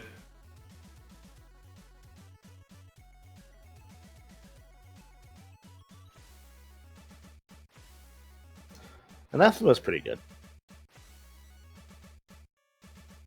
It felt sufficiently dragony enough that I started using it. Obscura. Obscura? Hmm. I think Nothing is pretty good too. Well, it's like a corruptive force that like it's brings not out the worst nothing in you.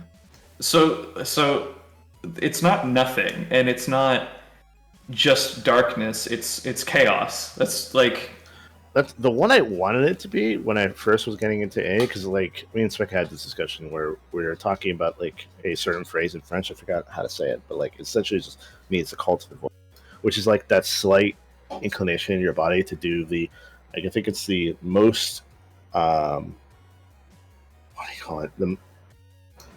The hardest or like the most best decision, like hardest decision you can make. Like if you stand on the edge of a cliff, your body, there's something in your body telling you to jump, because it's the I forgot the word for it. My brain not working. He's shuffling his foot. Is it really chaos though? Because I think chaos is usually associated with. Okay, well, so when I say that bitch got generals and order and when I say chaos, I mean that their reason, their purpose appears to be killing Nonsensical. all the stuff. It doesn't matter how you do it, when you do it. There's no ethics. There's no order to any of it. We just do it. And so its servants, which are creatures of the world, its generals are creatures of the world that have been corrupted. They still have to adhere to a smidgen of order to organize themselves. But the darkness itself, it's an all-consuming hate, right? More or less is what I sort of see it as. Technically, when something is corrupted by the darkness, like completely, like utterly corrupted, does it become just the darkness? Because if that's the case, then it just wants everything to be it. We wouldn't know because it's still locked up in horny jail. We've never seen it actually fully demonstrated. Akiyama said that when they gets to a certain point, they basically have to put them down. Because the only like remedy that they have is like a spell that ends up killing them anyway, but at the very least denies them the darkness like another like agent, pretty much. Because it like fucks with even your afterlife, apparently. Oh shit. You're giving people 40k flashbacks right now. Has everyone that's been affected by it in universe lore acted the same way?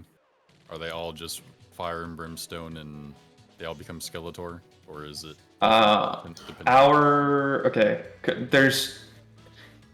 there's been some I don't know if the Blackguard count. Do they count? Because they're like they worship like demons instead. They're like different, I think. They might. It's like one of those things where it's like, hey, I like the moon, and then some guy was like, oh yeah, I like the night sky. The moon's included, but it's not like the moon, you know. I don't think because I think when I think of like the hells and demons, they're like totally separate. Yeah, same. Yeah. Okay, so not the Blackguard. The only main darkness cultists that we have seen, Hawk. I mean, there was the one time where it pulled a bunch of people who have been darkness touched into the deep dungeon place, but from what I understand, it didn't speak directly to you guys very much. Well, it was supposed to talk to all of us and like piss us off or scare us, but the person doing it stalled too much and accidentally only was able to talk to like 2 of us. Right. I can't speak to year 1. The only other instances we've had are the ones in Kari Town. I mean, Joseph. Well, but he's not. We're looking for examples of like, do they all act the same when they're corrupted wholly? The best examples I can think of would be Zane, who kept his personality and kept organizing the bandits into raiding parties to take over.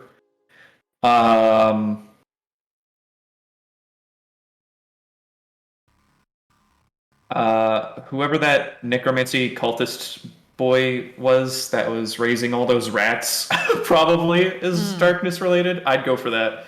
He was doing necromantic crap, which is pretty. It's along the same railroad. Speck a squint.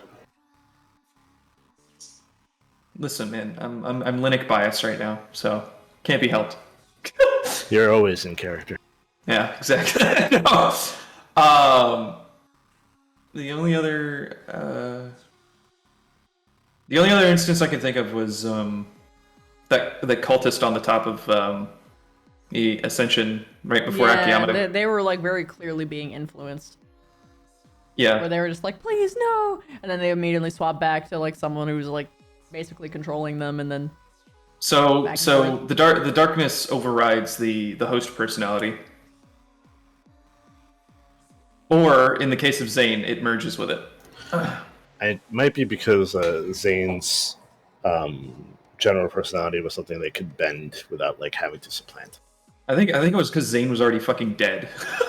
His soul was gone. They were just like, it's free real estate. We'll just take his name and totally pretend to be him. We'll just take his memories and personality, and because the brain's still there, but the soul is not. Yep, darkness puppet. No, he was quite clearly dead because someone killed him. Yeah, I mean, he's an escape artist. You know how it is. He escaped having his neck snapped on the ground in a twisted motion. Which supplants my mouth. Oh my god. This just reinforces my headcanon that he actually did. He's been dead. He's always dead. Yeah. Good job, Nerali. Oh fuck. Do it again. Yeah. Fuck Hey. Zane. What if he was dead before he was killed? I still remember when she was like, she came to Linux. She's like, I have an ethical thing here. I shouldn't have killed him after we captured him. And Linux was just like, no, fuck that guy. What do you mean? He was killing and torturing people. Are you crazy? Justice. God. We already tried to give him his trial, and he ran away from the trial date. That's instant death, baby. I don't know what to tell you. No. Yeah, no, Linux was having none of those shenanigans after they kidnapped somebody and was like torturing and branding them and crap. He was like, we're killing any of them that raise a sword. And Zane tried to kill the noble lady after supposedly only branding her and being like, oh, well now you're one of us and we're gonna let you go. And then like the next minute when the party screams into the camp, Immediately grabs, puts knife to throat. yeah, exactly. It's like, hello? They didn't just brand her. They made her fucking hands unable to be fucking reasonably or feasibly used at all for the rest of her fucking life. I know, yeah. Yep. And Nerali was having ethical problems with it. Linux was like, no, that guy was insane. Are you crazy? No, you definitely did the right thing. Zane? Yeah, exactly. He was like, you waited a couple extra minutes than you should have. You should have killed him on the spot, but you know, he was still on the chopping block. That was Mason. Mason like saw him holding a knife, sprinted towards him, and stabbed him through the chest without even like talking much. Yeah, but that's what Linux was just like. Job. Yeah, Linux was just like, you should have killed him sooner. He should have aimed for the neck or the head, just so he didn't have the ability to fucking stab. Exactly. Well, I guess now everyone in the academy's like, all right, if you kill someone, destroy the body. Destroy the body. Double tap. That's a rule for a reason. Burn that shit so they can come back as a fire. Also, her exact. Well, I can't say demon because demon are good guys. Sorry. Well, are they good? No. I know Misty's good, but like. Guys. We don't They're know just if she's waiting for the actually darkness good, to be but defeated she's so that hell can reasonable.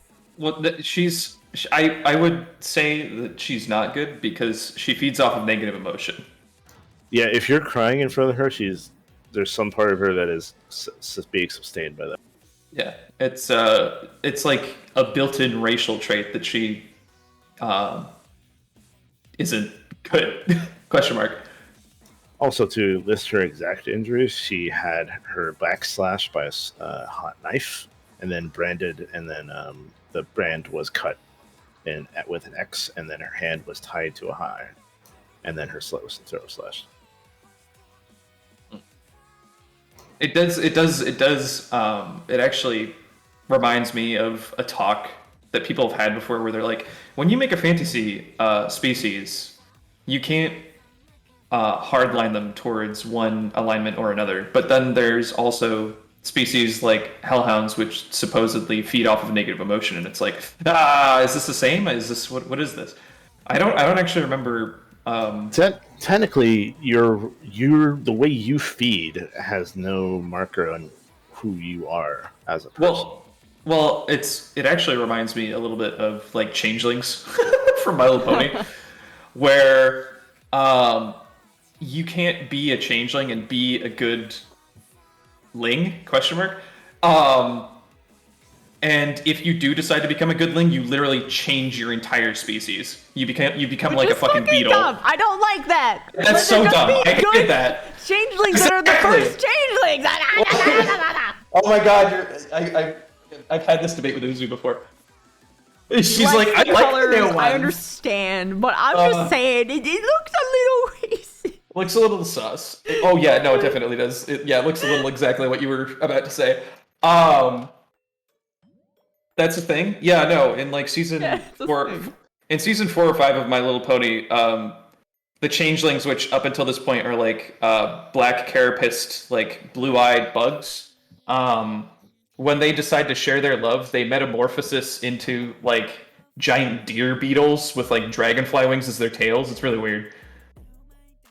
They got toyified, basically. But I like the first changelings more. I did. No, I love the first changelings. I legitimately have no idea what you're talking about. I haven't gone. It's fine. I'm gonna do a display capture. Rest in peace, changelings. Is all I'm gonna say. I thought you were talking about. I thought you were talking about the D&D race. No, I don't play D&D. Fuck that shit. Okay, so this what normal changeling look like. They're beautiful. Oh, they've got the, yeah. They're perfect. No need to change. Yeah, they look awesome. They're awesome, dude. They're sick. Look at them. They're sick. And then That's- all of a sudden, the good changelings happen, and they look like this. Boo. Boo. Boo. I don't like it. That's Why are gross. the backs like got these hooks on them? Why? That's because they're the beetle wings. Why do they got these neck gland things? Yeah, no, that's horrible. No, here's my thing. Okay, I swear to God, every new species introduction in My Little Pony post season 3 was absolute dog shit. That's my opinion. They all looked horrible. Those are your people. The reason for that is because it's marketing. Their bright colors are what sells better. Now, how is that I more like the marketable? dark I don't ones. know. Apparently 7-year-old girls are afraid of black. Savage. He I means was the just color. thinking that's just the My Little Pony Bookkin. Yeah, Yeah, no, it it's is. It actually it's 100% the colors. That's what I'm saying.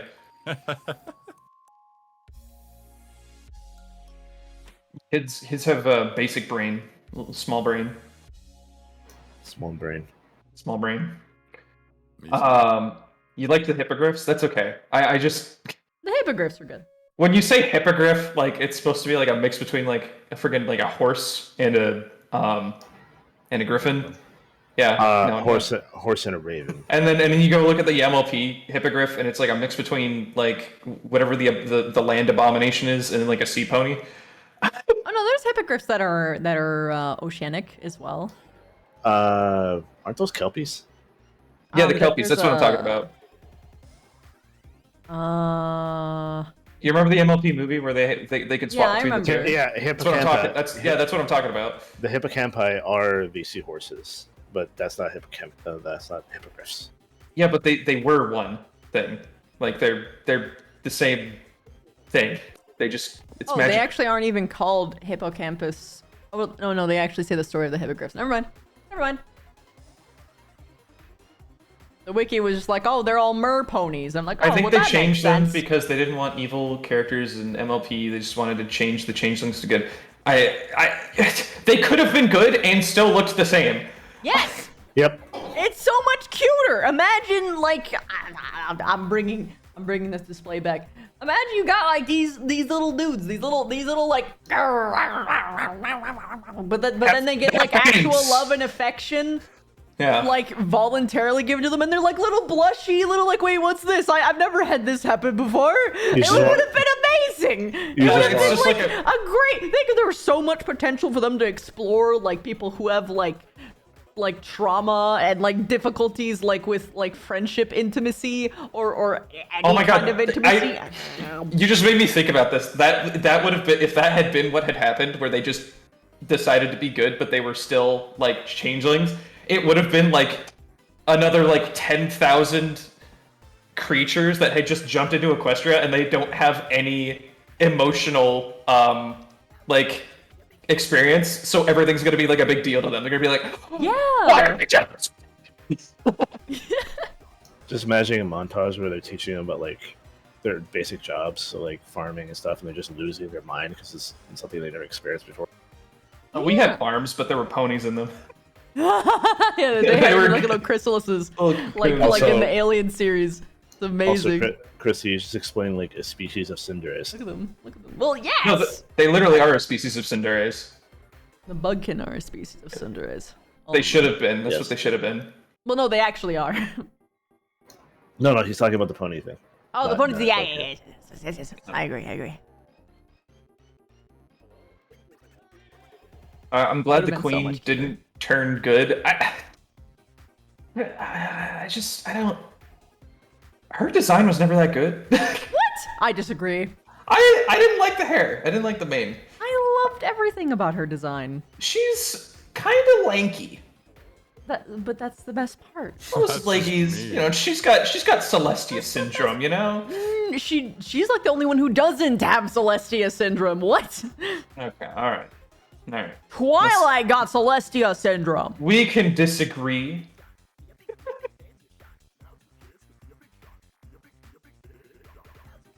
You know what's funny is I actually watched a little bit of Lightning with a Pony because of my younger nieces, and I did not get this far, so I cannot contribute to this discussion. Yeah, we talked about ponies. Yuri, get in here. Get in here, Yuri. Yuri, I accidentally made it a pony discussion again. Look, man. Yeah. Now I want to get on Ash's Town again. Ash's Town. Yeah. And they have a better pony creator. That's right. They do. Yo, Ashes.town. They also added the changeling thing, so you can make changelings. Yeah. Yeah. There's a pony creator. Yeah. Yes. The Ashes Town is like Fallout Equestria like chat room, but you make a pony and walk around and talk and make expressions and stuff. It's neat. It's so good. It's charming. Oh my goodness, all of my old designs. I'm a sucker for anything character creation. It's so good. The girl I was gonna ask out in college was tall, lanky, and had giga long hair and cosplayed Chrysalis. I see. Christy, Yuri doesn't have the VIP. Oh, let me fix. I forgot. Let me. Oh. You really send a message in like general chat. The X just reminded me that they did bring in the same voice actor who did Q in Star Trek as Discord, and then It's so good. like the fandom exploded He's for the a good best. like 5 years straight. He's the best character, man. The best character. What? He's best All right. pony. No. Yes. No, he's not Yes. the best pony. He's not best even pony. a pony. Fuck you. He's part pony. That's enough. He's a draconic voice. He's got pony parts. He's fine. No. Trixie. Just join Trixie. any of the voice channels, and I'll drag you in. I will die on this hill. Trixie was best pony.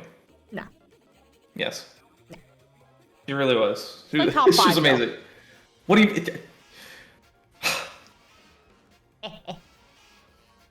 King. Discord. Unbelievable. I'm howling at the moon. I'm sitting in the middle of a summer afternoon. Trixie.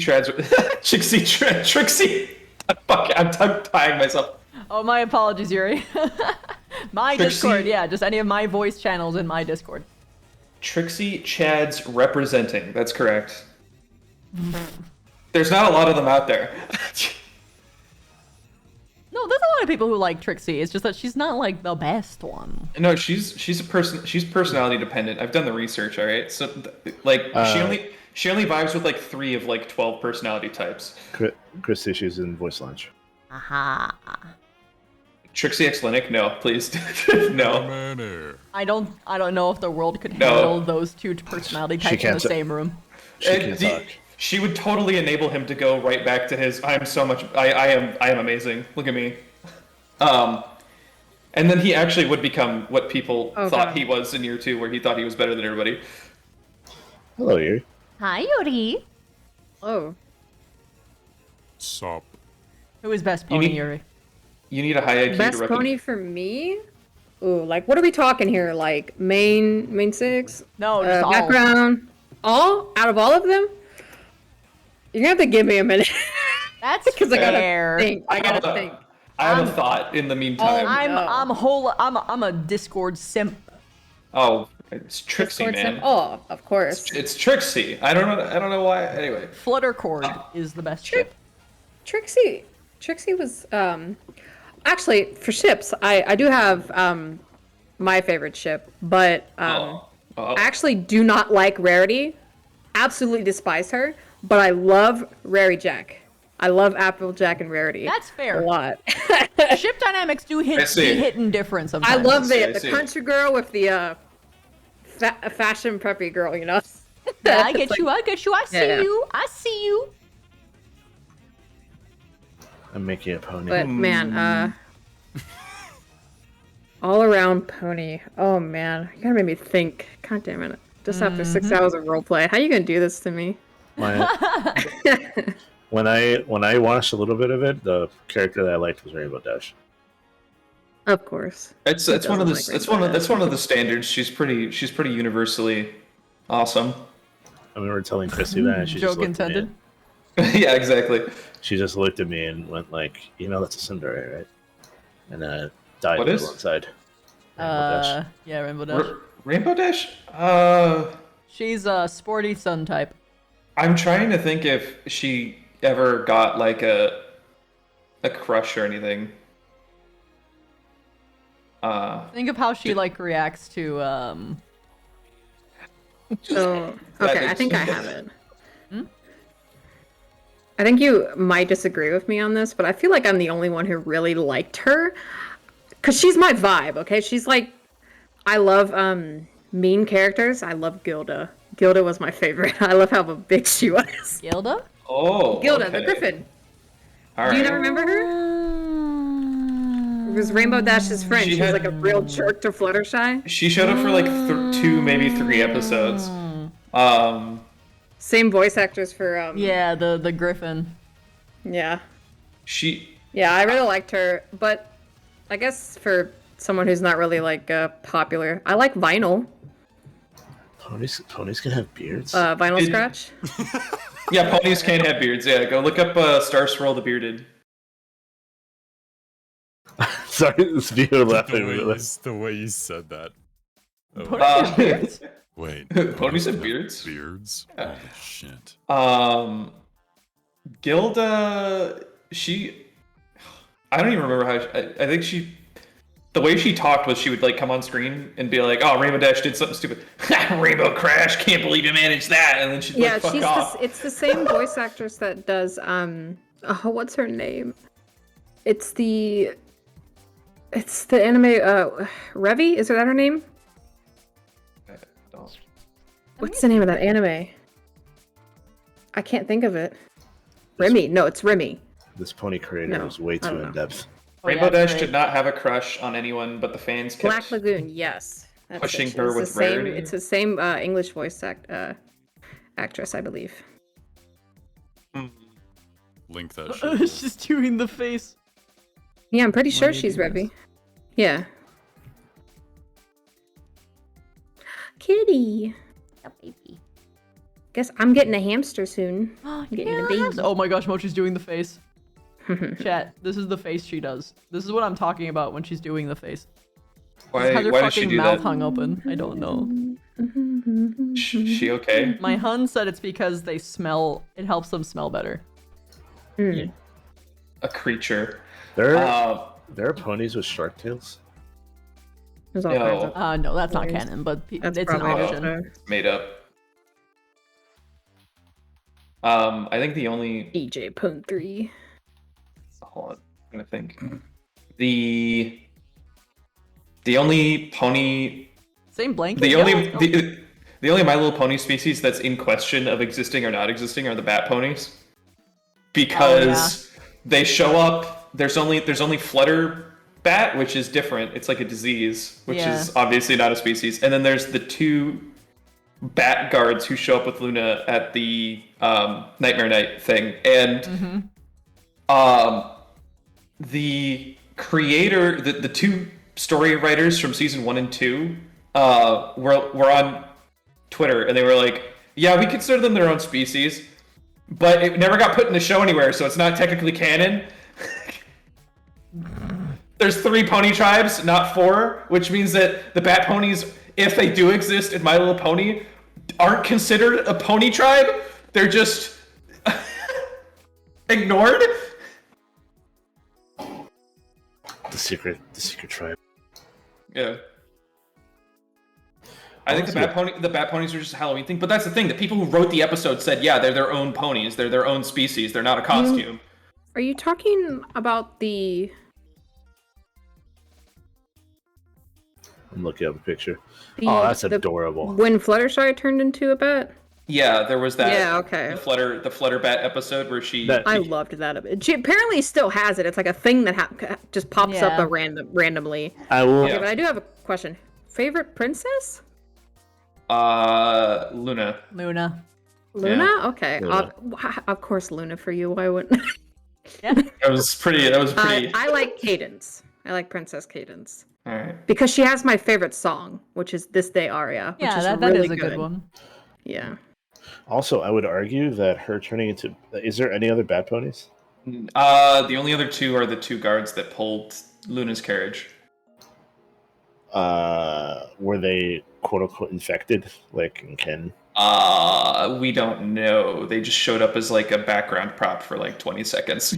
Oh, okay, so because I was already, if it was literally only one, then you could technically be like, that's technically a species. It's just Try no not to other sing one. it because I know it's gonna be copyright.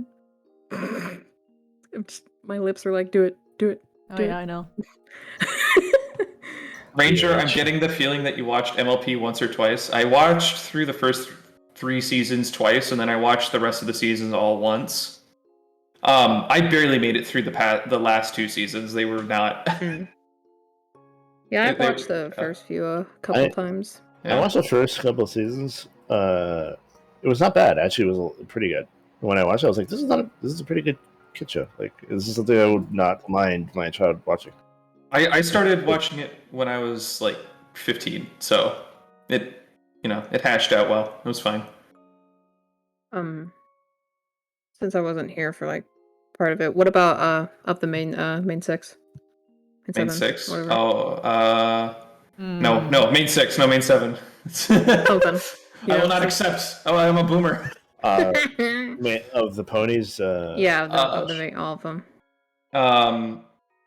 Does Spike count? Spike is pretty awesome. I mean, Spike of course is pretty you- amazing. Yeah. yeah, he's Yeah. pretty cool. He's cute. I think so I'm the much generic Atlas lab. one. I like Twilight. I love her attitude. Of the main I 6. like her whininess, I guess. It's just like when she's like upset She's about very something. real. Yeah, when she's very real, yeah. Exactly. But But main Applejack is 6, second. Applejack not- is my favorite.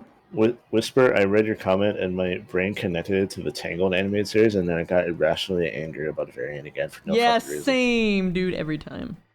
Oh my goodness. Mine would be Twilight too. I think. Not memeing about Spike because I don't know. Spike was okay. He was good, but he wasn't like I don't know. He never got anything. So He was very much the equivalent of the other shows that were comparable, but like had all a male cast, but had like a female character, being like very bland and not. yeah, he was just kind of There. Exactly.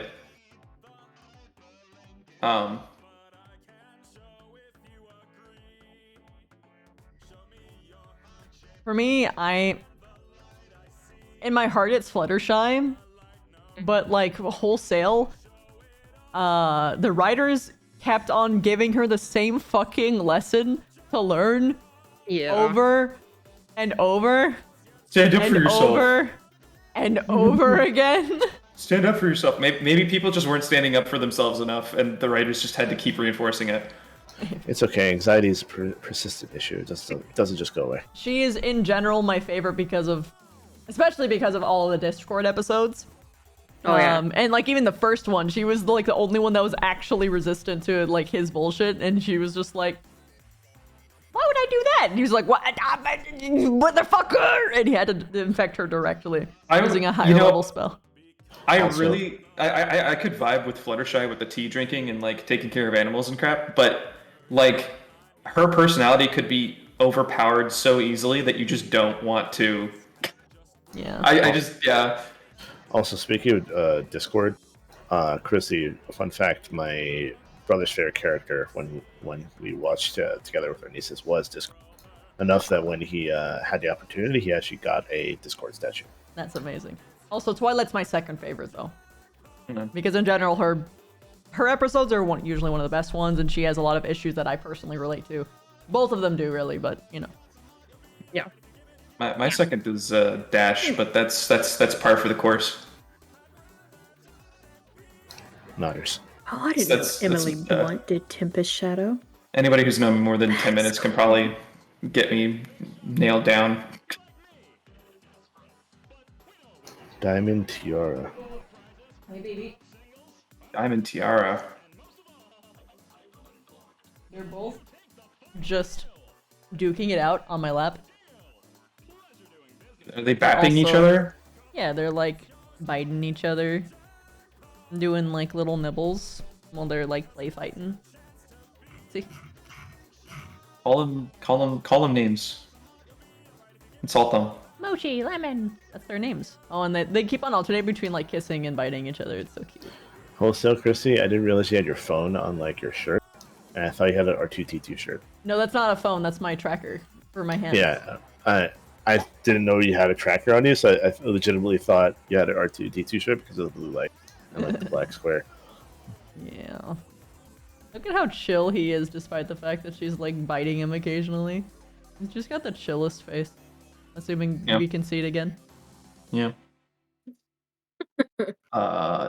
Diamond, Tiara, and Silver Spoon. I could have done without them, I think. Yeah. Also, Yuri Discord blurb or blop. I forgot what they're called. Huh? Oh, I forgot The to little- give you the. Oh, I mean, thingy. I have my own. I actually have a PNG tuber thing, but too much to set up. You don't gotta worry about me. I'm fine. My hands are taken up. I cannot do it if I wanted to. Nah, I've don't worry got about it. cats that will fall out if I fall off of my lap if I even so much as nudge my arms in a different Pet way. the babies. The babies. She says Now, hi. now with the new My Little Pony movie, Oh no. I enjoyed that actually. I really liked it. And the one who the Pegasus, I can't remember their name for the life of me. The one that's the Pinkie Pie Pegasus? No. Oh, the The one with that's the right. spike- That's right. spiked The Pinkie Pie hair and- unicorn. You're talking about the new Rainbow, Rainbow Dash. Dash.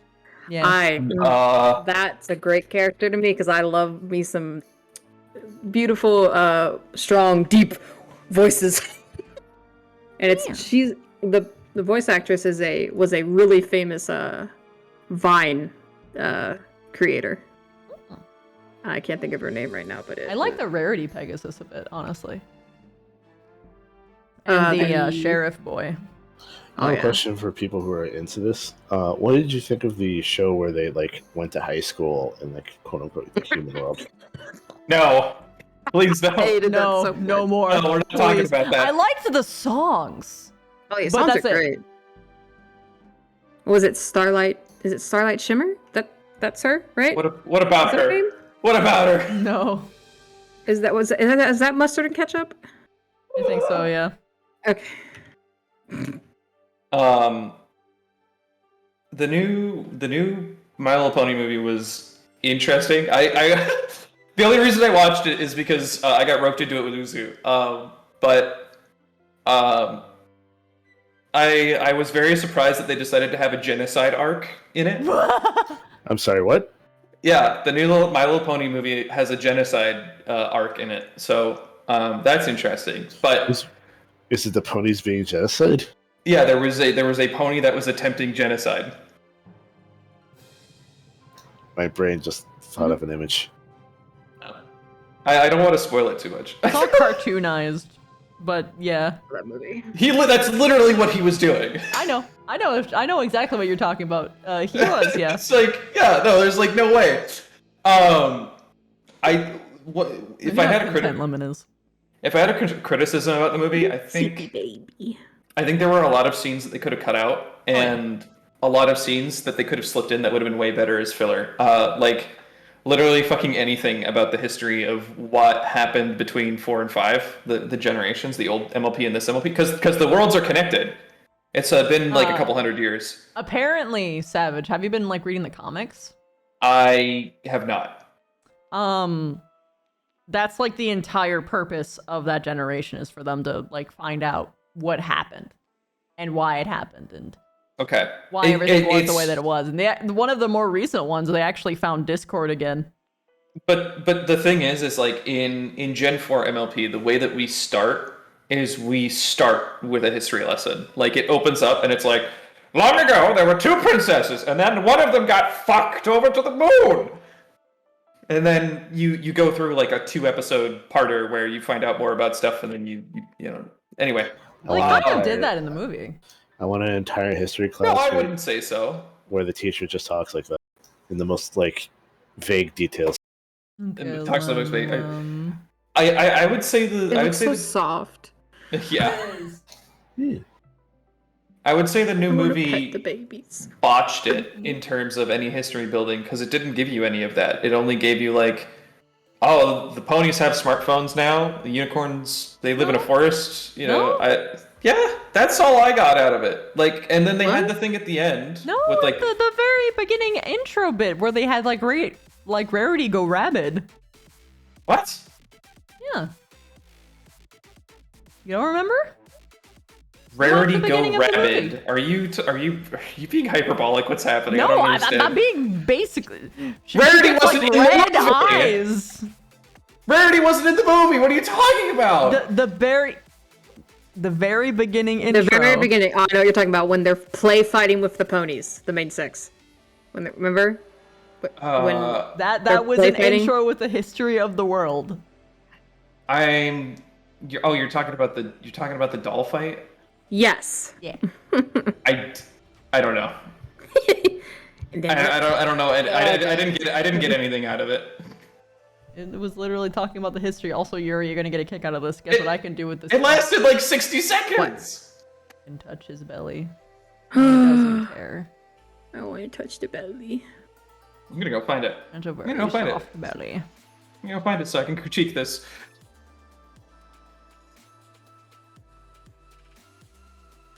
I think what was just so cool to me is that like half the people that did the voices for the main six were the same voice actress. So like Applejack and Rainbow Dash were the same. and I think Pinkie Pie and Fluttershy were the same voice actress, and then Rarity and Twilight had their own, obviously. That's the strength of having voice actors, that they can Right. play the roles so much longer. I- Which is what annoyed the shit out of me about the new Powerpuff Girls, is because they could have got the original cast because they could still do the voices, even though they're Yeah. older. But they got Maybe entirely new they cast, and I'm like, why?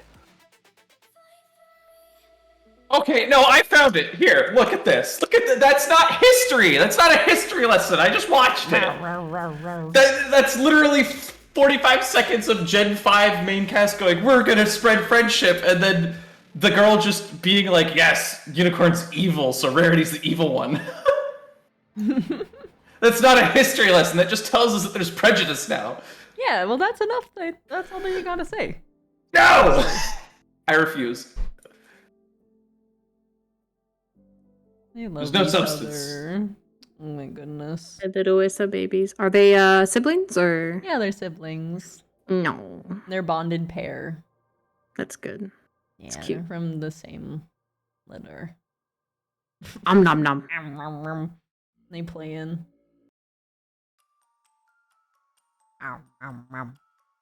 I'm deathly allergic to cats, but I honestly don't care. I'd be all over them anyways. I'd be like, she loved him, and then I make the mistake to rub my eye, and then I'll die. No, that I'll just bad. Achoo! Achoo! Look how Every long 5 her seconds. neck be. Oh gosh. It's a little giraffe. Fight. A little giraffe and a snow leopard. Yeah. Go. Just having fun. Why would you have a cat when you can just get a ferret? I do like ferrets. They just flop around and war dance all the time. Ferret dogs. I'm a dog person, sadly.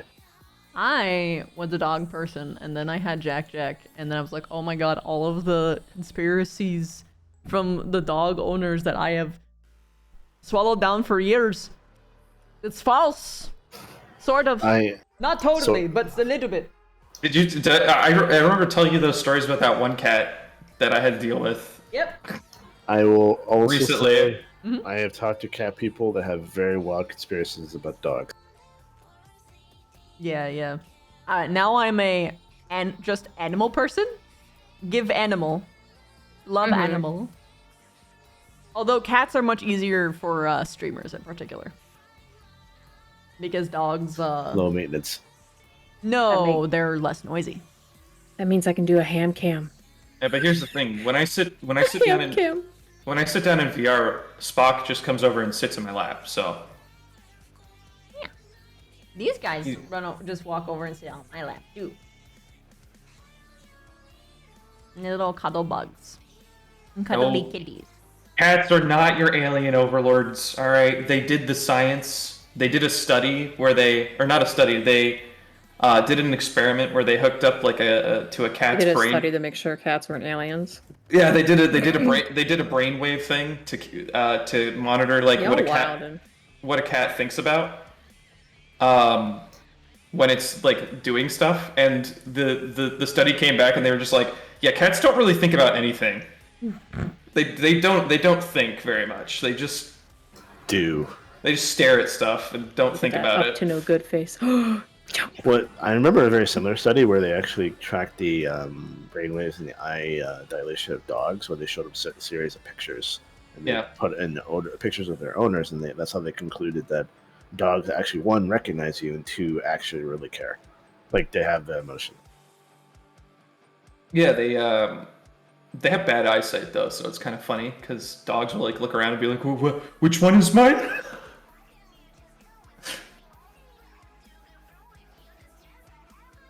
So that's why my cat just stares at me. Yeah, when a cat stares at literally anything, they're probably not thinking about anything. They're just vibing. Yeah, they're doing. Only they're meow doing, meows, head empty.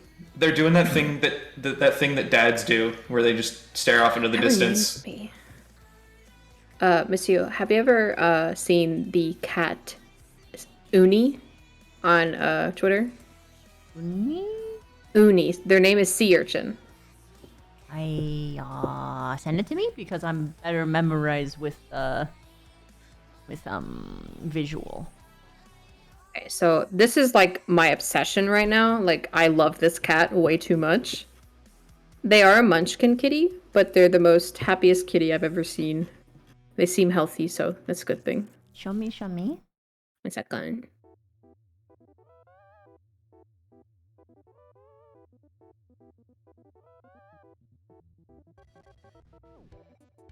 I found like a really good video, like of him just chirping.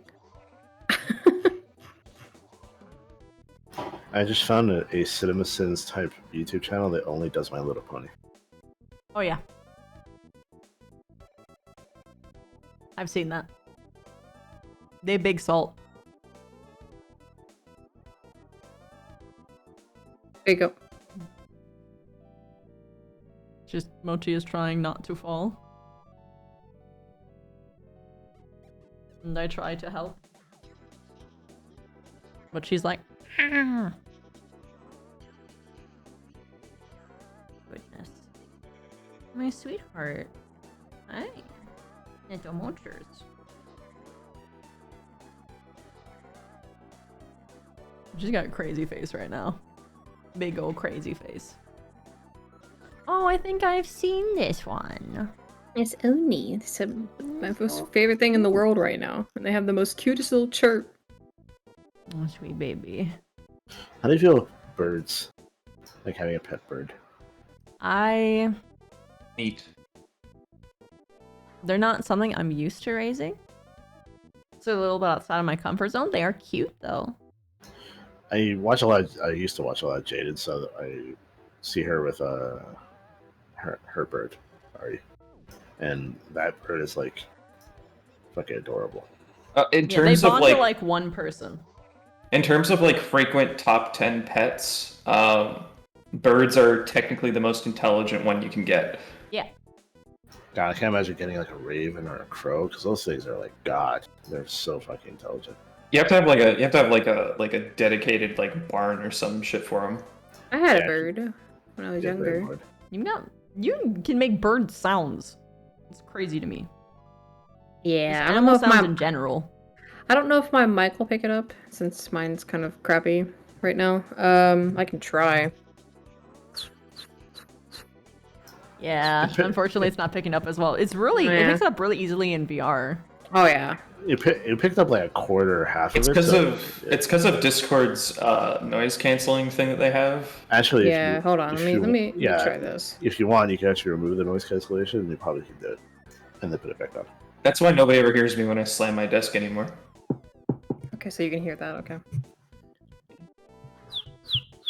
There you go. Yeah, it's That's really good. impressive. Hi, Farfar. Hello, 4-4. How Morning. was your morning, Farfar? Actually, 4-4. I have a question. I just randomly thought of this. What does the S and F stand for?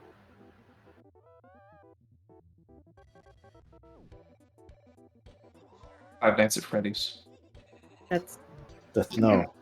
Yeah. Streamer not. Oh, it's the. Oh my god, it's the error code. Streamer not fat. That's clever.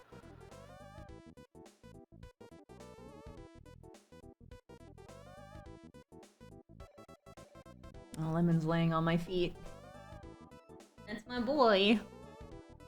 It's my boy. There was one acronym tonight. That's my boy. No, At my least. boy. My boy.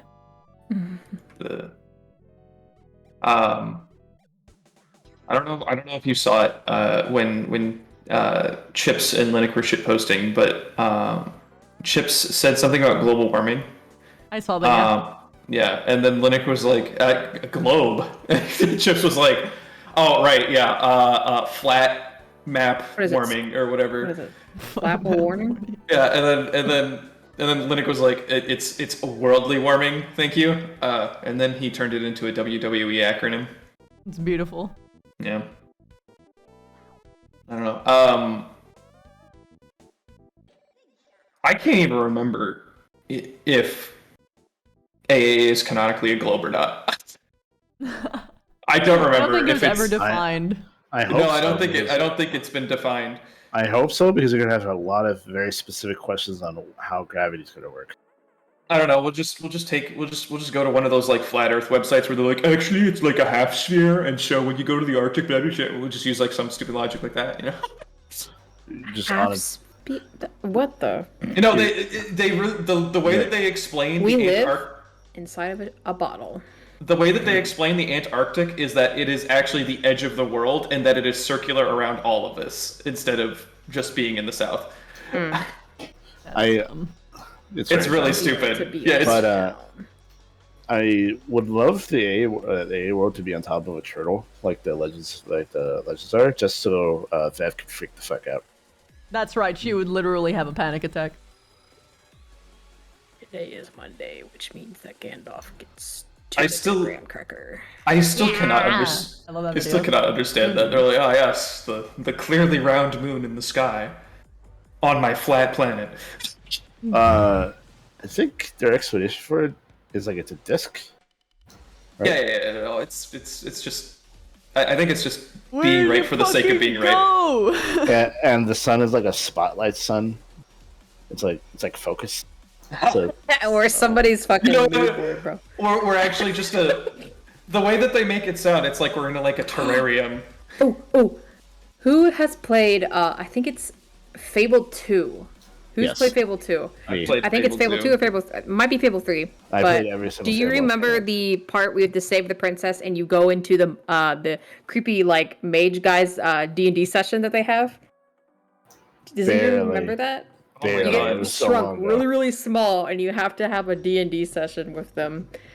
That's us. That's what happens to us. We're thrown into this little big like cardboard box, and we go through I it, believe like, it. Go through like a thing for people, and we do like rolls and everything. We're a terrarium. I fucking knew it, dude. It's just like some god just picked up a friggin' like old flat disc, like the bottom of a pizza, covered it in earth, and then put like a spotlight on us, and was like, all right, now here's a fake sky, and I'll just leave that there for a couple thousand years. Come back and see what's going on later. I wonder what the correlation between people who believe in flat Earth and people who believe in like ancient aliens. I've actually I will read be a- honest. they're If we different communities. do talk about space stuff, I will deafen because I have a huge fear of space. It You're in the freaks wrong me- place. I'm right here. No. She's scared of you. don't like the vast emptiness or anything like that. And aliens freak me the hell out, especially huge, big black eyeballs.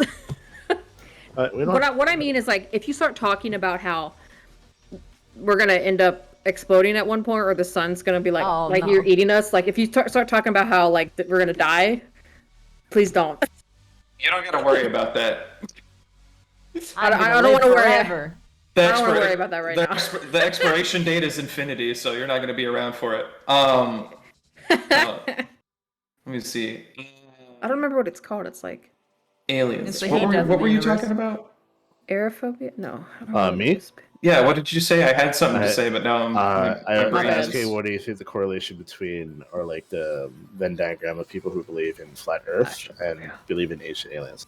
I actually wrote a study where if you believe in one conspiracy theory, you're like 100% more likely to believe in more than the next average person who doesn't. So the Venn diagram is probably just a circle.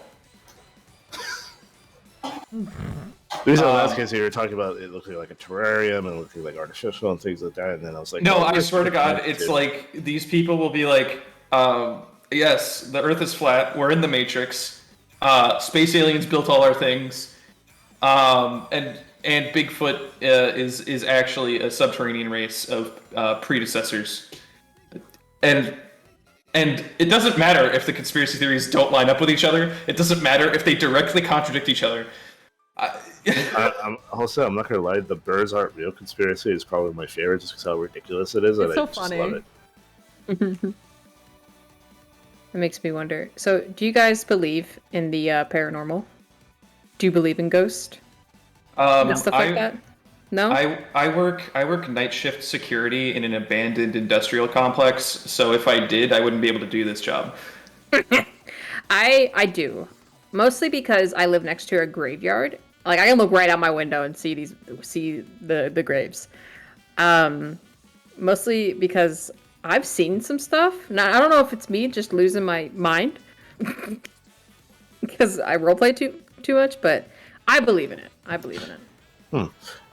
There's actually, I forgot, what is it, subsonic sounds? There's like a thing where there's like a frequency of sounds that sometimes happens in natural spaces. You mean the trumpets that go off in the sky? No, like it's like a sound that you barely even hear. Mhm. But what it does is actually messes with your perception. Induces like a slight paranoia. So the theory is that there are certain places that just has this type of frequency that sometimes happens, and then people who go in there have these like paranoia episodes. That's actually that actually sounds plausible because like we have like if you equate it to like sound traveling through water, there are points in the sea where there's like sound only travels in certain directions, like in a disc instead of all around, because of the way that the currents move and stuff. So I could definitely imagine sounds and air just smashing together in just the right way in certain parts of the planet where it makes frequencies that are very specific. Yeah. Like I watched a lot of videos of like people just walking through like woods or something, like taking a hike, and you hear like these strange, like not even sirens. It sounds like, I don't know. It's not thunder. I can't even explain the sounds, and it makes you wonder if it's like, is that the Earth, bro? Is it talking? Oh, it could be a king of Saxony. What'd you say to me? There is my favorite bird called the king of Saxony, and I can't play it on stream, but I've never the heard way of that. it talks, rather the way its call is, literally sounds like lightning. It really? That's Yeah, sick. yeah, watch it. Okay. I'll post it in chat for people to watch as well, but I cannot watch it on my stream.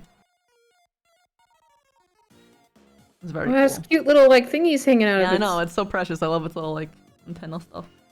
Oh my god, it does. I told you. He's the Telling king. you.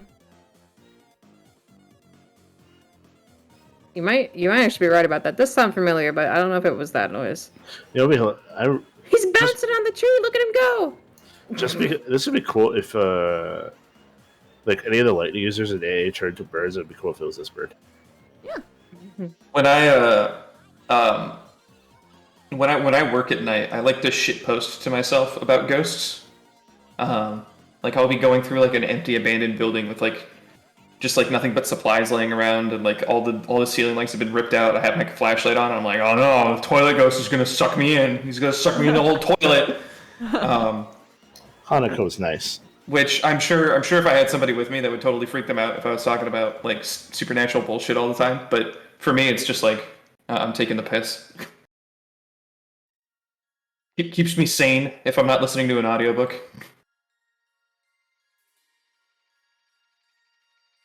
I don't know if I've told you yet, Christy, but I actually have a narrative going on for One-Eyed Jim, who lost his like left pinky finger You're just making a in the Grasshopper War. Yeah, no, I have ghost stories for this place that is not abandoned all the time at all. Like there's people in the day. It's just that all of these buildings are so old that they look abandoned. Also, Sai, you don't loot ghosts. You loot everything. You're the loot mod.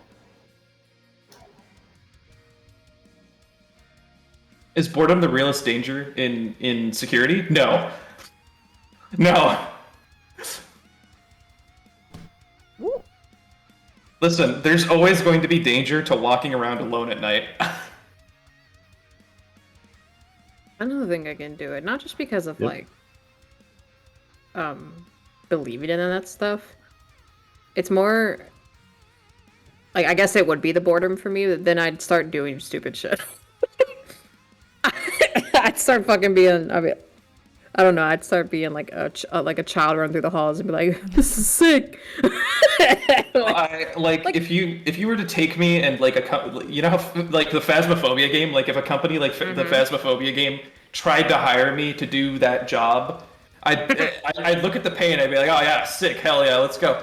And then I'd get in there and I'd just start fucking around, being like, oh no, that spoon's jiggling. Be me holding the spoon. That's who you are. That's putting me in an empty parking lot and not telling me to ride my bike. Like, Savage, genuine question: if you're in the Phasmophobia game, like, yes, like if you're there, yes. how long would the ghost have to be like fucking with you before you take it seriously? When he dies. So. When the ghost kills him. I was talking about like how I would come in, like I'd be like totally off the kilter. But if there was, if there was lights flashing or electronic stuff, my brain would just go the breaker box or the way that the electronics in this building are, they're degrading, they suck ass. If objects started flying around, I mean, that would, I'd be like, excuse me, where is this? Try to find something that explains it, but string or something. What about the book randomly showing text or like writing that wasn't there? Writing on its own? Yeah. I mean, if I was really in that situation, I'd think it was a prank or some shit. Yeah. I'd think I was in like a haunted house or some shit. Like somebody's fucking with me right now. I used to work in haunted houses. It was so fun. Were you one of the scarers? Yes. Nice. I'm totally that idiot in one of those like old like camp counselor fucking movies with the slashers where the guy's like, oh, look at this, it's not real. Fucking dies. Get down.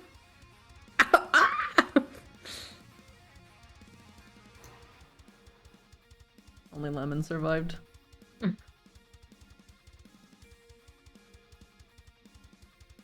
Sashi, heck you. Oh, I see. You're also at the Tsundere.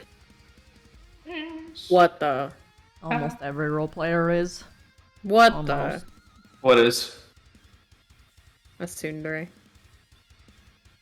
True. Goodbye. Oh god, he scared me. I jumped like 10 feet. Oh, It's like, what do I do? Oh, speaking of, I actually did tell Christy about this. The jump scare that happened on the map they were exploring you with the ribbon. Did anybody clip that? I don't know. Oh, hold on, let me check. I genuinely believe even if there is spirits or supernatural stuff that exists on Earth, it's probably just demons pretending to be humans.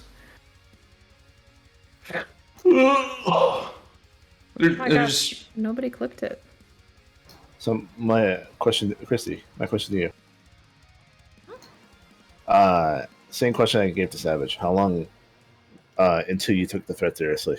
If you're like in Phasmophobia. You see, I'm a baby bitch, and Wholesale. I don't believe in ghosts, but I would still look at a really decrepit place and be like, I don't want to go in there. Same. There's a reason that your mind is wired to not go into places that look scary, abandoned, poorly taken care of, because It could there's collapse. yeah And in it your could be, in like, your mind mold. there's Mhm. an association to disease and death with old things, which is 100% like it's a survival instinct. Wholesale though, if like lights were flashing on and off, I would literally just get a panic attack immediately. I'd just be like, Also, the thing that people do, like when they go into abandoned places to like ghost hunt, what they find is not ghosts. They find like homeless people. A lot. yeah, spotters. Hi, Mochers. Wait, demons pretending to be humans doing real paranormal stuff while pretending it's fake just to fuck with people? Yeah, that's what they do. Dude, demons are assholes. They're pretending to be humans. Like, what sort of ghost? What sort of human ghosts would want to hang out on Earth once they're dead? Like, go do something else, dude. Well, I mean, You got like the other whole shit. the whole theory behind it is that if you have unfinished business, like you died a horrible death, and that's usually why you become like this really dark entity, because like you can't cope with what happened to you. Like it was a very painful death, or like Or you're filled with such a like you're filled with rage or something like but that. then, Like, like, it's like a peaceful death, and that means like I gotta just say like get out of here. What are you doing? Well, here's my thing. Then the fields of Verdun would be filled with literally like hundreds of thousands of them. But there's no ghost activity in Verdun.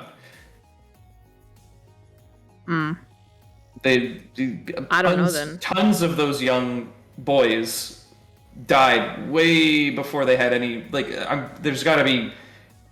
You know, there'd be thousands of people in there that would have unfinished business or have been brutally murdered by the opposing side. So yeah. But there's no ghost reports from Verdun. It's literally just So. No one lives to tell the tale. Stalingrad Ranger? No, that's okay. No, that's okay. The Russians are just superstitious. Don't worry about that. Yuri, no one clipped it. What the fuck? Yeah, no one did. I'm gonna have to clip it myself now.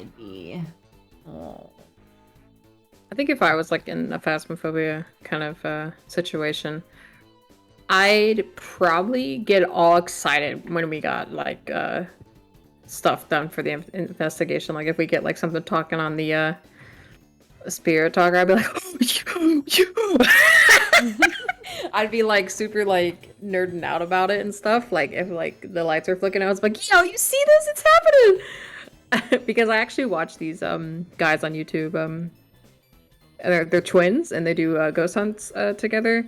They're like that. They have fun with it and they just get like excited whenever something happens. It's like genuinely like good reactions, and it's just something I enjoy. Mochers. Sweet girl. Hey there, demons. It's me, your boy. Your boy.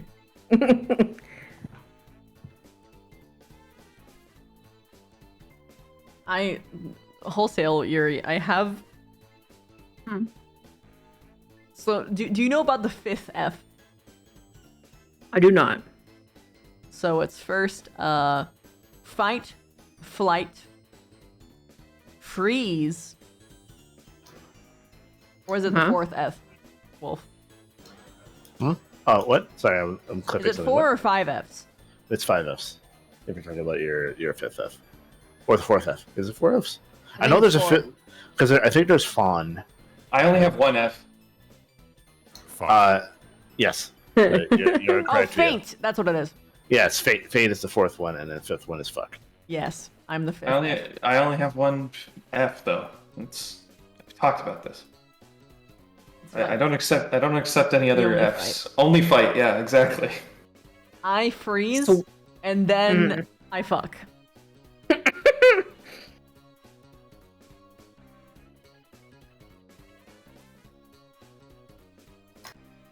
There is something I will always despise doing. I will never do it. No amount of money will ever make me do it. You will not ever get me to mess with a Ouija board. Even if it's fake, I would never even touch that thing. Same. It's not worth the risk, you know? Yeah. What's funny is that Ouija boards are not actually particularly ancient, but I think it's actually pretty new in construction. I still won't touch it. Nope. Also, I have clipped it. Okay. Hell yeah, I'd buy a Sai, Ouija how would board. one fuck a ghost? Oh, it's very simple. I mean, imagine they can possess objects. Haven't you heard what a ghost much- does when you yawn? Just watch. I forgot which Ghostbusters, but watch the Ghostbusters with the blowjob ghost. How much is it for a Ouija board on Amazon? Hold on. You can get one from Hasbro. Bro, I can Ouija board for $20. Ghosts come pre-lubricated. Just think about that. Oh my good gracious. Ectoplasm. I could also get a sort of like a slime girl. Larger bamboo. Okay, all right. Yeah, they got some high quality Ouijas in here. They got squeegees too. Oh my lord. I can get two at once. Chrissy, can you watch this clip? Do you think if you hooked up like an audio mixer to a Ouija board, you'd be able to figure out how to Luigi board? I don't know. A Luigi board? For the love of all that's good, do not become one of the statistics. What am I gonna do? Like choke on the Ouija board? I don't.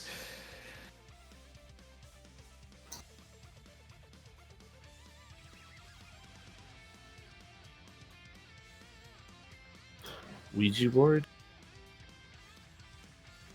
Probably. I don't know. I'd have to go to like some place where people have died before I use it, right? Or can you just use a Luigi board wherever you want? Just go to a graveyard at 3 a.m. I'm not messing with those people. I mean, technically, I'm at a graveyard at 6 a.m. right now. I'm not gonna use a Ouija board in the. baby at 4 a.m. I'm not gonna use a Ouija board in the middle of a graveyard. People might be visiting their dead relatives. It's rude. That is true. Just look up any particular like large violent event that is nearby you that is like accessible. I'm on an island in Canada. This is like 5 people have died in the entire history. You know. We also there also might be another thing.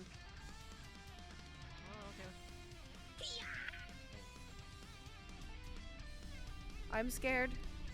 Oh. What? Oh my god! Oh my god! Oh fuck! Jesus fuck! Jesus fuck! It was just sitting there. Fuck! Oh my god! Give me a minute. Oh. I think it was double because Yuri reacted, and then she Yeah, saw it. that got me really good, and then it just backfired on Ribbon. What the hell, dude? She was like this for like a good couple minutes after.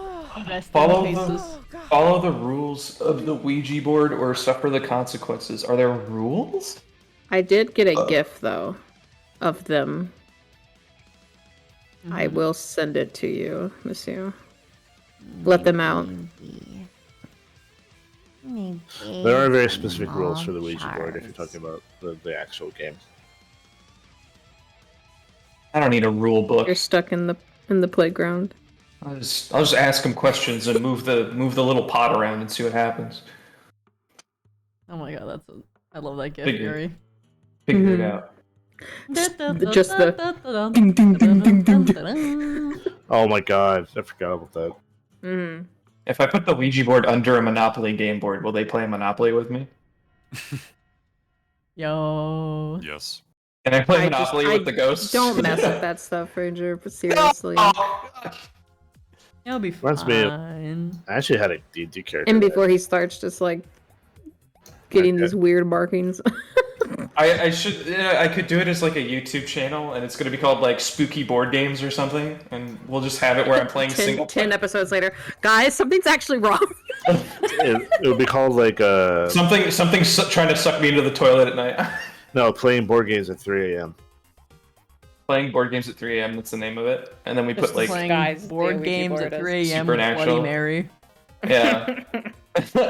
gone weird. Try to play board games with entities. So you just sit in front of the mirror saying Bloody Mary. You know, I actually did the Bloody Mary thing when I was younger. Same. Nothing happened. Yeah. Just and you're like, disappointing. That's because the bathroom at school was there when it lights were off, though. They would argue that she's just waiting for her opportunity. What? Yeah. That's opportunity what they would too late. argue. They had plenty of opportunities. I was Been like Bloody Mary- 15 years. Listen to and me. my Bloody Mary like, has my been parents bleeding weren't home. for like 1,000 years. She's out of blood. She's gone. All right. She friggin' flatlined in a ditch somewhere. I'm sorry, Musashi. God fucking damn it! I love that image.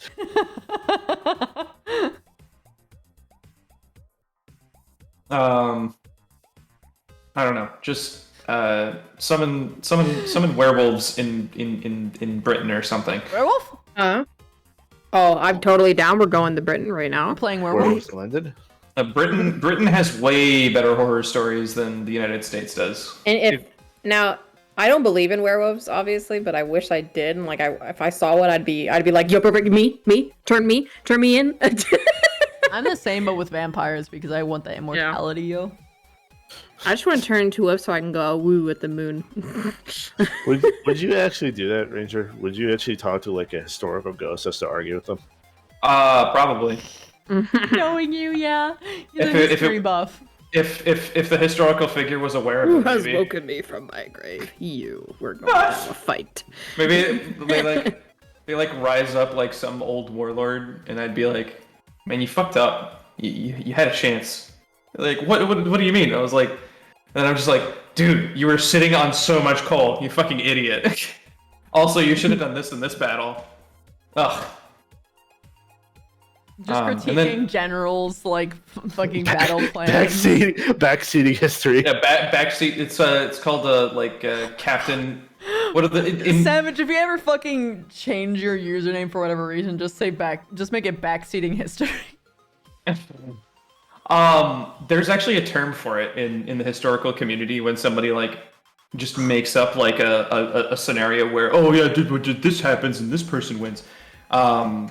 It's General Hindsight or Admiral Hindsight. Admiral Hindsight. Yeah, Admiral Hindsight. Yeah. Okay. It's 20 minutes to 6 a.m. I'm not tired, but I'm kinda that's sleepy. I think bad. I might go to bed. I need to try and force myself to sleep like this precious little kitty here. If only Admiral Hindsight had been there to help you. I am going to raid Blair Donna. She's playing Rune Factory 5. She's pretty cute. You all have a wonderful night. I hope I made your night as much as you made mine. Throw things! And I wish you a wonderful night. Bye. I'm gonna pop out. Bye-bye. Bye-bye. Bye. Nice Throw talking to you. things! Are you asleep? Yeah. Gone.